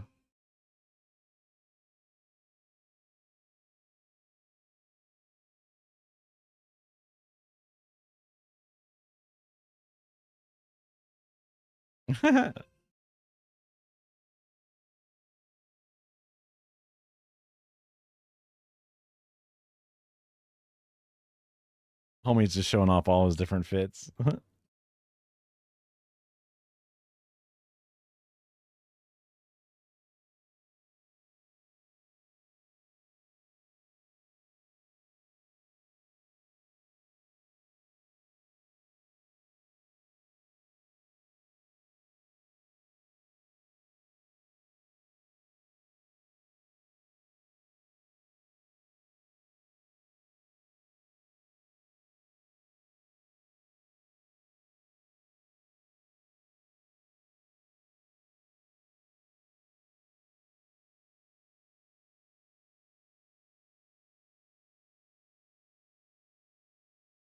I'm more of a fan of the well, they're not even World War II tanks. They're like Red Alert tanks. They're like a video game fake tank. Like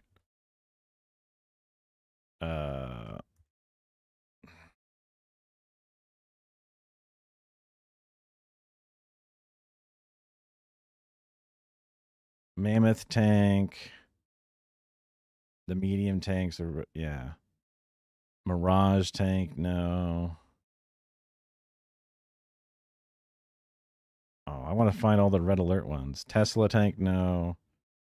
Oh, was it called the Mammoth still?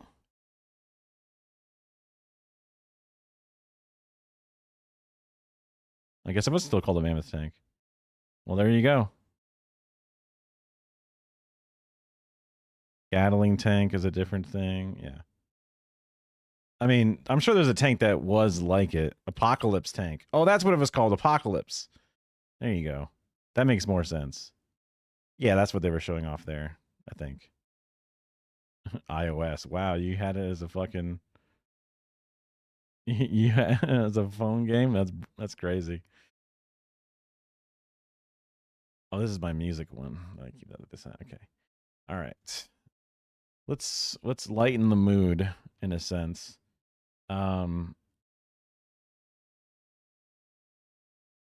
Back here, grab this, put this there. Yeah, manually do it. There we go.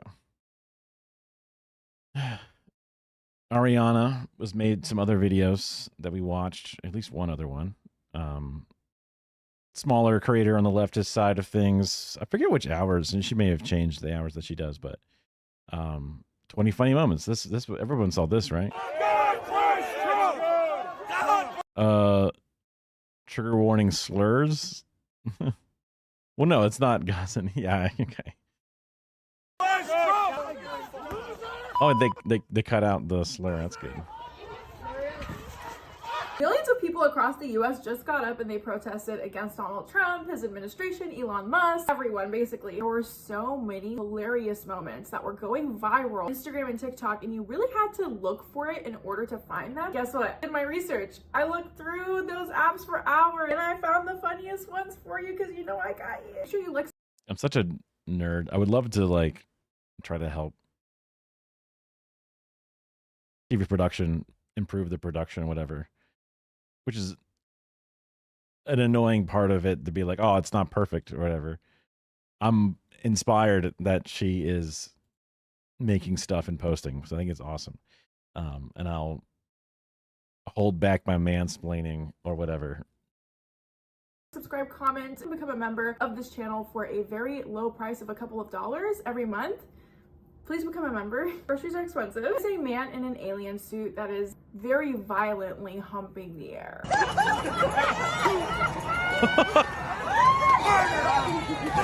the fuck? I don't know whose uncle that is, but like, we see you, Tio. There's this old... That's crazy. That's a crazy outfit.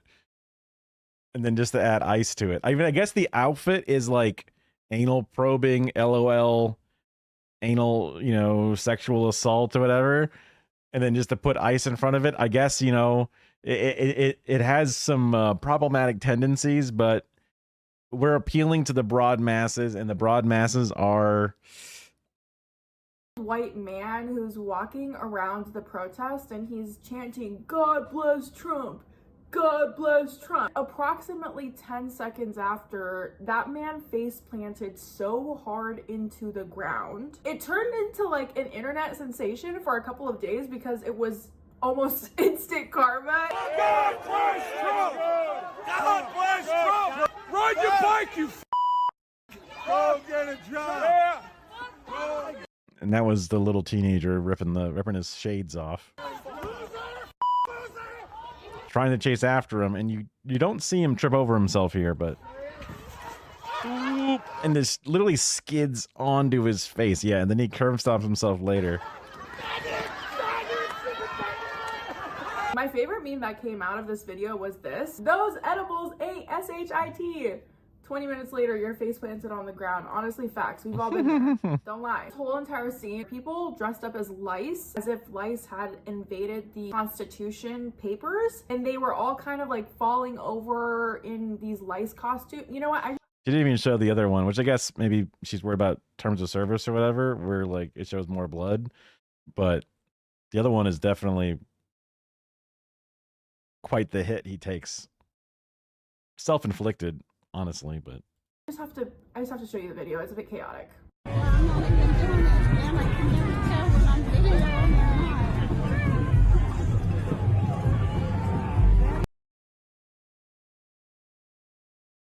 this seems like a protest or like an idea in theory that they thought about, but I can't believe they actually got a bunch of people to get together and do it. Like, okay, ice sounds like lice, so we should do something with lice that's like ice. Oh, lice in the Constitution, and then an Uncle Sam is trying to beat them up. Like, it just like, what? Just seeing people in lice costumes with a vest that says ice on it is honestly really hilarious. It's chaotic, but you know, I'm here for it. Like, just that alone, I think, is good enough. You don't need to have the Constitution included, right? There's also a huge Trump inflatable that people were carrying. I feel like this has been around for a long time. I feel like I've seen this exact style of thing. Yeah, it's lightning. It's 20 funny moments. This dude, he created this, you know, poster by himself. I don't know how people come up with this, but he basically depicted Trump sucking off Putin. I just have to show you.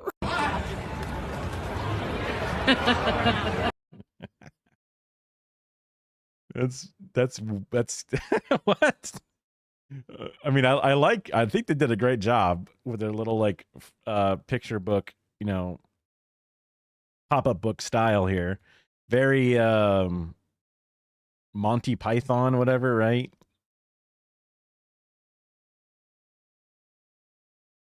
There's like gizmos and gadgets. There's like gears and shit behind this. This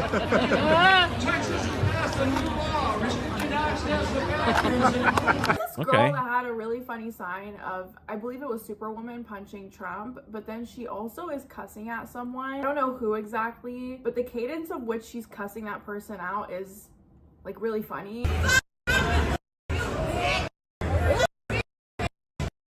What the fuck? How do I do that? Okay. Her volume is a little bit lower than the other parts of the volume, so.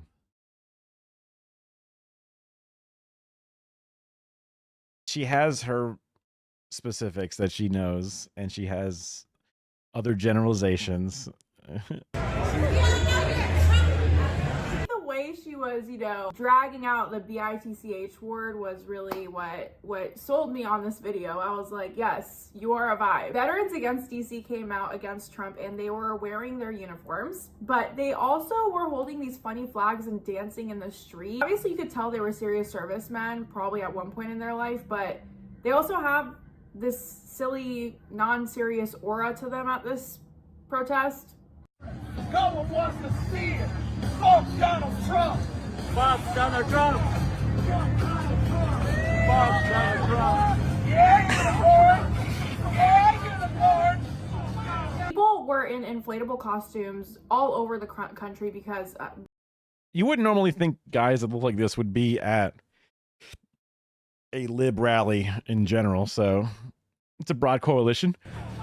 people were in inflatable costumes all over the country because really Portland started it, and we talked about that in our other videos, and then it just kind of pursued in other states and people started wearing them. Video of it, and I thought it was really funny. It should be clear to all Americans that we have a very serious left-wing terror threat in our country.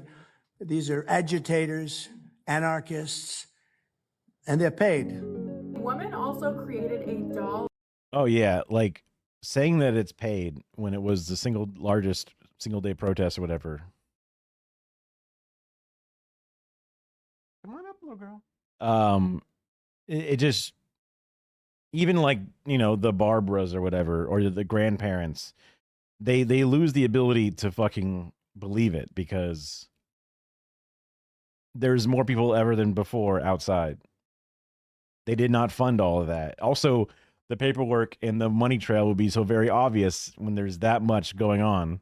Of Donald Trump from scratch, and it kind of moves, but it's also in a prison uniform.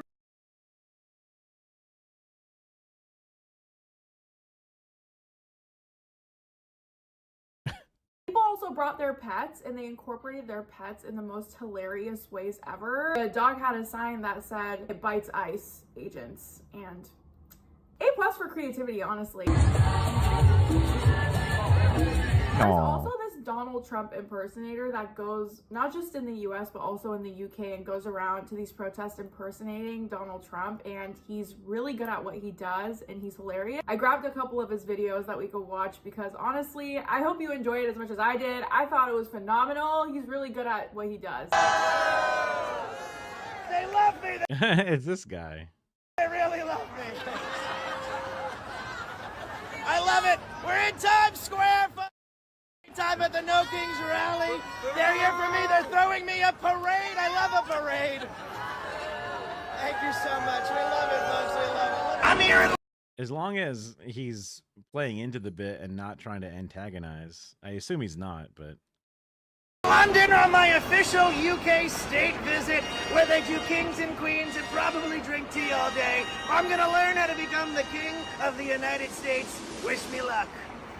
Make way for His Majesty. Make way.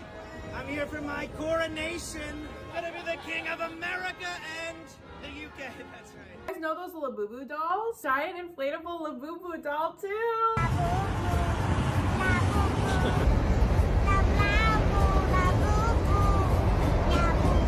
Chef's kiss. Someone dressed up as Donald Trump, but wearing a diaper that has a poop stain on it.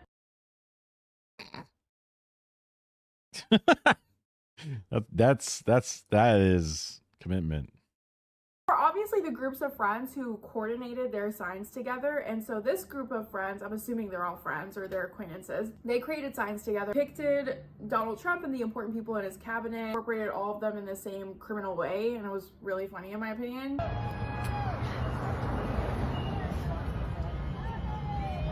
it, good job. Wow, amazing. Love it, good job.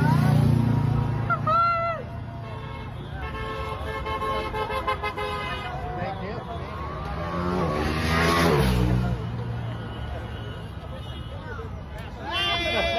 Scary, isn't it? I like your shirt, it's cute.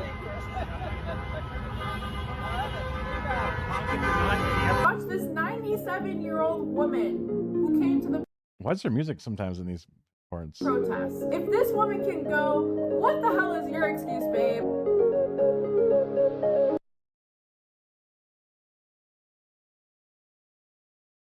Grab him by the Epstein files. Okay.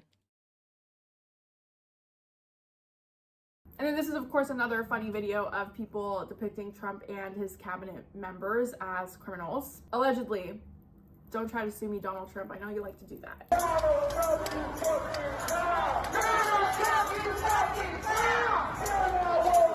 ImpeachTrumpAgain.org.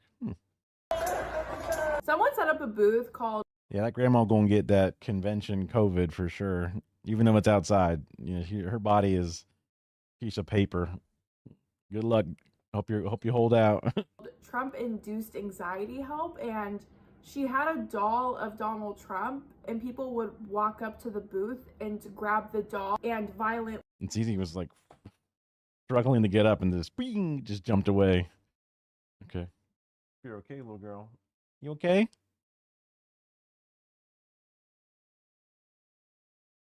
She's okay. We hit it against a chair that she also set up. And I'm assuming it was for stress release. We were just talking about it this morning. No!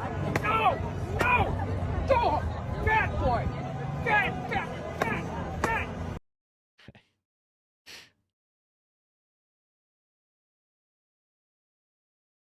You know, whatever makes you feel good. Did you even pay? But also performative. I don't know. It just feels weird. It's fine. They're allies. It's fine. It's just not for me. I don't know. No!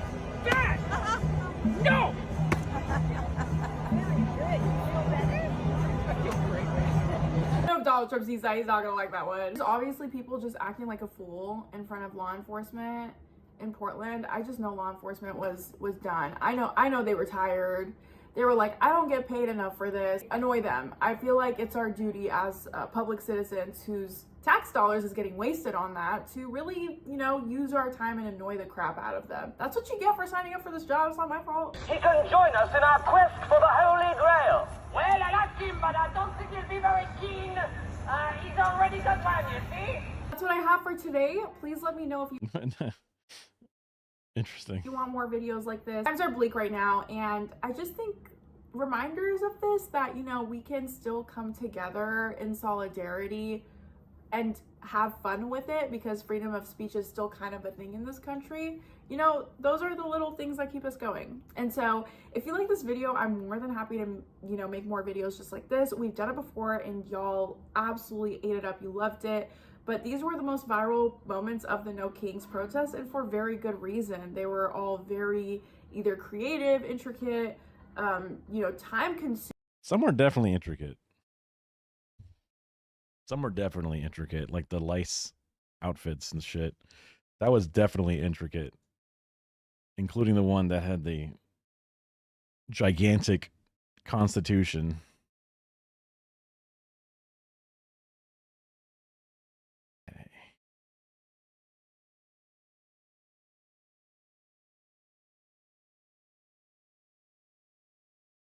This is kind of going backwards a bit into the crime thing again. I really wanted to see, I wanted to see because I've seen this one dude on almost every, CBS, Fox, ABC. I've seen them on every single channel, and he's explaining the cheating of the cards, whatever, which I'm curious about.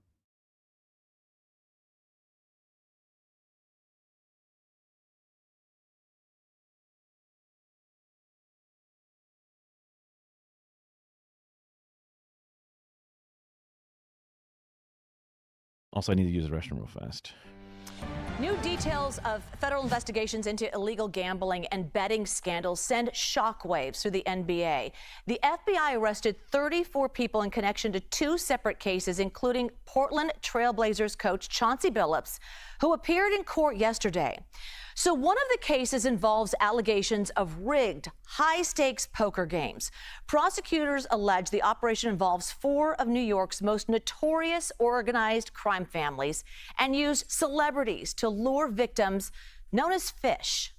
What the victims, the fish, didn't know is that everybody else at the poker game, from the dealer to the players, were in on the scam. I want to bring in Sal Piacente, president of Universal Game Protection Development. Also, I want to say that you're also known as casino consultant and cheating expert. You know a lot about people rigging poker games. Prosecutors say these poker games involve sophisticated technology. Let's start first things first, the glasses. How would someone use a pair of glasses to cheat? Well, you look at a deck of cards like this, for example. You look at a deck like this, and honestly, you could look at this deck as close as you want. You will not see any markings on these cards whatsoever. However, when I put these glasses on, which you see many poker players wear, now it's different. If I look at this card right here, that's a 6, that's a 2, that's a 5, that's a 10 value. That's Holy shit, that was a long piss. Holy fuck. I gotta feed the cats in a little bit, but we'll keep going. That's a 7, that's a 2. So with these glasses, I can actually see the marks on the cards. Now, we tried this before. It worked on some videos, but sometimes it didn't. If you look through that filter, yes, you might be able to see the mark on that card. Yep. Okay, I got you. No, I don't see shit, dude. Okay, there's some But that's like a polarizing lens thing, or whatever, that or something. many other equipment things too. Okay, we got the glasses. Imagine being married to this guy. Rigged shuffle machine and scanning devices. Let's talk about that. Okay, I don't have a rigged shuffle machine here. Okay. Obviously, they go for 100,000 if you know a guy, which I do know a guy. I'm sure. Yeah. However, I just don't got the 100,000. But hey, man, you're a cheating expert. That should be the easiest thing for you to get. what the machine does, it's a Deckmate 2. It's made by Light & Wonder, the biggest casino supplier. And the shuffle machine legitimately has a camera in it. And that camera films every card being dealt, and it knows what came out. And if there's a card... Oh, I'm losing a few percent. Hold on, let's see. Yeah.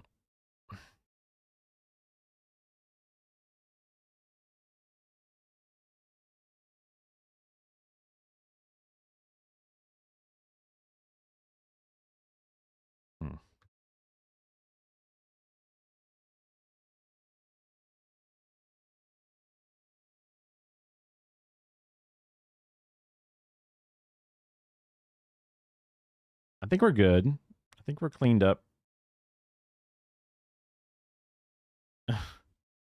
Somebody give this man $100,000. I'm sure he'd be down for that. Let's back it up a second. And the shuffle machine legitimately has... So I see the circuit board plugged in here. Few, motors with belts. Fans for cooling. It looks kind of all over the place. Also, just a bunch of open connectors. Like, these are connectors you would see on a lot of like case fans and stuff, but maybe they're just the unused ends. So sometimes a connector will have an end and then it'll have an additional like little branch off that you could connect more things to, but none of those additional connectors are being used. So they're all just kind of hanging out there. It's crazy that this machine is worth an obscene amount of money, considering none of the things look particularly, unique. I guess it's just the overall small batch manufacturing, which increases the price, and then also the high technical skill that is used in both the designing and making sure it's calibrated properly or whatever. But or the $100,000 just for the weird rigged versions, which are like illegal. Has a camera in it, and that camera films every card being dealt, and it knows what came out. And if there's a card missing, it knows exactly what card is missing. Also, at the end of the day, a casino employee could put a deck of cards into that machine, and that machine will put it back in order. Now, the cheaters found a way of putting that camera into the machine, and since it knows what's being dealt, they rig the machine to be able to transmit to the players on the table who's going to win. Wow. Okay, and you do this by a phone and also through an earpiece. Talk about that. Correct. Well, First, I'll show you this. Now, you can set this up. You look at this phone right here. It looks like a regular phone. If you That looks like a regular phone. put your SIM card in here, it's going to act like a regular phone. However, when I punch in a certain code, then it becomes a cheating phone. If I put this deck on the table, if I put the phone on the table, this deck is shuffled.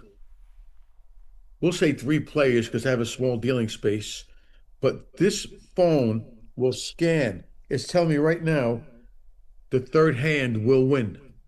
So if I deal this hand out right now and you're sitting in seat 3, you know you're going to win. Just the way the order is, the phone tells you. So, Sal, I'm wearing an earpiece in my ear right now so a director can talk to me and my producer. This earpiece is pretty big, so someone would notice I've got something in my ear. So you must be talking about a really tiny earpiece. A nano earpiece, correct. Nano earpiece. What does that look like? Here, Small earpiece. this is an inductive loop. This is one around your neck, under your clothing, and it transmits to this earpiece right here. Now, I'm going to put it right here in my hand so you could see it. Yes.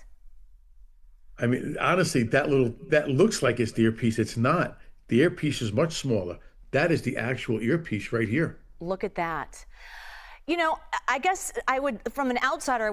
The induction ring is an interesting part of it. I guess it makes sense.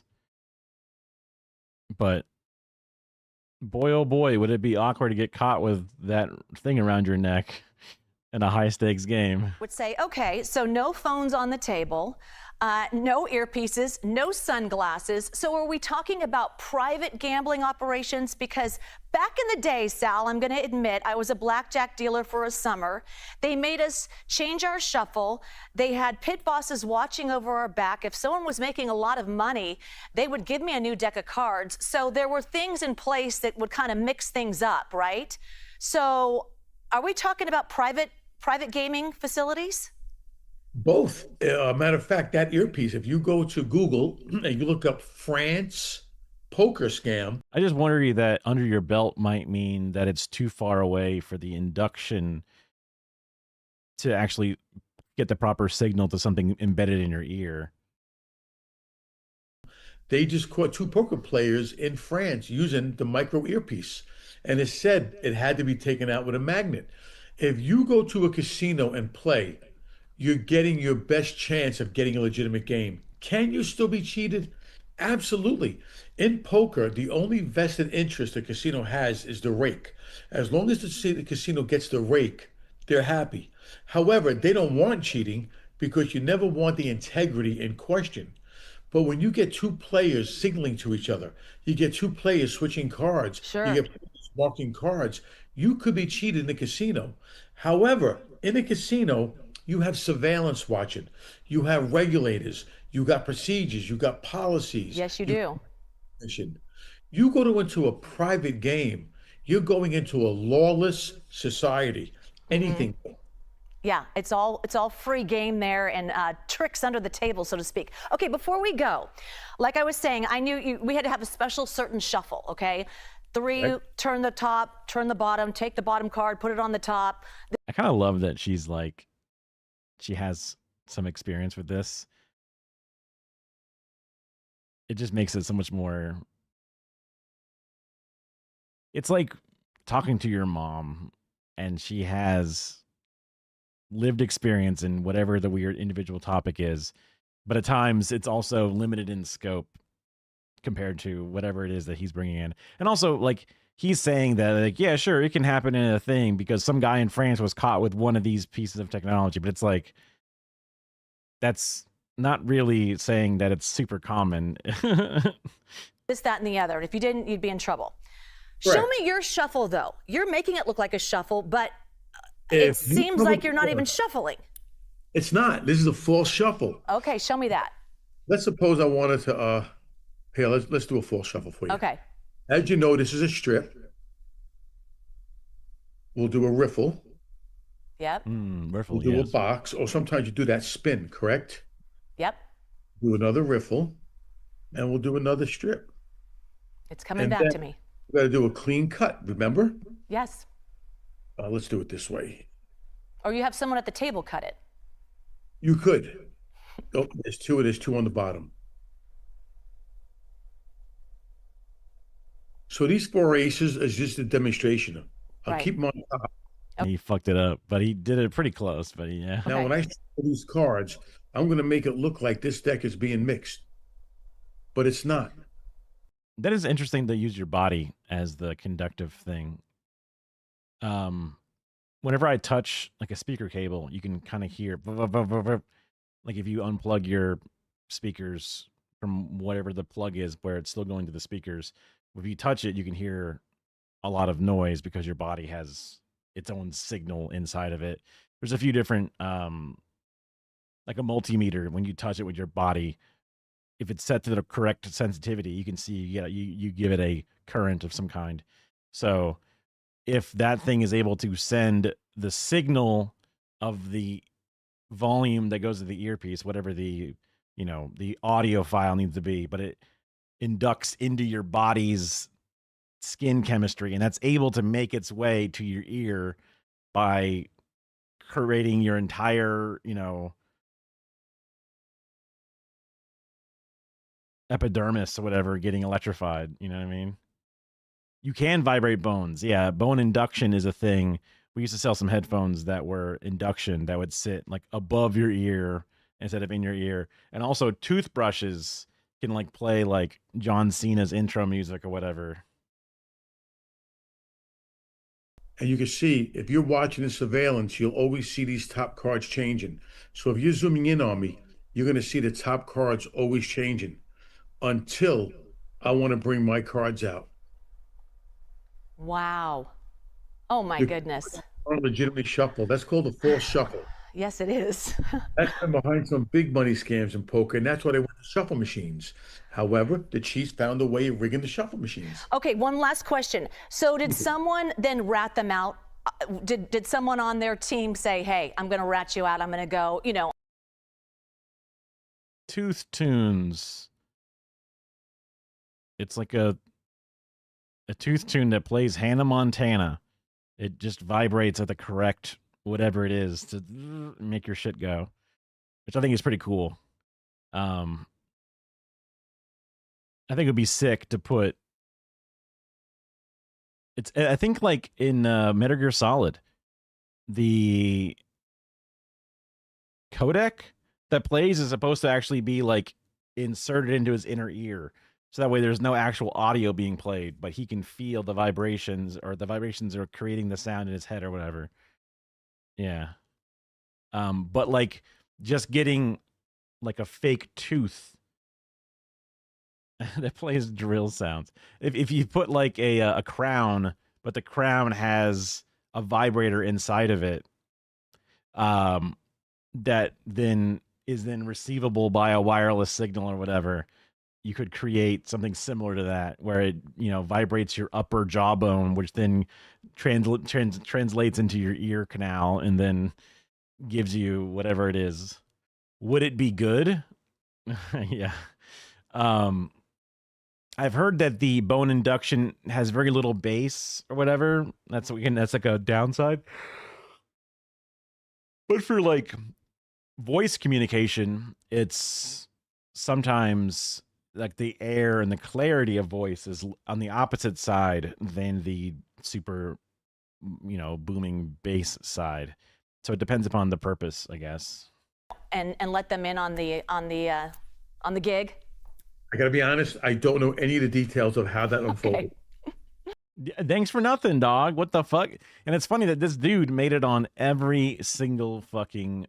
So this is what? This is CBS.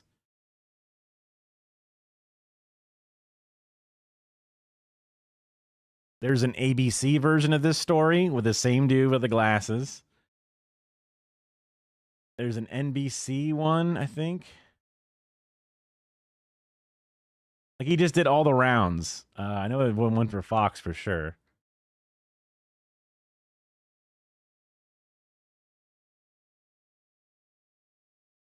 Yep, the same guy was on Fox, right? Same as that guy. Like, it's just like, how the fuck did this? Yeah, he's getting his 100,000 now, that's for sure.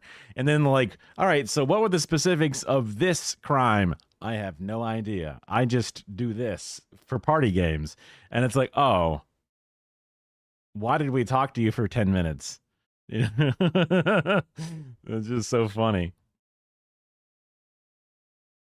But let's be real. Magicians are why you should never gamble with cards. Magicians, they can fucking pull out the ace of spades from your inner ear bone, right? And it's like, is this your card? And you go, oh my God, it is. Like, you can watch them in person pull out your fucking ID, you know, out of the stack. It's all sleight of hand. It's not real magic, but nothing you see with your eyes you can even trust when it comes to this shit. And if you're going to be betting the house on it, you're fucked. Yeah, I would love to see a bunch of magicians playing poker and they all bust out, you know, 7 aces, the perfect hand. You know, it's just each one of them can do it. It's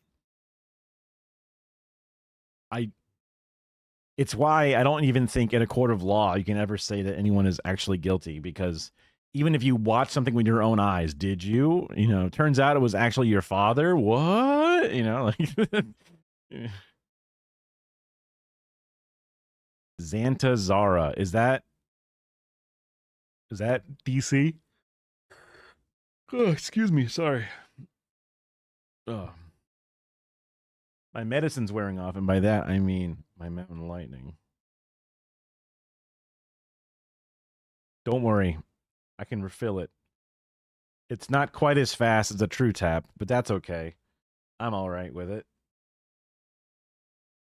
And then as the bottle gets lower and lower, there's less gravity because there's less weight of the liquid.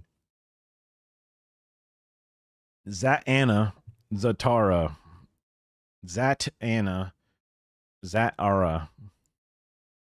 She's what, Batman can do spells? Oh, what the fuck? Now he's a real superhero. He was always a fucking poser superhero until now. That's bullshit. Okay.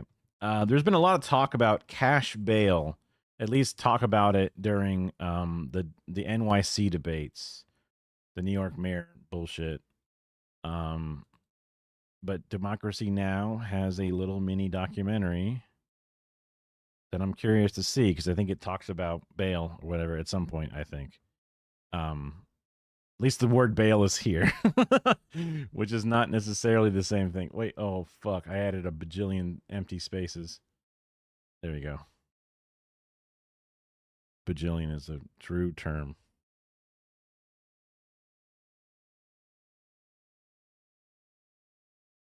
Cash bail in the deadly Houston jail. Yeah, it talks about it. This year, President Trump signed 2 executive orders that aim to eliminate so-called cashless bail and threatened to cut federal funding to Washington, D.C. and other jurisdictions that keep the policy in place. Cashless bail, a system in which people accused of minor offenses are released from jail while awaiting trial without having to pay a specific cash amount because they can't afford it. Next month. But don't worry, a rich person can afford it.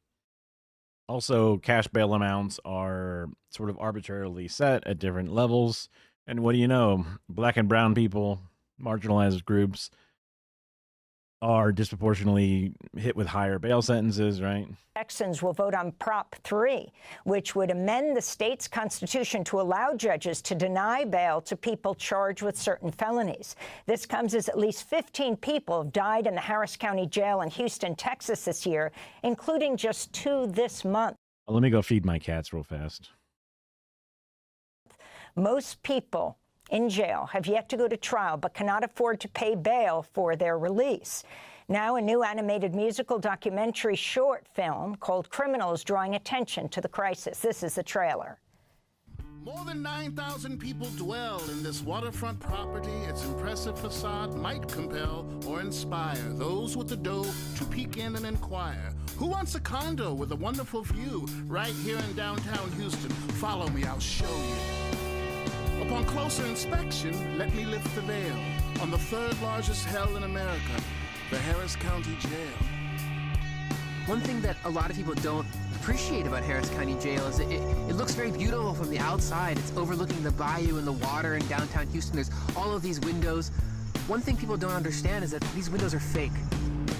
Windows without a view, a metaphor too perfectly sad to be true. That, in a nutshell, really captures the facade, the veneer of what we call justice. Criminal, just us. It's criminal.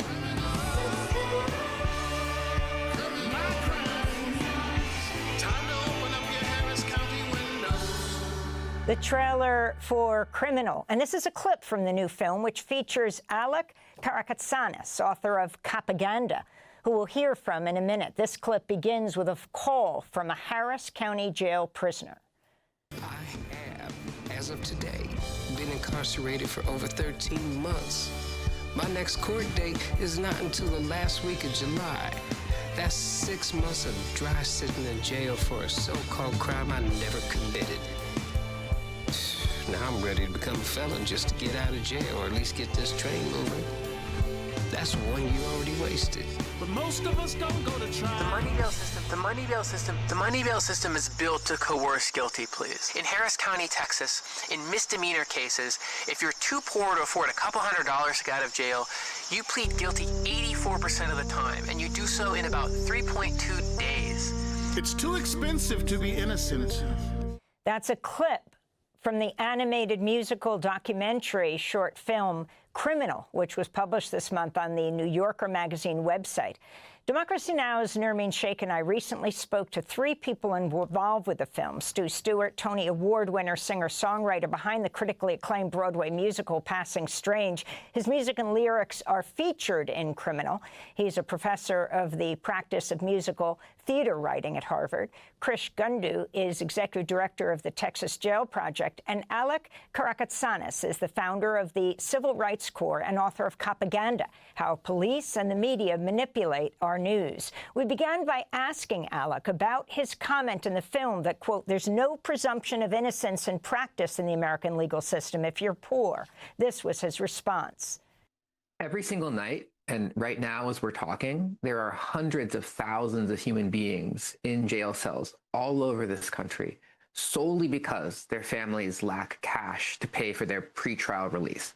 The United States and the Philippines are the only 2 countries in the world that have a for-profit commercial money bail industry, which means that in the vast majority of cases all over the country, every single day, the reason that children are separated from their parents, the reason people are taken away from their homes and jobs and schools and churches and communities is not that anyone has determined that they're a danger to the community or anyone has made a reasoned decision based on evidence that they should be jailed, but because they lack access to cash. And what this ends up doing is it ends up creating millions of coerced guilty pleas every single year all across the country just because people are so desperate to get out because they're deprived of their medication, there's no one to take. I must have heard about one thing before, but I did not know that only 2 countries have the cash bail for-profit thing, whatever. That's crazy. Take care of their pets. They don't know where their children are. All of these horrific things are happening to people in this country solely because they lack access to pay for pretrial money bail. And this is unconstitutional, and it's the work that we've devoted ourselves to over the last decade at Civil Rights Corps. And Krish, could you speak about your work? You are co-founder and executive director of the Texas Jail Project, and you're featured in this documentary as well. If you could talk specifically about what you know of what happens at Harris County Jail. So Harris County Jail is the largest warehouse of people with mental illness in the state of Texas. Every time I say that, I find it so hard to believe, but that is what we've decided to do as a society, is to invest in punitive solutions to public health issues. So today, if you look at the Harris County Jail dashboard, out of the 8,763 people that are being held in jail, 78% are tagged as psychiatric. 78%. So we're the largest warehouse of people with serious mental illness in the state of Texas. Not a state hospital, not any kind of psych facility, but a county jail where the pretrial detention percentage is 67.8%. So what we're essentially doing is we're locking people up for their illness. We have criminalized mental illness. We've criminalized homelessness. We've criminalized reproductive rights. And so the jail has become the emergency room of our community. And as a result, what you see are all these horrific deaths in our jail. So this year this calendar year, we have had 15 reported deaths, 15. Out of that, at least 6 were people who had cycled through both the mental health and the jail system for years and years and years and never received the appropriate level of care that they needed. And also the people who died in our jail disproportionately are people with serious mental illness and medical issues, and so they can't advocate for their medical needs, which is why they end up in sort of horrific tragedies. And I'll give you one quick example of one of the deaths this year. Young man, 39 years old, he struggled with severe schizophrenia, and he died of a completely treatable throat infection. Just a simple strep throat infection, because he was not able to advocate for himself. And when we got his records and his autopsy report, his medical records and autopsy report, it turned out that he had starved to death because his throat closed up. So those are the kind of deaths that we're seeing in our jail. Stu, I wanted to ask you about your collaboration with Thomas Curtis. He was incarcerated for 11 years. How does his experience affect the visual language of the piece, this very unusual collaboration between, a regular documentary exposing the Harris County Jail and it almost being a kind of really profound music video? Well, it's actually far more unusual than you could even imagine, because when Heidi and I were creating the music, we never saw a single frame of what Thomas was doing. And that seems shocking to a lot of people, but I actually think the fact that we were working... I mean, to me, I can definitely see how the process was like, hey, we need a song. And the other side was like, hey, we need some art. And then depending upon how fast the process needs to be, or how... only so many administrators or people involved in the process, they don't have the ability to really like link it all together or whatever. So I could definitely see that being the case. Independently meant that we were investing deeply in the music and doing our best to serve the truth of the film, and we weren't worried about serving an image. And Thomas didn't have to necessarily worry about serving the music. He was just doing his thing. We were doing ours. And there were no conversations. There literally were no conversations. Both parties just did what they do, and you see the result. Had you known about the Harris County jail system before you wrote this musical piece? It opens with you describing this Harris County jail in downtown Houston that looks like a high-rise with windows. And you would think it makes sense to at least collaborate, or at least say, hey, this is my rough draft. Do you think that works with what you're creating, right? So to me, it just sounds like a small production if those two ends never were able to interact with each other. And as you sing about it, there are no windows, actually. Those are not windows. Yeah, no, turning the facts into lyrics was, incredibly challenging and worrisome sometimes. But the thing is, I come from Los Angeles, so I grew up in Daryl Gates's, LAPD.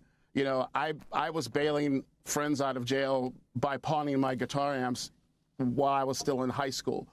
So I grew up with this. So that part I was familiar with from the police state that Los Angeles was that I grew up in. I was very familiar with this. I was not familiar with Houston specifically, but the feeling of what was going on was absolutely something I was completely familiar with. I want to go to another clip from Criminal that looks at the conditions at the Harris County Jail during COVID-19 pandemic. And then COVID hit. Some of these men filed a civil lawsuit just to get mops and brooms. Yeah, after 4 weeks of sweeping with newspaper and mopping our pod with our towels. Yeah, you got 26 in a cell, and often the food is tossed in there through or under the door. Sometimes the guards count wrong, or other prisoners even take more than one before everyone gets theirs. I spent 7 days in quarantine, which meant solitary confinement. I was supposed to get out an hour once a day, but with 26 cells all in a row. If the guards changed shifts before they got to my cell, sometimes they missed me, and I'd be in there for 36 hours straight. It was hell. Sometimes they'd have me go alone for more than a I mean, that's fucking like just straight up torture. day with no food, no lounge time. 2 prisoners died while I was in there. Harris County Jail issued this statement in response to the film.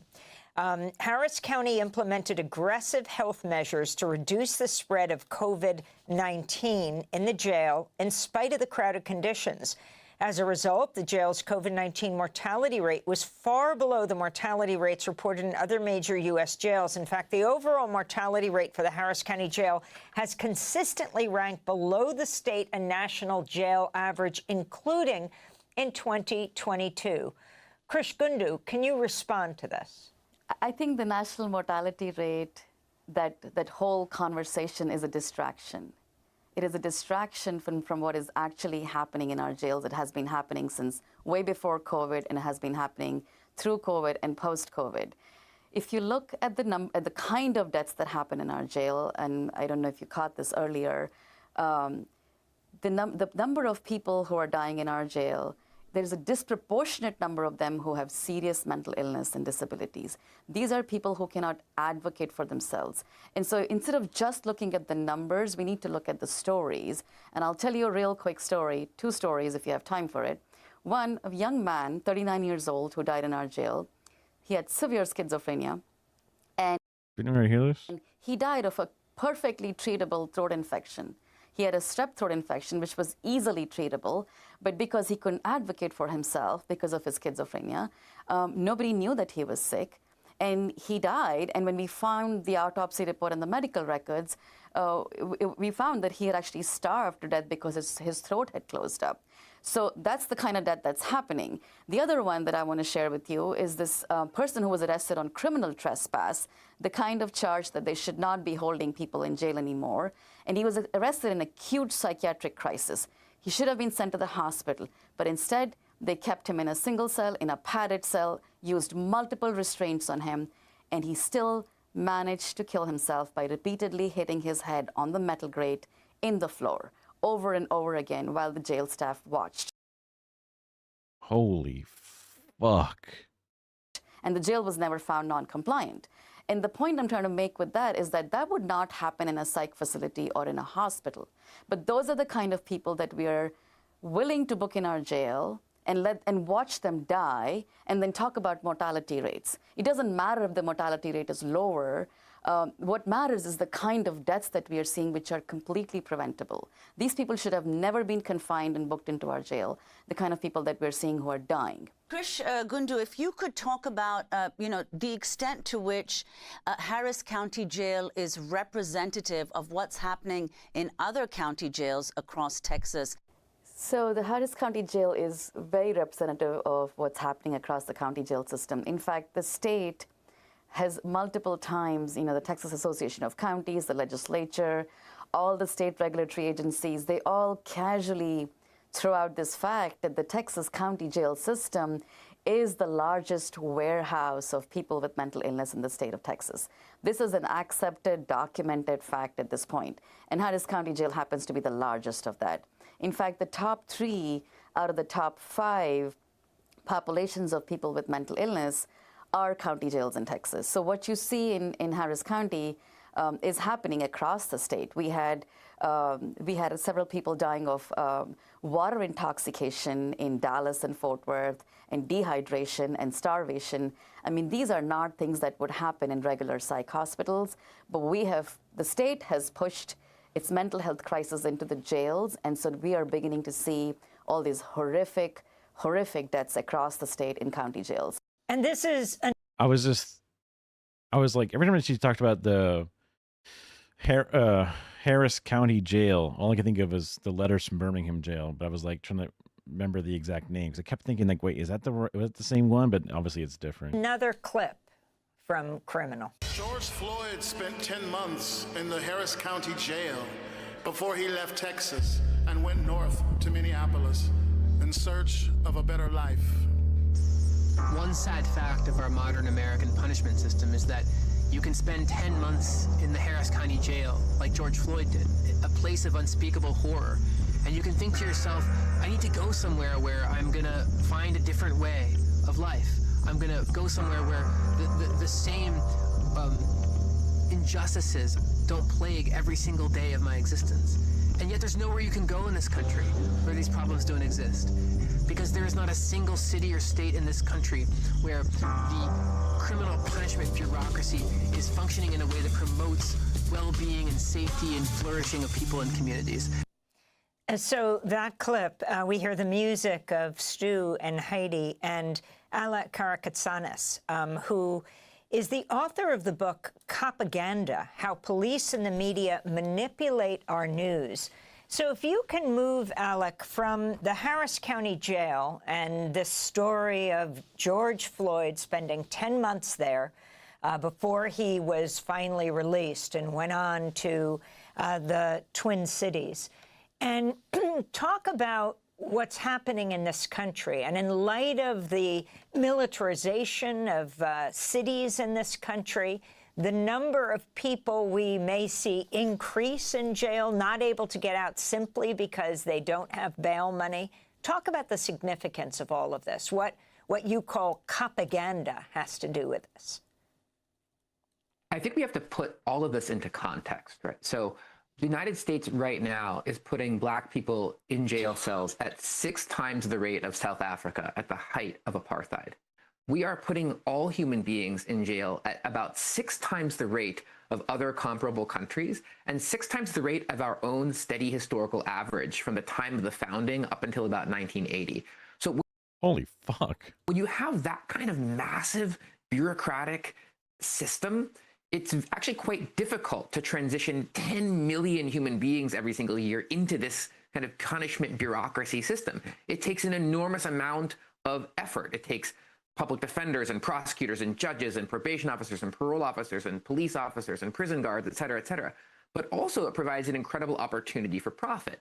There are multi-billion-dollar industries at every single stage along that system, from the production of the metal chains and the jails and the sort of tasers and the guns, but also the software and the facial recognition algorithms and all of the sort of things that police and technology that the prosecutors have to use, et cetera, et cetera. So every single one of these, and look at Harris County Jail, for example, there's a multi-billion-dollar prison and jail telecom industry. So there's all of these interests that have an incentive to keep expanding the punishment bureaucracy. And in addition, when you have this kind of metastasized system, you have to tell the public a certain story about what it's doing. Because no society in the recorded history of the modern world has ever tried to take so many people who live in it and lock them up.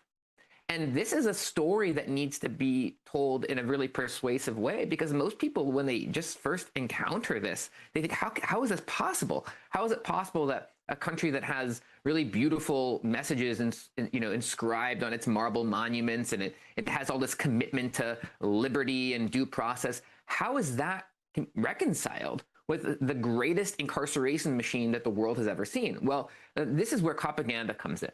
It's a series of mythologies that are created to tell people that the real purpose of the system is not profit, it's not control. But it's also the country that likes to tell itself that it got rid of slavery. And then there's this.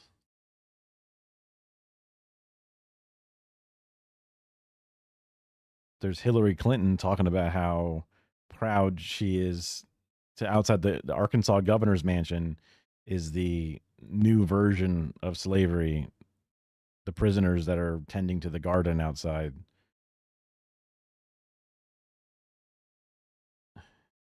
But it's actually safety and even justice. So a lot of people use the term criminal justice system. I don't use that term. I call it the punishment bureaucracy, because I think the criminal justice system is another sort of term of propaganda. It's designed to make us think that what's happening here has either the purpose or the effect of doing justice.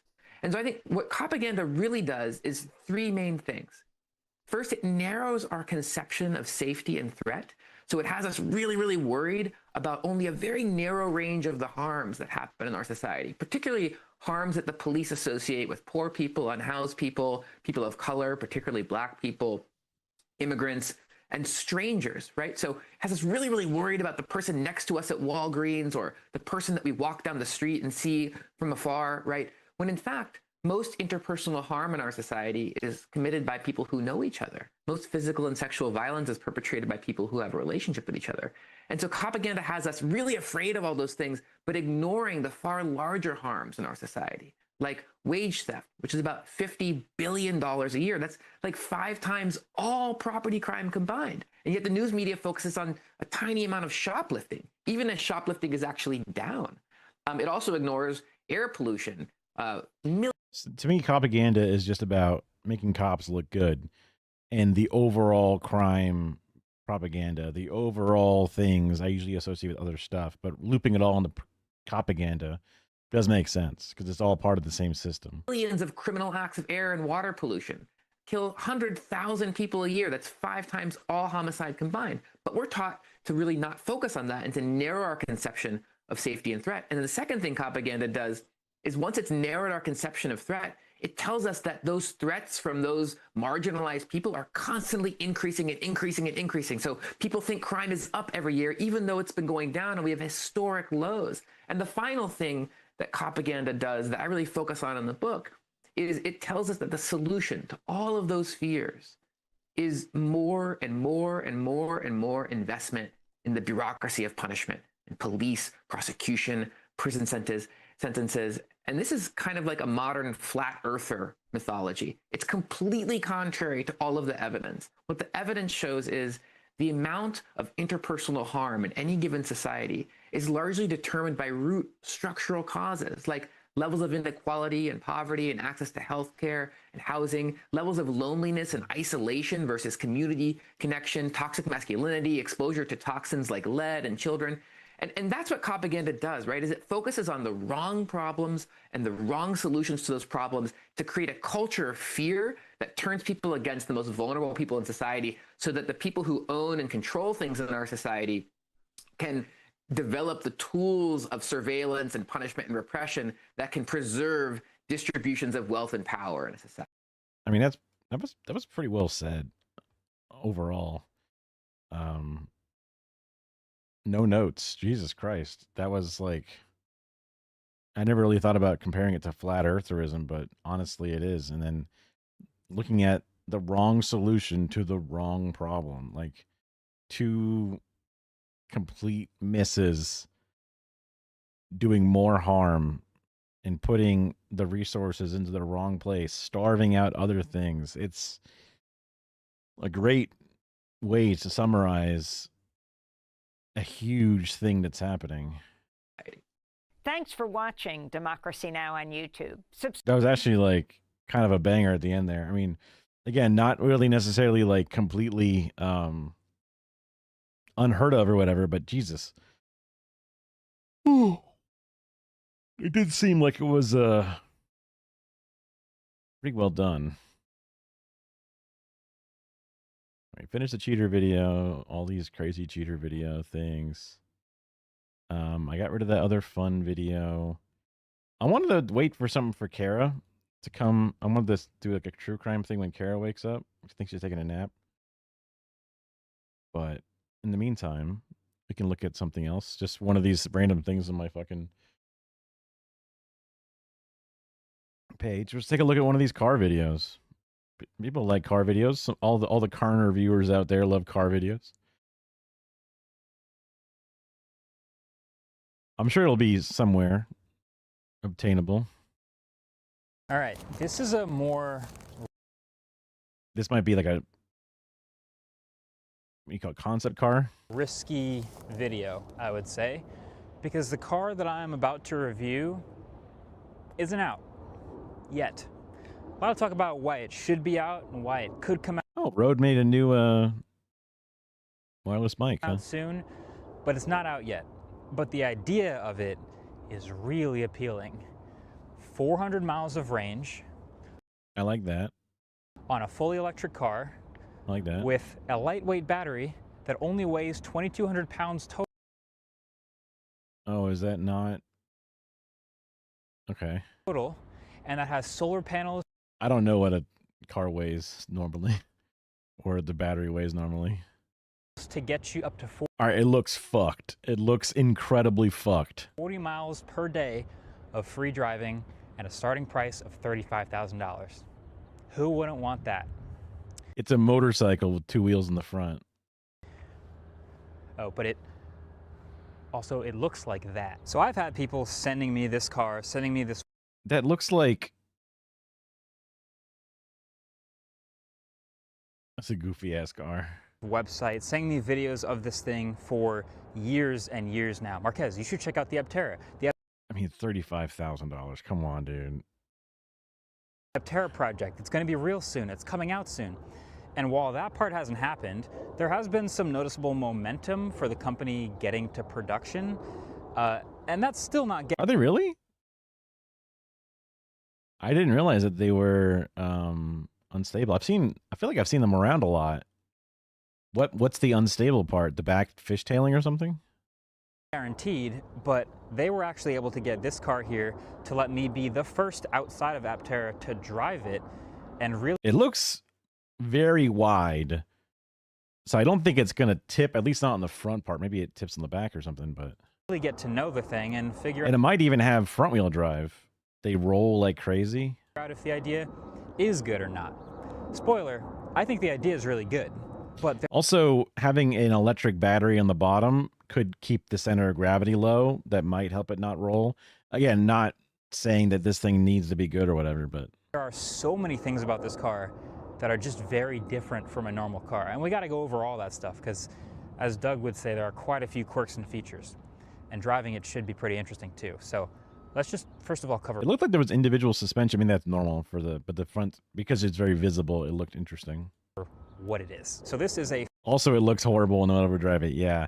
I mean, maybe they have a better job of like hiding the solar panels because they just look like ass. Like, just make the whole thing black if you're gonna fucking put the solar panels out like that. Because making it looks patchy and looks weird with it in that style. Also, it seems like solar panels all over the car is kind of a meme. Just because it, like I said, it gets you like 4 miles of range a day or whatever it was. Like, that's like nothing, Fully electric vehicle, because it's not a car. This is actually going to be licensed and registered as what's called an autocycle. So you might have heard of these little 3-wheeled vehicles that are around that are essentially the same rules and regulations and insurance and registration as a motorcycle, which is why it has a motorcycle license plate here on the back and none on the front. And so it's allowed to split the lanes, huh? Very nice. Vroom.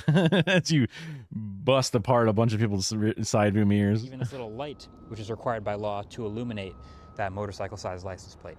You don't need a special license in the U.S. to drive it, though. And that battery, which is 41 usable kilowatt hours, is mostly distributed along the bottom of the thing. And then there are solar panels on the roof.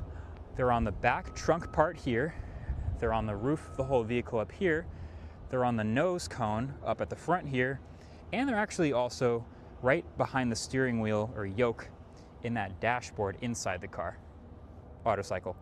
And so all of that is combined to get you roughly 400 miles of range base is what they're promising. Oh, wait. Is it because the panels are charging it while you're driving it that you get the added miles in total? And then all of these solar panels all over the vehicle are supposed to have it gain roughly 4.5 kilowatt hours of range per day in ideal sunny conditions like these. Something like 40 miles max range per day. So if you can 40 isn't, I guess, not terrible, but.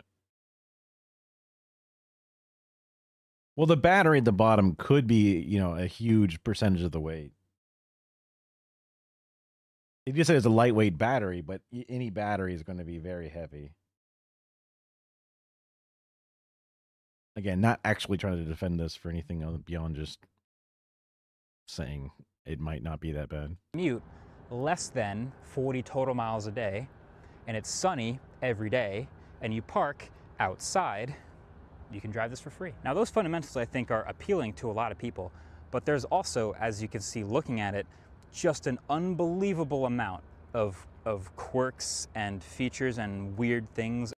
The guy that buys this is buying it because it looks like that. And I say guy because it's a guy. It's a guy buying it. You know what I mean? It's just a guy.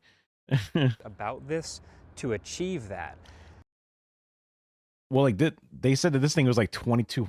It's like 2,000 pound fucking battery or something. Like it's like a ton. Like sometimes cars are like 2 tons or whatever, but that's like a ton of a battery literally in the bottom.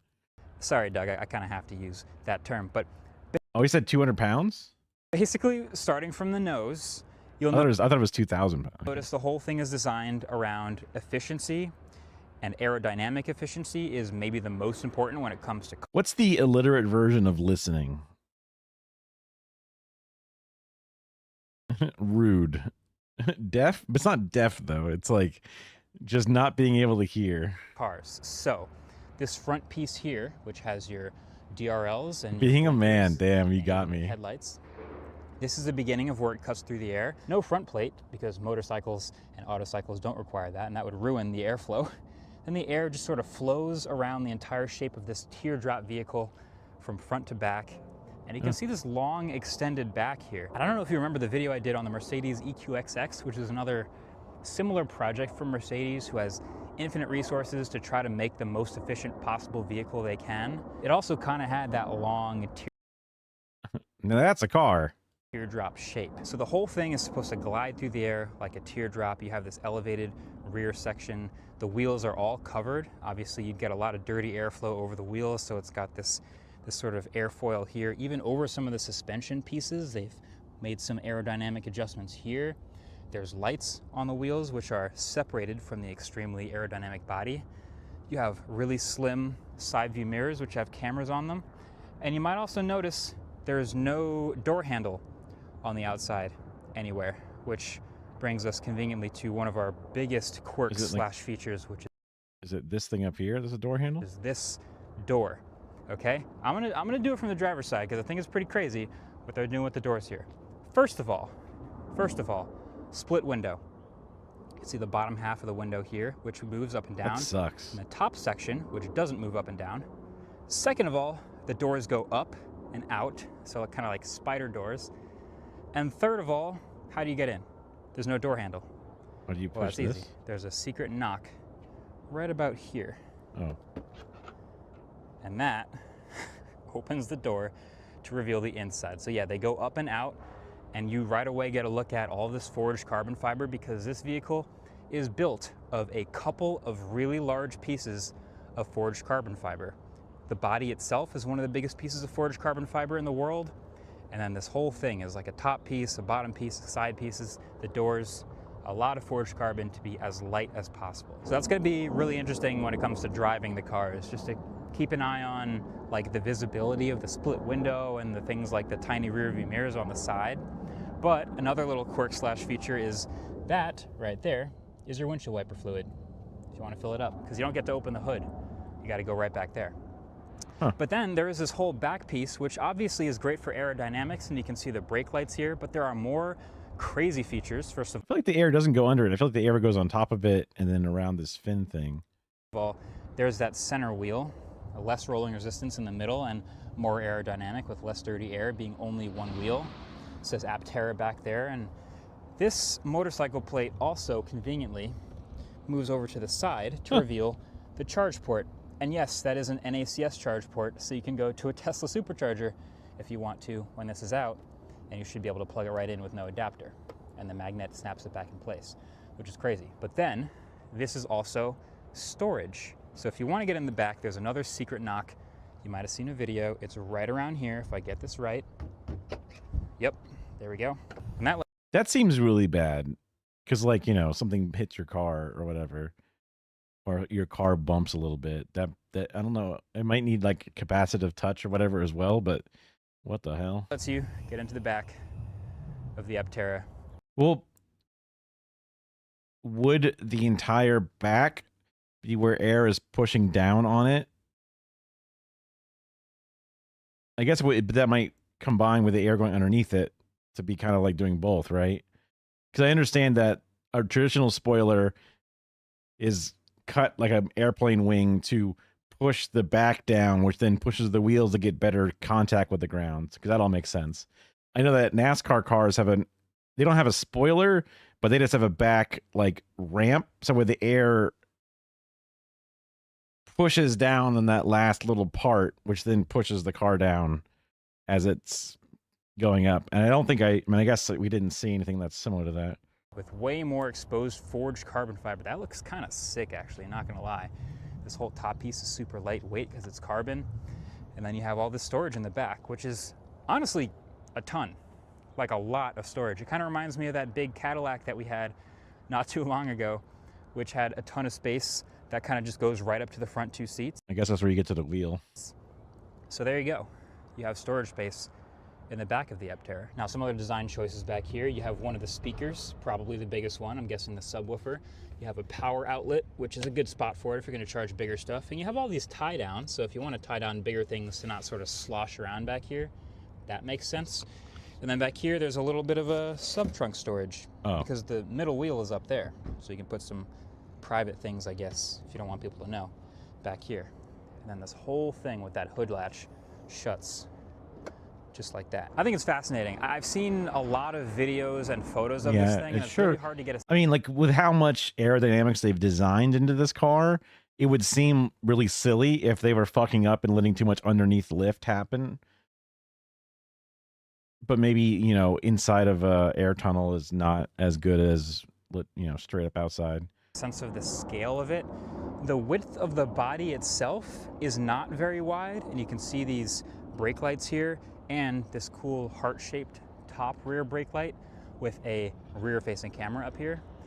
But then when you add the extra width of the front wheels, it's closer to the width of a full-size car, like a Tesla Model S, for example. And so as you're driving, I think you're gonna have to keep an eye on the extra width being beyond the normal, you know, rear view mirror in the door. You get a little extra width with these wheels. Now, just a couple more things before we get in. One, all these different solar panels are all facing different directions, obviously. So as you charge throughout the day, you know, in the morning, if you're facing the sun, it's these front ones that will do you the most good. Then in the middle of the day, the roof, and then maybe the back when the sun's up there. So you're never charging all the solar panels to max capacity at once, but interestingly, they're curved a little bit too. So typically, glass and solar panels like on rooftops are pretty flat, but that is a curved surface. And that roof, you can see, is curved as well. And then that back is even a larger piece with all these curved solar panels in it. So that's pretty cool. And then there's your logo. And then, well, we should get inside. So let's go ultra wide here. This is how you get into the Aptera. And the yoke steering wheel. I mean, this is a yoke, at least at the bottom of it is connected. I don't know. I mean, I like the visual freedom, but I don't know. I've never driven one before. It probably, you get used to it pretty quick, but it just seems silly.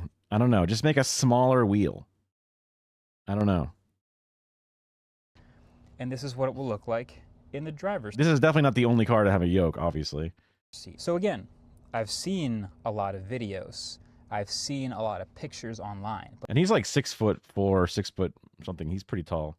But it's hard to get a sense of scale and what's going on here. I'll also mention, and I probably... Yeah, I'm sure you don't want to get into an accident in this car. You're going to get fucked up. And also your body is like solar panels and carbon fiber. Like, you're going to have to basically buy a whole new car every time you get into a fender bender, if that happens ever. Should have said this earlier. This is not a final vehicle. This is a development prototype. This is what they hope to send to validation, and it's nearly finished, but a lot of these things are not fully complete. There's some 3D printed parts and some unfinished suspension and things like that, but this should give us a good idea of what it's like for customers to live with this thing. Damn, he's gonna drive a car with like 3D printed parts in it and shit. Damn, that's crazy. Which starts with this big wide yoke right here, which has a horn button, nice, and a volume up and down on the left. No play pause. that's crazy. So I thought they would also have like a play pause control, but that leaves you some good visibility of this screen in front of you, which is just for your side view mirrors. So let's close this door here. And you can see that's my side view mirrors. Oh, that's which is interesting. good because visibility wise, can't really see over my shoulder very well here. So that's that front screen. Then over to the middle is your primary screen. Yeah. They said they aim to have. They're like, oh yeah, this is like the biggest individually manufactured piece in the world right now. It's like, yep, that's gonna be fucking expensive. Apple CarPlay and Android Auto support, which will be in this window over here to the right. But until then, there are really no other major buttons in this car. There's the hazard button, which is I think required by law. But then even these lights and everything else you do on the car is operated on the touchscreen. So you have this center console that storage sucks. space. Yeah, everyone hates that. And you have these two cup holders in the middle here, a place to charge your phone, and then I believe there will be not diagnostic ports, but 2 USB Type-C ports in the middle here. But then even things from like AC controls to Like the lights in my car, you push the light in and then it turns on, right? Like the light doesn't need to be on a touchscreen. You can also put it on the touchscreen, I guess, but like just push the light and the light works because it's right here and I want this light on and I touch it and then it's on. Like that's also a touch functionality. You don't have to overly complicate it. window up and down are all on the touchscreen in the car. Sucks. Everything. So as I look around, as I'm sitting here, it's not totally unfamiliar. I mean, there's some normalcy about it. It feels like the size of a small car. The way the windshield is shaped feels like a small two-door coupe. But then obviously behind me is a whole lot of nothing right now because there's no visibility. And so it should be working in the final vehicle ideally, but they're going to go full camera to see behind you with that camera that I showed you that's on the back of the vehicle. And so you have all your closed storage space back here. I think they even might have made some accessories to let people like camp and sleep in the back. I don't know if I would do that without any sort of window. Wait. Oh, the thing is opened up and then you're in there, I guess? This is just no way. Windows, but that's a lot of space back there. And then I also noticed that these split windows have a pretty big border to them. And that border is right around eye level for me. So as I look out the window, I'm basically looking right at this split window. And then over my shoulder, I gotta look at the cameras. Other than that, sunshades, pretty good headroom, good leg room. I'm sitting on batteries, so I'm actually not too low to the ground. This is good. I've also noticed that the AC is coming from vents around this screen, which is kind of funny. All the way around is where the AC is popping out.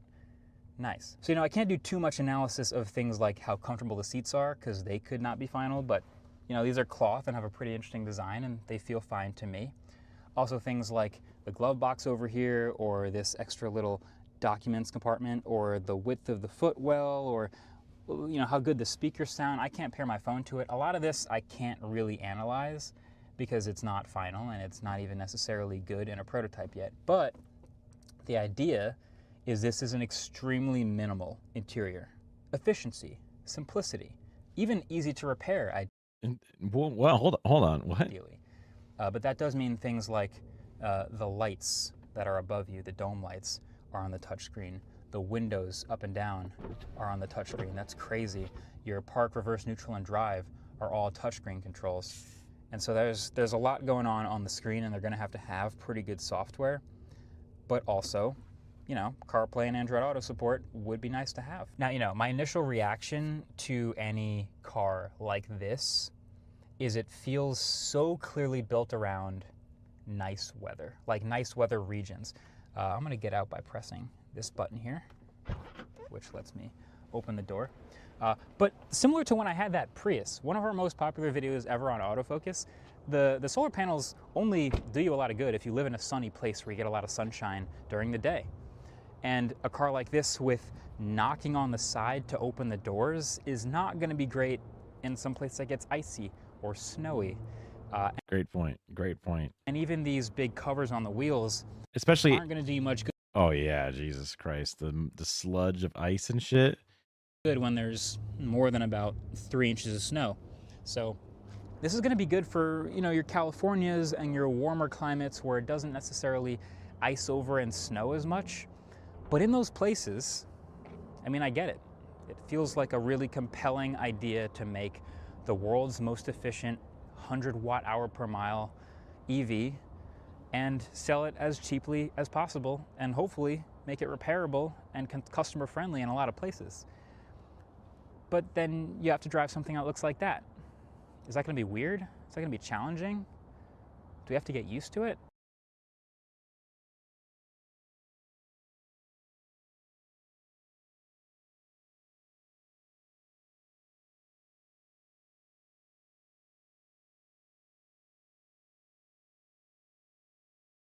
What the?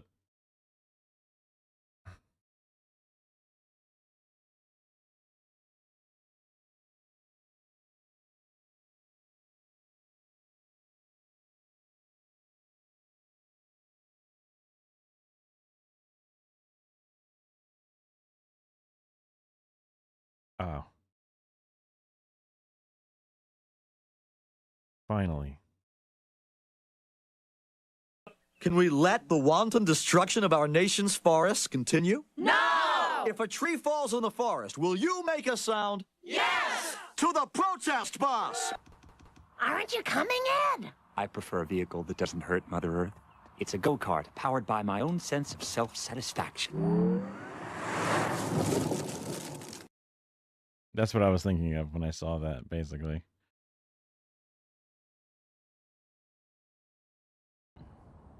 This is a good time to start driving.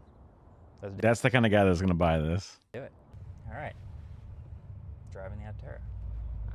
First people to ever drive it. Did you think this was ever going to be a real thing? No, that's a sentence that I did not expect to ever say out loud. And this He has a lot of self-satisfaction, so he's going very fast. soon, too. Yeah. 2025. Right off the bat, it's 2 doors. All the Yep. storage is behind us. You can see there's no rear view. This would typically be a camera. It's not working right now, but that would be how you look backwards, which is not totally unique.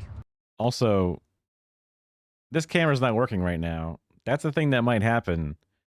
And having it have to be a screen is where you run into these problems.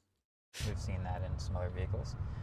My blinkers are on. There's no sound, but that will be coming at some point. Yeah. I guess he must have meant like the repairable as in like, instead of having all the wires and buttons, it's all just software. So the individual motors are the simple part to fix if there is an issue with your window. I just don't know. I mean, he can look out the window a little bit in comparison to him, but only a little bit. I think that's the theme of some of the experiences. It's not finished, obviously, but this is giving us a pretty good idea of what it'll be like.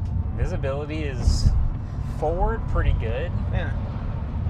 Sideways, not this amazing. The split window is not incredible, but it is a window.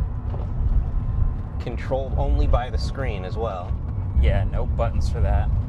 Rear visibility, like my rear 3/4, I just have to use the cameras. Wow. That would be a blind spot for me.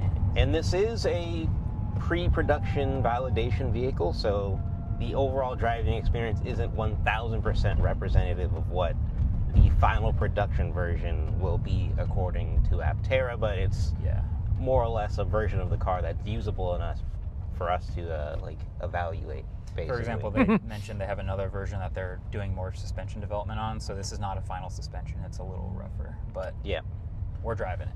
Yeah. It is interesting though. It's a weird amalgamation of like different vehicle concepts. It's like it's a tricycle, but you can use that as a car. It's a hatchback. It's a lot more storage than a motorcycle. Like actually a respectable amount of storage. No, like you could genuinely fit a lot of stuff in there. Normally when you drive a car, you're thinking like the width of the car ends right here and maybe like the width of the window. Mm-hmm. This one, you got to think a little bit more about the extra width of the wheels sticking out. So I can see them. It's fine. It's definitely not a hatchback. Not in real. Well, more storage than a motorcycle. Because there's no back seats. It's just all of that space. Yeah, I'm not on the lane lines, but that's something to keep in mind. It is a bit of an odd space. Tapering down to nothingness. Which is good. Not being able to see them would be very misleading. If you were a little shorter, it'd be tough. Yeah. I think that's going to be a theme of this ride, is people wondering what it is. So he's like gesturing to like fly, go fly now. Yeah. One thing that I'm not crazy about is the footwell space that I've got. It's very narrow.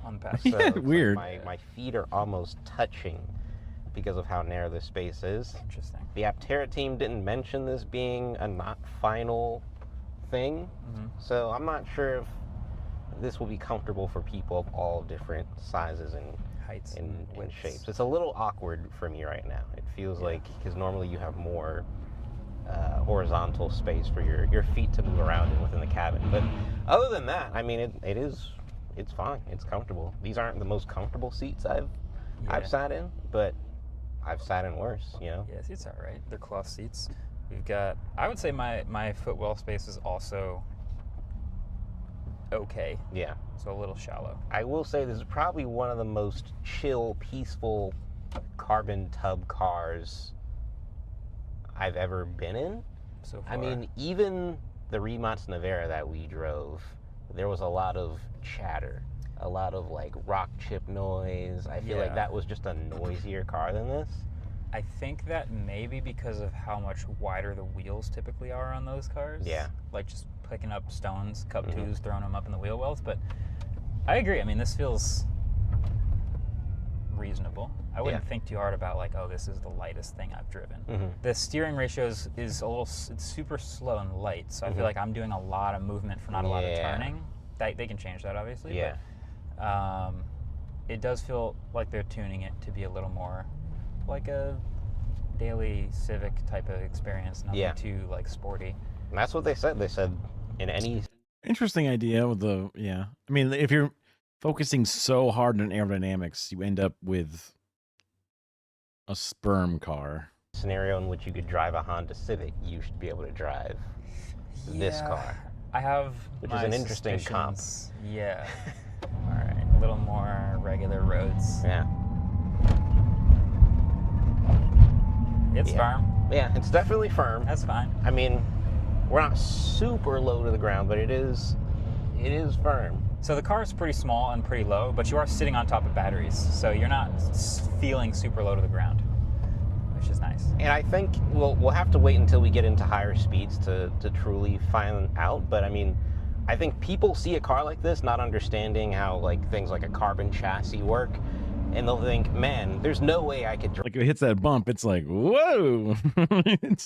it's all nothing there, man. You're just flying on fucking a plastic shell with a battery under your feet that's ready to explode. And that's it. Drive this where I live. If I got into an accident, I would be smushed. I would be destroyed. Does it actually feel like a not safe car? To me, I feel fine. Yeah, like height-wise off the ground and like enclosure-wise, I feel surprisingly safe. I see this thing from the outside, and I did not think I would feel that way. Yeah. And now I feel like I'm just in a small car, and that's just the way small cars feel. Yeah. All right, now we're moving. All right. First real above 30 mile an hour test. Yeah. How does it corner? That truck's gonna eat you for lunch, dude. It's a bit wafty. The front, the front is wide enough that you feel planted. Obviously, the back is still one wheel, so you can only do so much, but nothing too dramatic. Yeah. The pedal response is, so this is a front wheel drive. I don't even know what the horsepower rating is, but it does have the quick torque, not like instant punch, but it has a quick torque of an EV. So you feel like you can place yourself on the road pretty well. Yeah. What does your butt dyno tell you? Because I mean, based on the range and the 0 to 60 claim, I would guess it's probably somewhere around high 100s, like 200. That was wide open throttle. I don't know if you even noticed. So I would say that felt closer to like the 200 horsepower number. Oh no. It is Yeah, what, 2,200 pounds? Yeah. Oh, in total is 2,200 pounds. Wide open throttle. Yeah, I don't want to spin it, but yeah, it's like good enough to place myself among the cars on the road. It's not quick. So you don't feel like I'm not deaf. I got it. it's too slow to the point of like not being able to survive amongst other East Coast drivers. No, I would say it's not too slow for that. Okay. If you want something sportier, they're going to make one that also has a motor in the rear, which will make it all-wheel drive. It's 3 wheels, but it's all-wheel drive.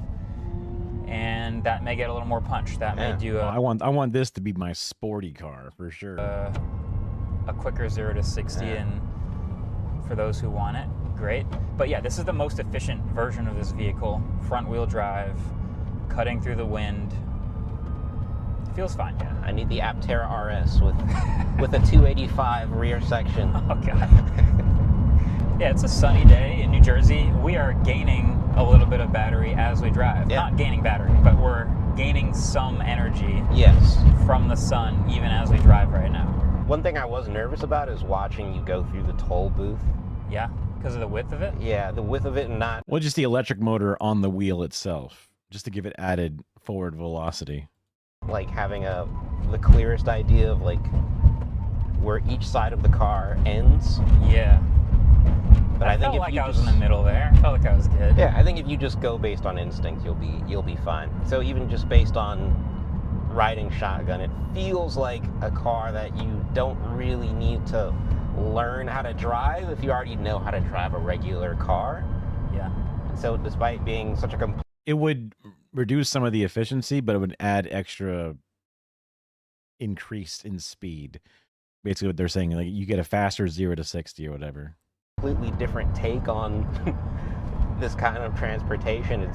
There's really no learning curves for general stop and go. I thought I would notice the rear being one wheel more. I mean, I notice when I'm turning and thinking about it. I can feel the weight distribution. But like, you don't need a special license. It's basically a motorcycle. Yep. It's registered as and it's insured as a motorcycle, but you just have a regular license and you're good to go. And That's really interesting to register it as a motorcycle, but then you just use a regular license because it drives like a car. And also it's interesting that that's already decided. Maybe that's just all trikes in general are decided that way. I think that tracks. I don't think it's dramatically different in the way it behaves, Nope. which is a good thing. So now that we're on like a regular driving road, it's pretty smooth. I feel like you can get used to I know it's not final, but the calibration of the accelerator pedal is pretty good, so I can modulate my speed really well. That might just be like sounds of the suction cup, but these mics are here though. It's not like the rattling of the camera or whatever. That's weird. Yeah, it feels smooth as a passenger. Okay, one thing I will say, this has happened more than once now. When I'm driving at the right angle and the sun is in front of me, the sun reflects and glares off of this dashboard worse than any glare dash I've ever seen in my life. Yeah. It literally Oh my God. blinds me to whatever's in front of me, and they got to figure that part out, because that could be dangerous, actually. Yeah, like I know that that's a good amount of like solar coverage, and you want to maximize coverage, but because it's basically reflective glass and it's at an angle, if you're driving the right direction, it's literally blinding you. So that, I don't think they can keep that. So what do we think is missing from... Yeah, I mean, also, the solar panels in the dash are going to be so bad.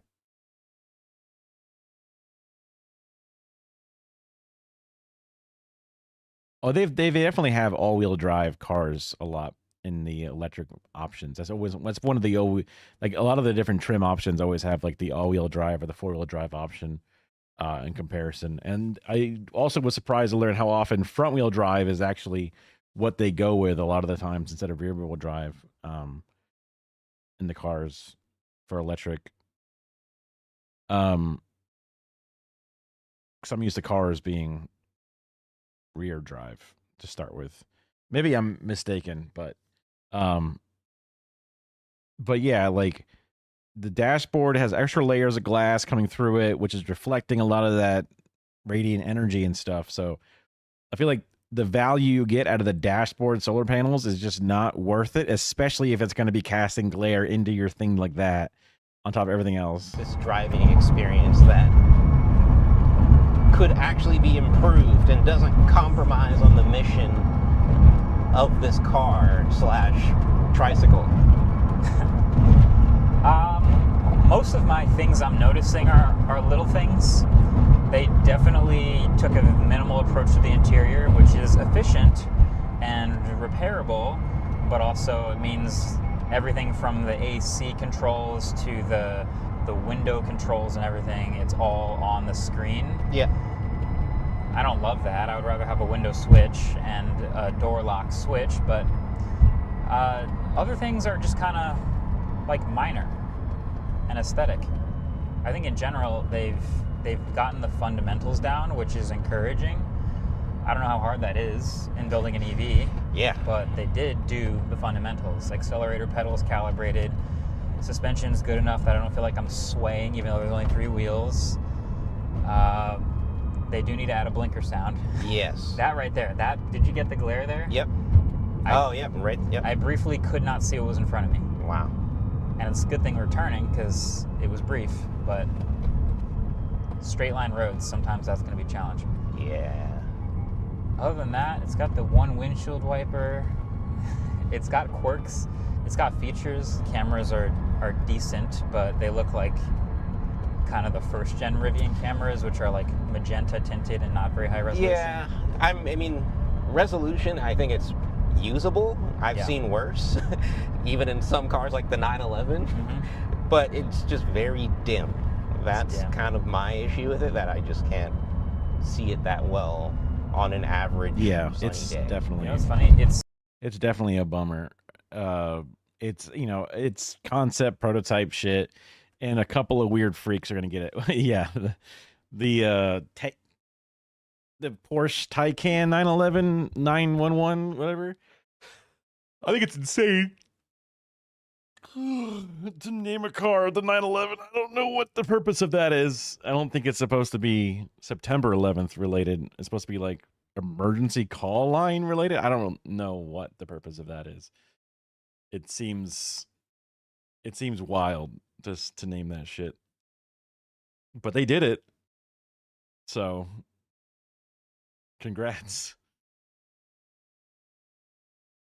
Let's see. Do we have any other? The video was kind of going nowhere. Let me see if Kara's awake.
Welp. Yeah. I mean, the 400 miles of range, I guess, is good for other things, but if that's what you're cutting to make it, find another way. Okay. Let's do a quick one, and then maybe we'll have to call it. Kara's still sleeping, and then I have a thing that I wanted to do in the afternoon, so either I stay up or I nap before. And we might be getting towards the net before territory. But let's do a little bit of is AI cooked thing. It, KPMG chief economist Diane Swong. Diane, social media is awash with theories of an economic bubble that's just about ready to burst. To what do you attribute today's rally on Wall Street? Copium. I relate it to copium. I did wake up yesterday and then got on the road and drove here and then talked to Kara for a little bit and then started streaming. So I have been awake for a bit. If I make it to that thing I need to record and do some interviews for, it'll be over 24 hours. So that's an issue. It is hard. There is a bubble. Things look frothy. That said, this is not just an AI boom in terms of. I mean, me waking up at like 5 a.m. for a little bit and then going back to sleep and then waking up around like noon or whatever yesterday and then getting on the road at like 2 p.m. and then making it here by 8:30 and then data centers going up everywhere and building out the infrastructure. Stocks close higher after the inflation report.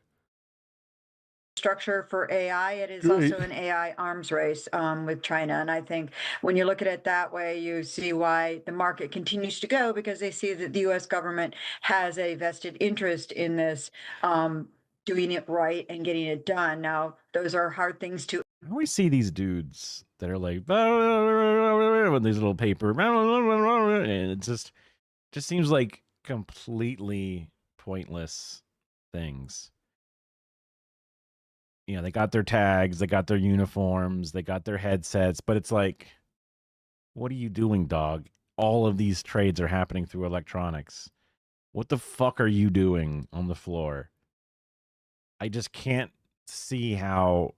It's not like whenever you put in a trade, this guy has to run over and say blah blah blah blah blah and make it happen, right? It's all happening through fucking, API keys and handshakes and digital things. Execute on, and I am concerned that in. I'm dumb, I don't know, but it's just like this just seems performative at best. An economy where 10% of households are accounting for nearly half of all consumer spending, if anything were to rattle financial markets and this rally that we've seen, that would slow down the economy pretty dramatically. But it also speaks just to the inequality and how the stock market is not the economy. And in fact, the economy is not feeling as good as it looks on paper, at least in the third quarter, to the overwhelming majority of Americans.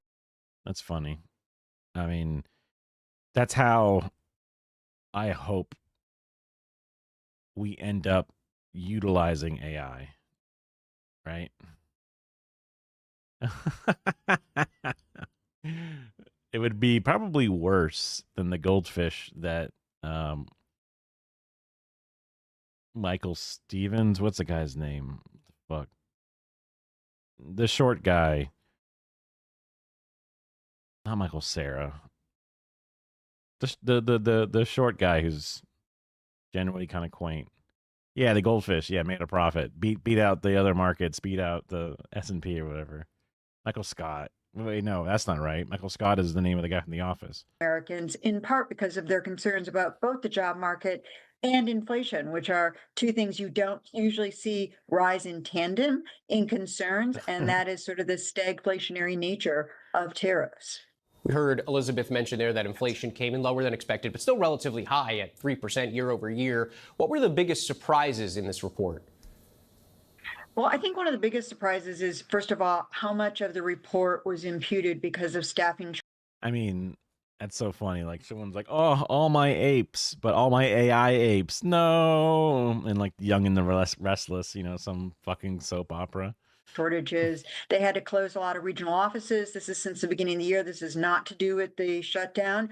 40% of all the prices in the consumer price index were imputed. And that means they looked at things that were similar, not exactly the same, or they used history as their guide. That may not be reflecting in real time the actual changes we're seeing in inflation. So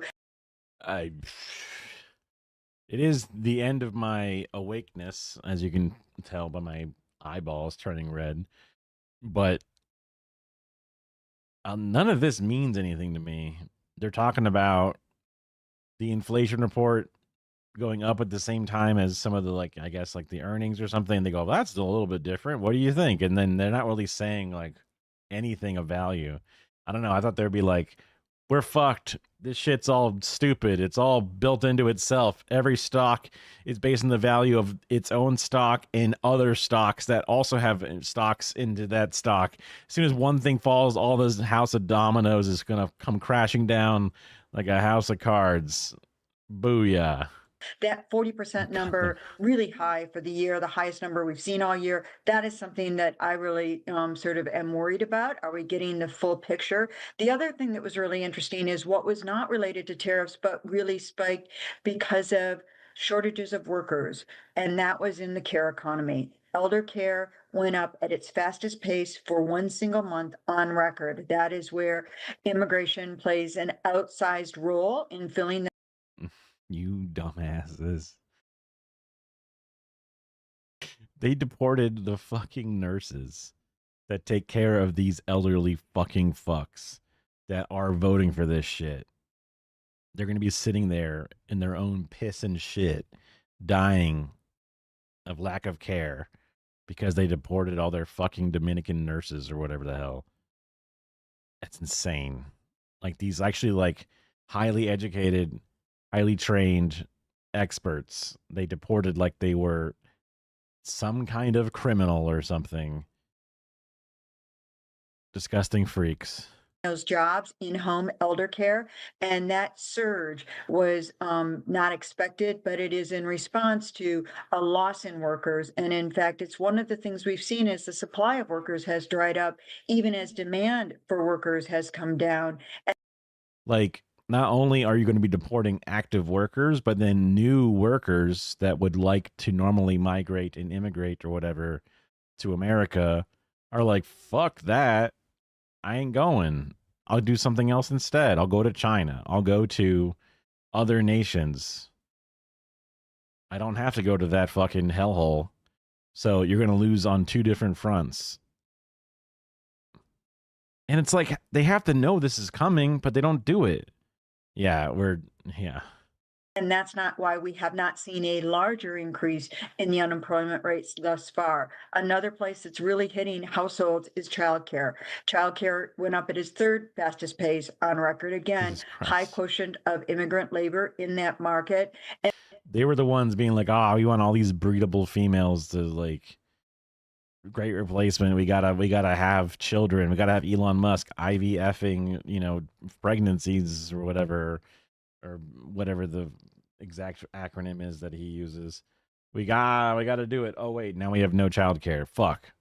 And one of the problems what we're starting to see is that families are having to make difficult choices about the hours they work because they don't have childcare or access. That's so crazy to me because, like, I was raised by just my parents. I never had childcare. My parents did the alternating work thing, and it sucked for my mom because my dad worked the days and my mom worked the nights. But that's just how I assume everybody did it. But I guess a lot of people just both work days. And then they have to pay for childcare while they're at work, I guess, is how that works for most people. I don't know. I guess my family was extra busted and broke from earlier to make that happen, but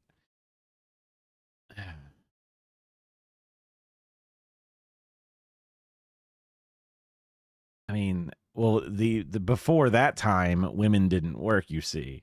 And that's when things were better, they nod.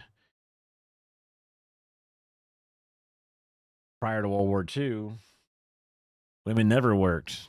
And then once women entered the workplace to make money, they enjoyed having all this freedom and ability to, fund themselves.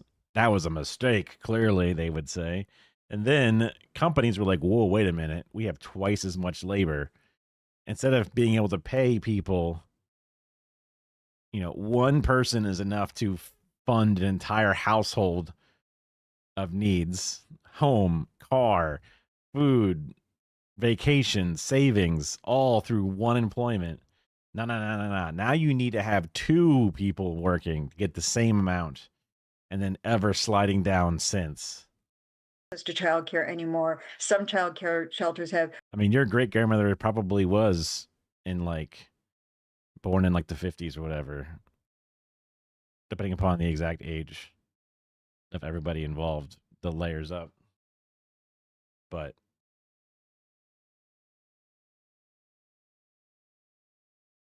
Great Depression would be,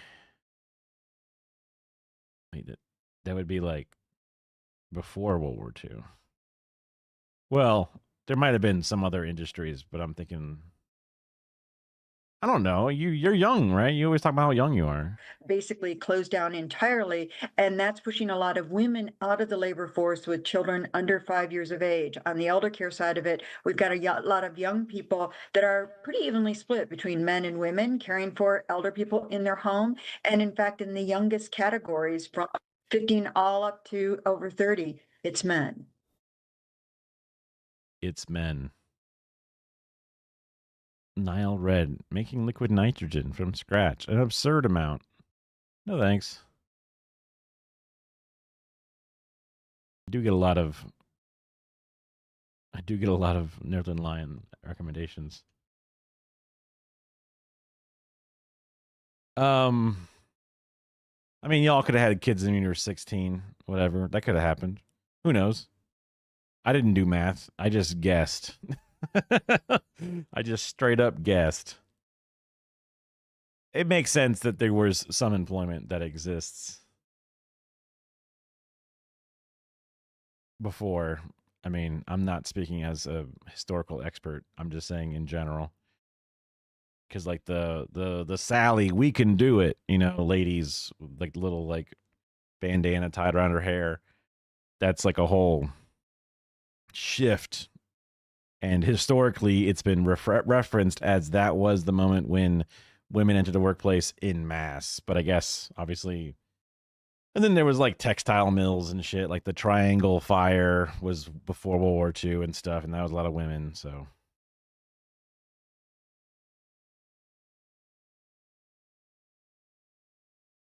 That's dark. I mean, maybe the stepfather was a piece of shit, but still, that sucks either way.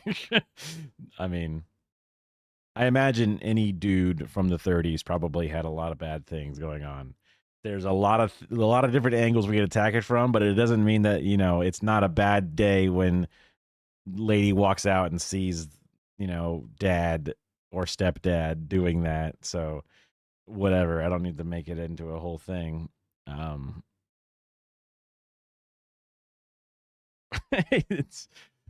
It's his own depression, I guess, that ended up doing that, unless it wasn't, but generally that is. Usually it's a self-induced, but sometimes it's not, which is a whole different thing. Right. A whole different thing. All right. Well, happy to be back into the house. Happy to keep the streams going. He did be Irish. You drunk?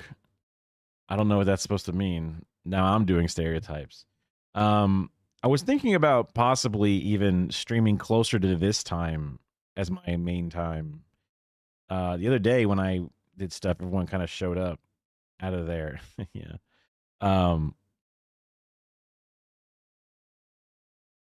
So maybe tomorrow after I rest and do other stuff, maybe I stream closer to the morning hours instead of the more midnighty hours, or maybe I just keep it the same. I'm very fucking aloof. Obviously, I have not actually in the many months I've been sort of kickstarting the stream again. I have not, since July, I have not pounded down a schedule that I feel like I can set myself to. So, basically no promises when it comes down to the hours I think I'm going to do for tomorrow, but I want to definitely stream tomorrow at some point. So, I'll see y'all then. And if not, I get it. But if I do, hell yeah. I look forward to it. I'm gonna have some more stuff. We have some interesting things maybe to try out. In the meantime, get something done from your list. I'm gonna definitely do some stuff in person, touch some grass, and I might even actually start writing my scripts again, which I'll be really excited to do. Anyway, take care of yourselves. Free Palestine, all the good stuff.